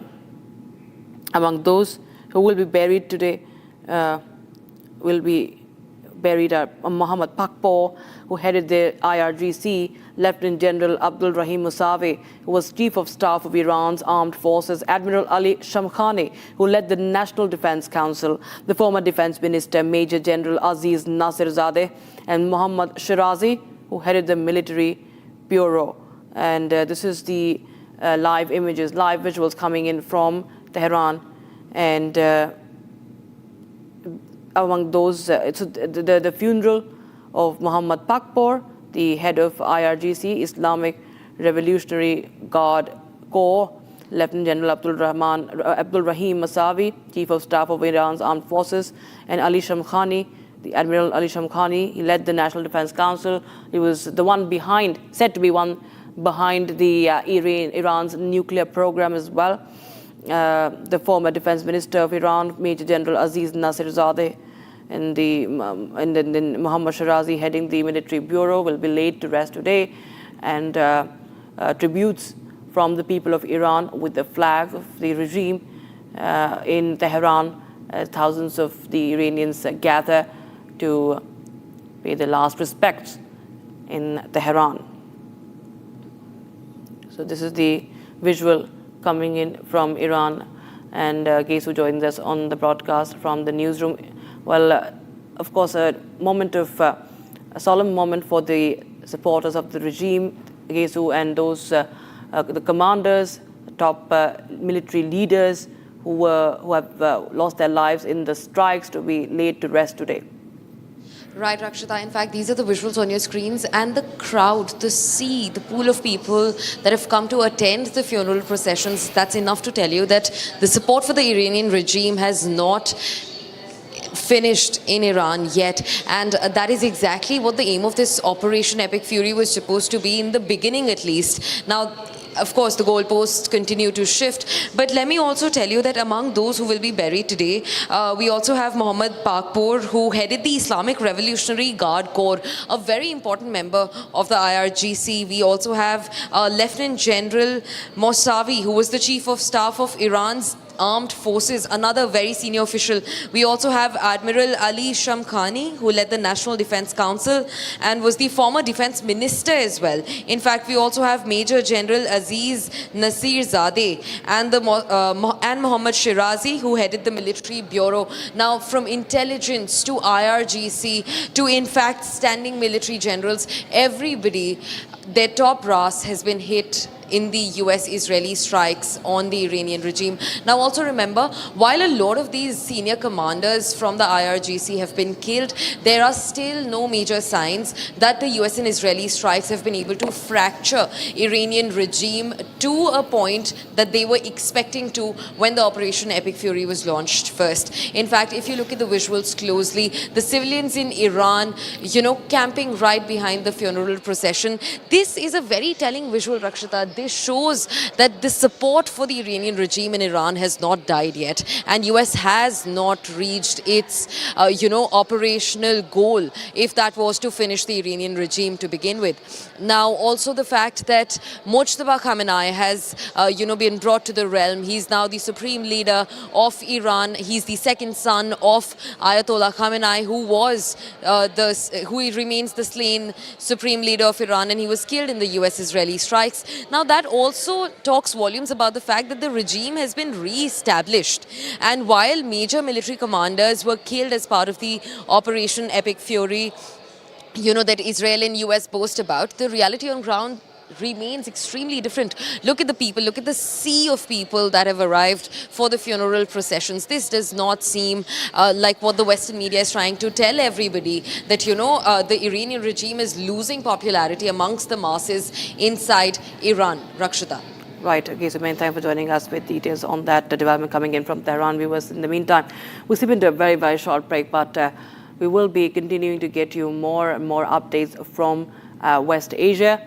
In fact, new satellite imagery also shows the aftermath of airstrikes at one of the Iranian base in Isfahan with destroyed fighter aircrafts that we're going to show you after this very, very short break. Don't go anywhere.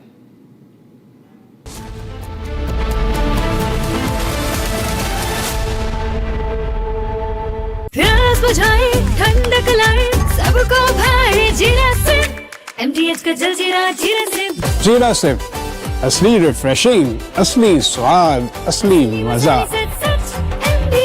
MDH please stop. झुमका तेरा झुमका तेरा झुमका not there, मेरा counter top टूट जाएगा। तेरा झुमका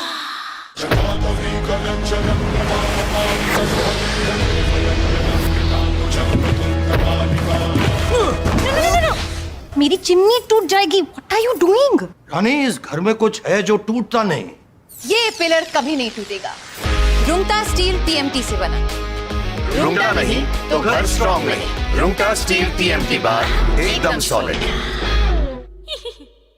Amity has been ranked India's #1 not-for-profit private university for 11th year, with top 10 ranked institutions in management, engineering, biotech, law, mass comm, telecom, hospitality, fashion and more.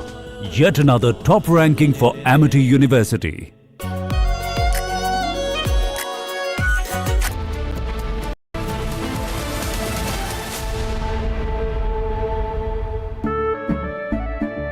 केसरिया से मन जोगी हुआ रे, दिल झूमे देखो बंटवारा हुआ रे। केसरिया से मन जोगी हुआ। हर पल मनाओ केसरी त्योहार। विमल, बोलो जुबान केसरी। आर प्योर सूजी पास्ता उबालो मिलाओ और खाओ। 8 मिनट में तैयार। क्या टेस्ट है सबका राजा R pure masala.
All right, so there you have a video released by the US Central Command, and I quote the Post. Since the first 24 hours of Operation Epic Fury, Iranian ballistic missile and drone attacks have dropped drastically, unquote. Okay, this was a video from the CENTCOM, the Central Command, and showing, depicting how the Iranian targets have been hit by the US forces. You can see this moving truck, which could have had military arsenal of Iran, have been blown up. And this is another video that has been released by the United States Central Command. And this is, again, the Central Command claiming that the Iranian strikes after the 24 hours of the operation have reduced significantly.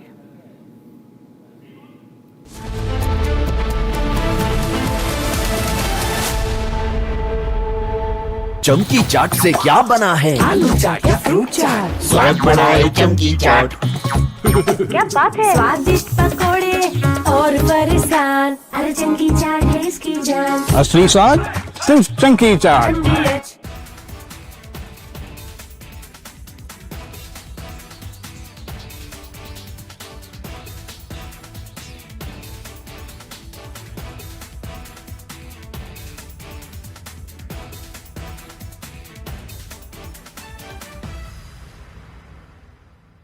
थोड़े में ज्यादा स्वाद, यही तो है इसकी खास बात। वाओ मम्मा, क्या स्वाद है? अरे मेरे राजा, सबका राजा और प्योर मसाला।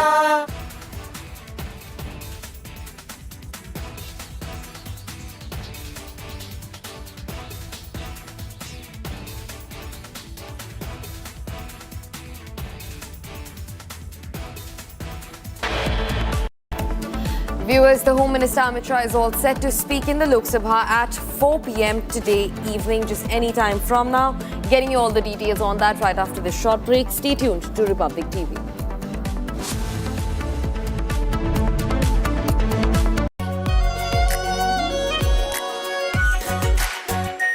R pure shahi paneer masala, delicious, healthy everyday. केसरिया से मन जोगी हुआ रे, दिल झूमे देखो मतवारा हुआ रे। केसरिया से मन जोगी हुआ। हर पल मनाओ केसरी त्योहार। विमल, बोलो जुबान केसरी। आर प्योर सूजी पास्ता उबालो, मिलाओ और खाओ। 8 मिनट में तैयार। क्या टेस्ट है सबका राजा, आर प्योर मसाला।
रानी, इस घर में कुछ है जो टूटता नहीं।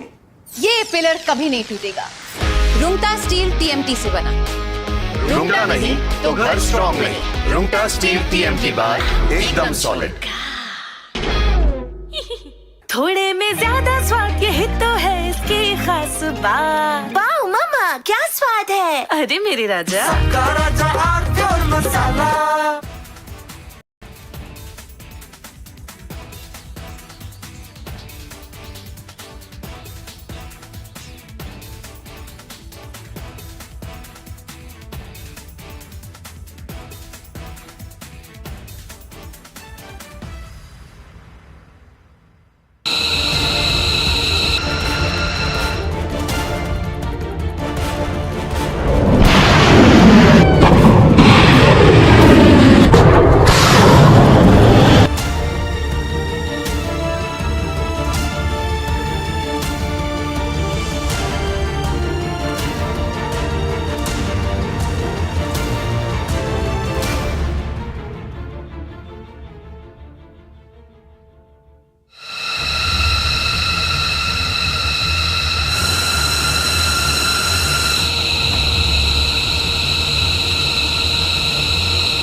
Viewers, coming right back up, the Home Minister Amit Shah is all set to speak in the Lok Sabha anytime from now, getting you all the details on the big speech right after this short break. Stay tuned to Republic TV. चमकी चाट से क्या बना है? Sandwich लस्सी और छाछ हर घूंट में चमकी चाट ड्राई फ्रूट और दही बड़े चमकी चाट से स्वाद बढ़े असली स्वाद सिर्फ चमकी चाट केसरिया से मन जोगी हुआ रे दिल झूमे देखो मतवारा हुआ रे केसरिया से मन जोगी हुआ हर पल मनाओ केसरी त्योहार विमल बोलो जुबान Kesari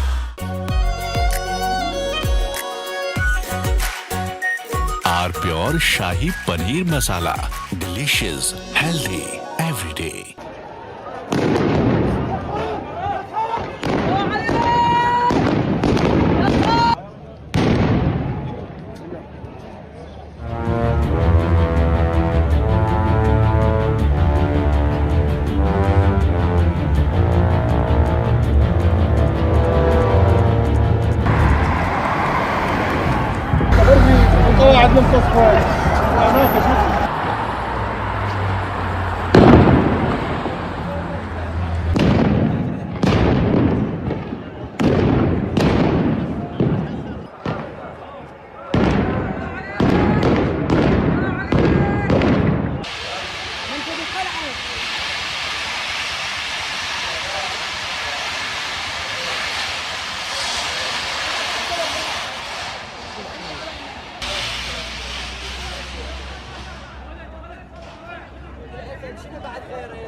From Asia's largest news headquarters,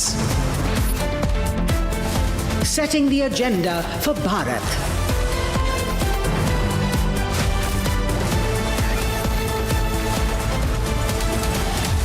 You're watching Republic.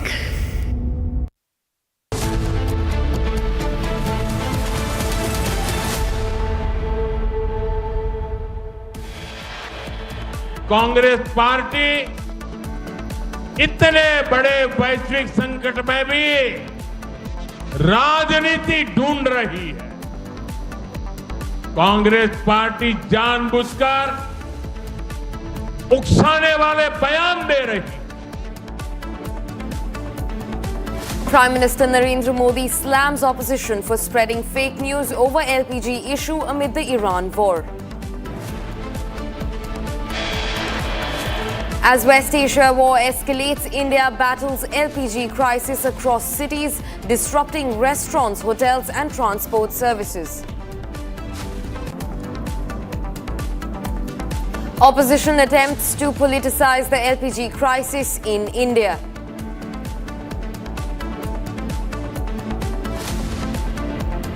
Air India Express flight suffers hard landing in Phuket Airport, runway malfunction declared.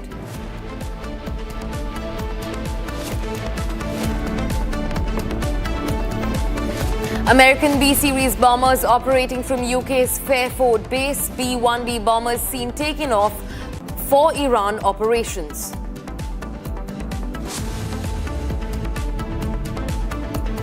Netanyahu reveals plans for an additional $13 billion war budget. Israeli finance minister terms it as an investment.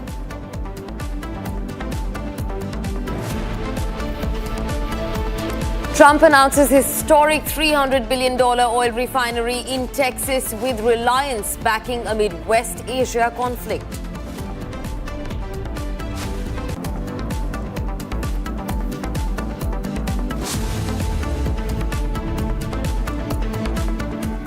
Viewers, hello and a very warm welcome. You're watching Republic TV. I'm Gesu Bharadwaj. Now, keeping on to the tensions that are escalating in West Asia, a new satellite imagery shows the aftermath of airstrikes at an Iranian base in Isfahan with destroyed fighter aircraft. And these visuals are from the 9th of March. Now remember, the visuals have just been released and this shows an Iranian airbase in Isfahan that has been completely battered because of US and Israeli strikes on the base. Now, this is the latest satellite imagery. This comes from the 9th of March, but the imagery has been released just today. It also shows the aftermath of the airstrikes at an Iranian base in Isfahan. Now, remember, multiple tarmacs, hangars completely damaged and flattened at the Iranian base in Isfahan that was hit by Israeli and US missiles. Now, multiple reports also claiming that fighter aircrafts were also damaged as part of the operations.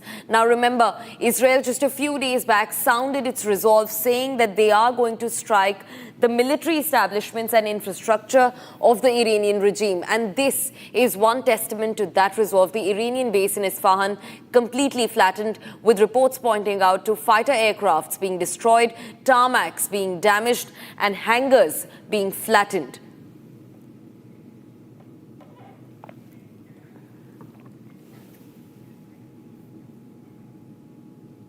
Viewers, now shifting focus to another breaking development that we're tracking. The Israeli Defense Forces have now begun a wide-scale wave of strikes targeting Iranian terror regime's infrastructure across Iran.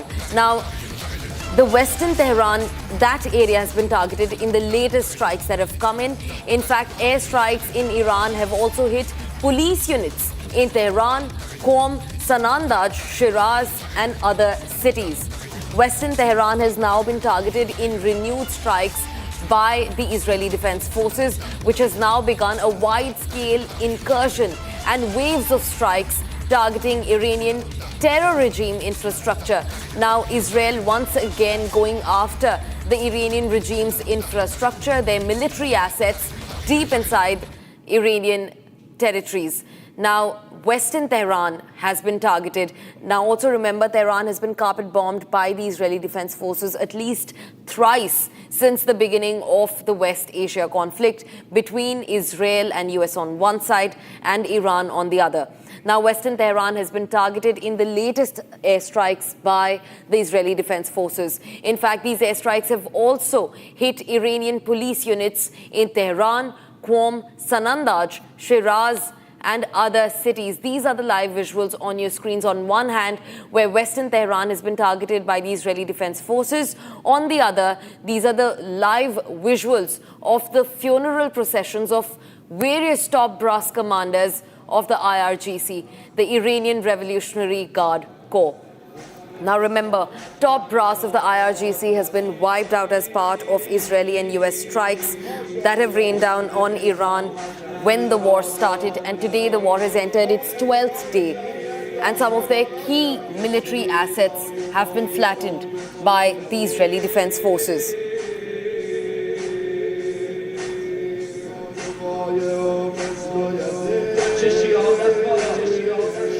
In fact, viewers, the funeral processions, you can see a sea of people coming out to support and coming out to mourn the deaths of the military commanders of the IRGC. Now, one of the, the funeral involves the procession of one of the topmost commanders of the Iranian Revolutionary Guard Corps. In fact, also the military intelligence head of the Iranian Defense Forces. Also, the Iranian Defense, a former minister of the Iranian Defense Forces, was also killed as part of the strikes that were rained down by the Israeli Defense Forces and the US. Viewers, in fact, the funeral processions are ongoing, and the Israeli Defense Force, on the other hand, has made incursions in the Tehran's western border. They have hit the Iranian capital of Tehran. Missiles have also struck various police units in different parts of Iran, including Tehran, Qom, Sanandaj, Shiraz, and various other cities.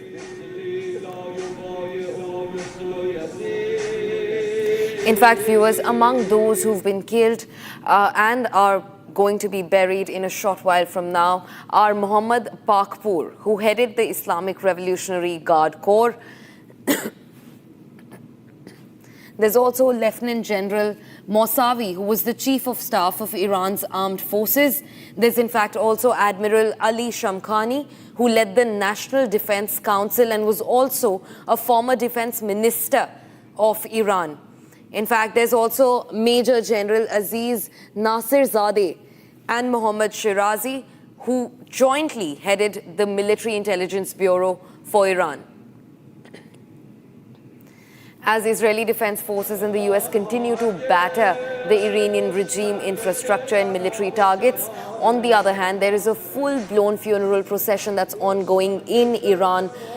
Thousands or lakhs of people have gathered to pay their respects to the military commanders, men, women, people of different ages, all out on the streets to pay their respects to those who will be buried. And some of the names that have been reported are Mohammad Pakpur. He headed the Islamic Revolutionary Guard Corps. Now, they were all killed as part of US and Israeli preemptive strikes and the strikes that followed after, as the war began on the 28th of February and quickly turned into a hostile conflict that has lasted for 12 days now between Israel and Iran. In fact, among those who will be buried are Mohammad Pakpur, who headed the Islamic Revolutionary Guard Corps, the topmost officer of the IRGC. Lieutenant General Mousavi, who was the Chief of Staff of Iran's armed forces. Admiral Ali Shamkhani, a naval officer who also led the National Defense Council and was the former defense minister of Iran. Major General Aziz Nasirzadeh and Mohammad Shirazi, both of who jointly headed the military bureau. These are the funeral processions, the visuals that are coming in fresh on your screens. And this also comes as on the other side, Tehran's western borders are being bombarded by joint operations of the US and Israel. Now also remember, viewers, the pool of people that you can see out on the streets mourning the military commanders being killed. This is a huge contradiction to what's happening at the borders of Western Tehran, where IDF and US continue to batter and launch barrages of missile strikes. This visual in no way shows any hatred towards the Iranian regime within the Iranian people. In fact, remember, the Operation Epic Fury, the very operation that has killed the topmost military commanders and leaders of the IRGC and the Iranian Defense Forces, this operation was out with an agenda that was quickly changed as the operation gained pace over the 12 days that it has lived on. In fact, the first agenda of the operation was regime change, and that looks far from done, with people holding posters of Ayatollah Khamenei and top IRGC military commanders at the funeral procession, standing in scorching heat and paying their respects to their military commanders. This is far from what the US imagined when they entered the war first. This does not look like a regime change at all. In fact, also remember, Iran's now slain Supreme Leader Ayatollah Khamenei was killed in preemptive strikes jointly carried out by the US and the Israeli Defense Forces. And shortly after, the Iranian regime made a comeback with Mujtaba Khamenei taking over as the Supreme Leader despite US President Donald Trump's grievances over the move. Now, there is a funeral procession that has been going on in Iran, and this comes as Tehran continues to be battered by Israeli and US missiles. We're also being joined by our senior editor, Shravan Sen, to get us more details on the matter. Shravan, on one side, we see a funeral procession with lakhs of people mourning the death of IRGC commanders. And on the other, we see Tehran being battered by Israeli and US missiles. Two very contradicting visuals, so to say. Shravan. Well, a sea of followers of the IRGC now out on the streets in Tehran as the funeral of top leadership of IRGC taking place as we speak right now. Now, this is an image that perhaps is not going to go down well with the Americans, or for that matter, the Israelis, given the fact that their primary objective of this entire operation was a complete regime change. And in fact, they had made an appeal before the Iranians that they basically take hold of the situation and decide their own. But from these images, what one can gauge is the following. One, the fact that there is a growing support for the IRGC as well as the current regime. And more importantly, that the primary objectives of the Israelis as well as the Americans seem to have completely failed, because far from a regime change, what you're essentially looking at is growing support. And more importantly, Mujtaba after taking over seems to have got the kind of backing that he expected from the military commanders too. It has rather united, as many experts have essentially pointed out, that Israeli-American action has united the Iranians like never before. However, having said that, remember, Israelis a short while back has carried out a military operation targeting Western Tehran. In fact, the images that we have got from various cities like Qom as well as Kermanshah seems that Israelis have once again escalated this entire operation, targeting police units and targeting certain civilian infrastructure in Western Tehran. Yeah. Shravan, in fact, we're also being joined by retired Major General Rajan Kochar to get us more updates on the matter, the defense expert. Major General Kochar, thanks very much for speaking to Republic. You know, Western Tehran continues to be battered by the Israeli Defense Forces and the US. And on the other hand, there is a growing support amongst the Iranians for the IRGC. The funeral procession is being attended by lakhs of people, if not more. What's your first take on this, Major General Kochar? Your first impression is that this war has united Iran to a very, very great extent. The internal issues or the grievances which the people had with the government have been actually given a backside. Yeah. And everybody is now united to fight the American and the Israelis. Second important aspect is that certain aims America actually sought out to start with, those aims have not fructified, as a result of which America had to re-strategize after a couple of days of the war, because a regime change was not happening, and it won't happen. They realized that there was a mistake on their part to think that by taking out the supreme leader, there would be a regime change. It has not happened, and it will not happen also. Third is, Mujtaba has got a great support, not only from IRGC, he has got support from the Houthis and from the Hezbollahs and from the Hamas. Every person is supporting him. His election was unanimous. The assembly of experts voted in his favor. So he has got an overwhelming support now in Iran, and the people also support him. So there is no question of regime change. Now, America is finding it difficult. Now, you just mentioned the Western Iran attacks and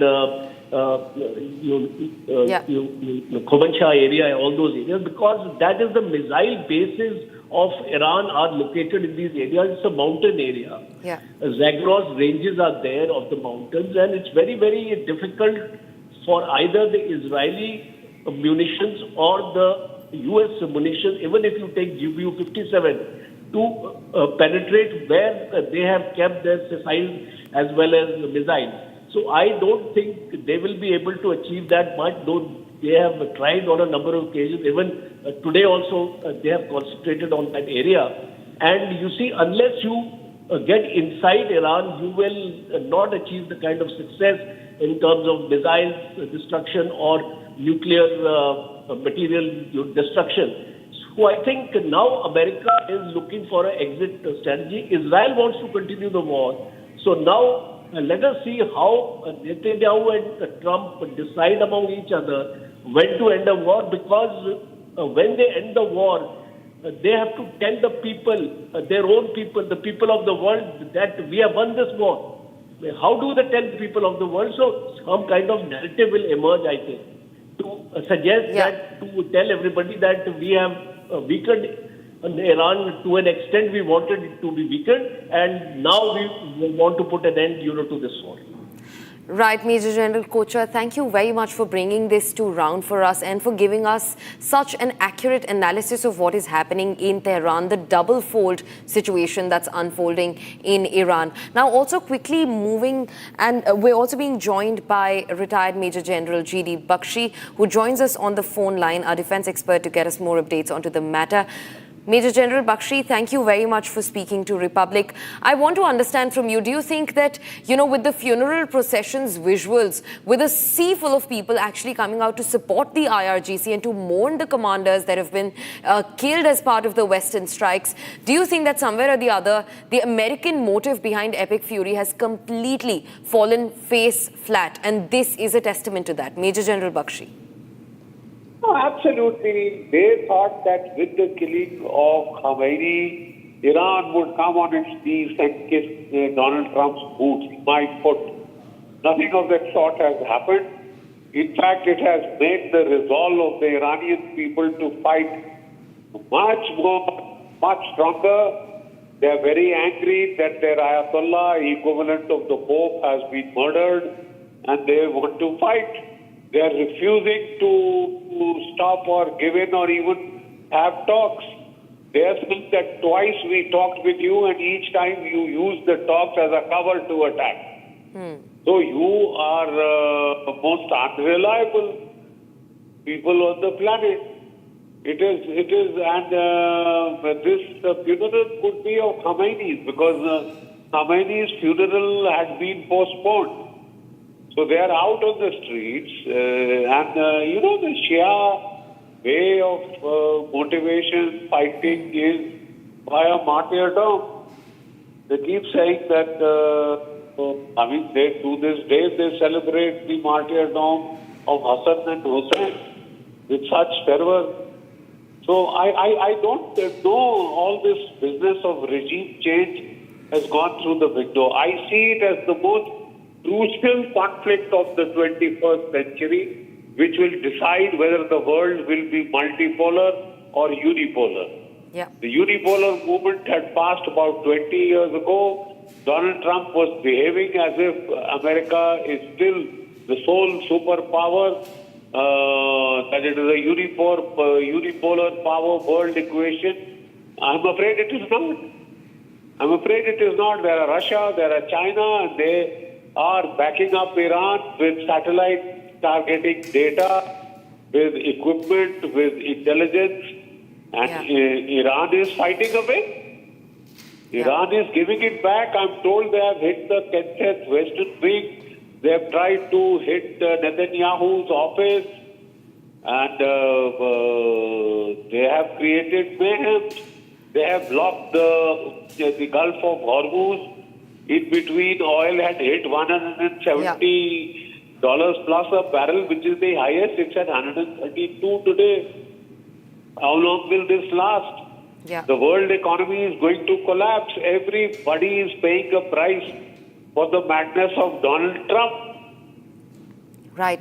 Major General Bakshi, also I want to understand from you as a defense expert now, the US and the Israel continue to batter the western front of the Iranian capital, Tehran. And do you think that that is going to hurt the Western agenda a lot more than they can anticipate right now? Because already there is a lot of civilian support growing for IRGC, a lot more after Ayatollah was killed and the second supreme leader, Mujtaba, was brought in. And now, because they continue to batter civilians and military facilities like this across Iran, do you think that this sentiment is going to cost both US and Israel? You see, they have driven Iran to the point that it has become almost suicidal. It is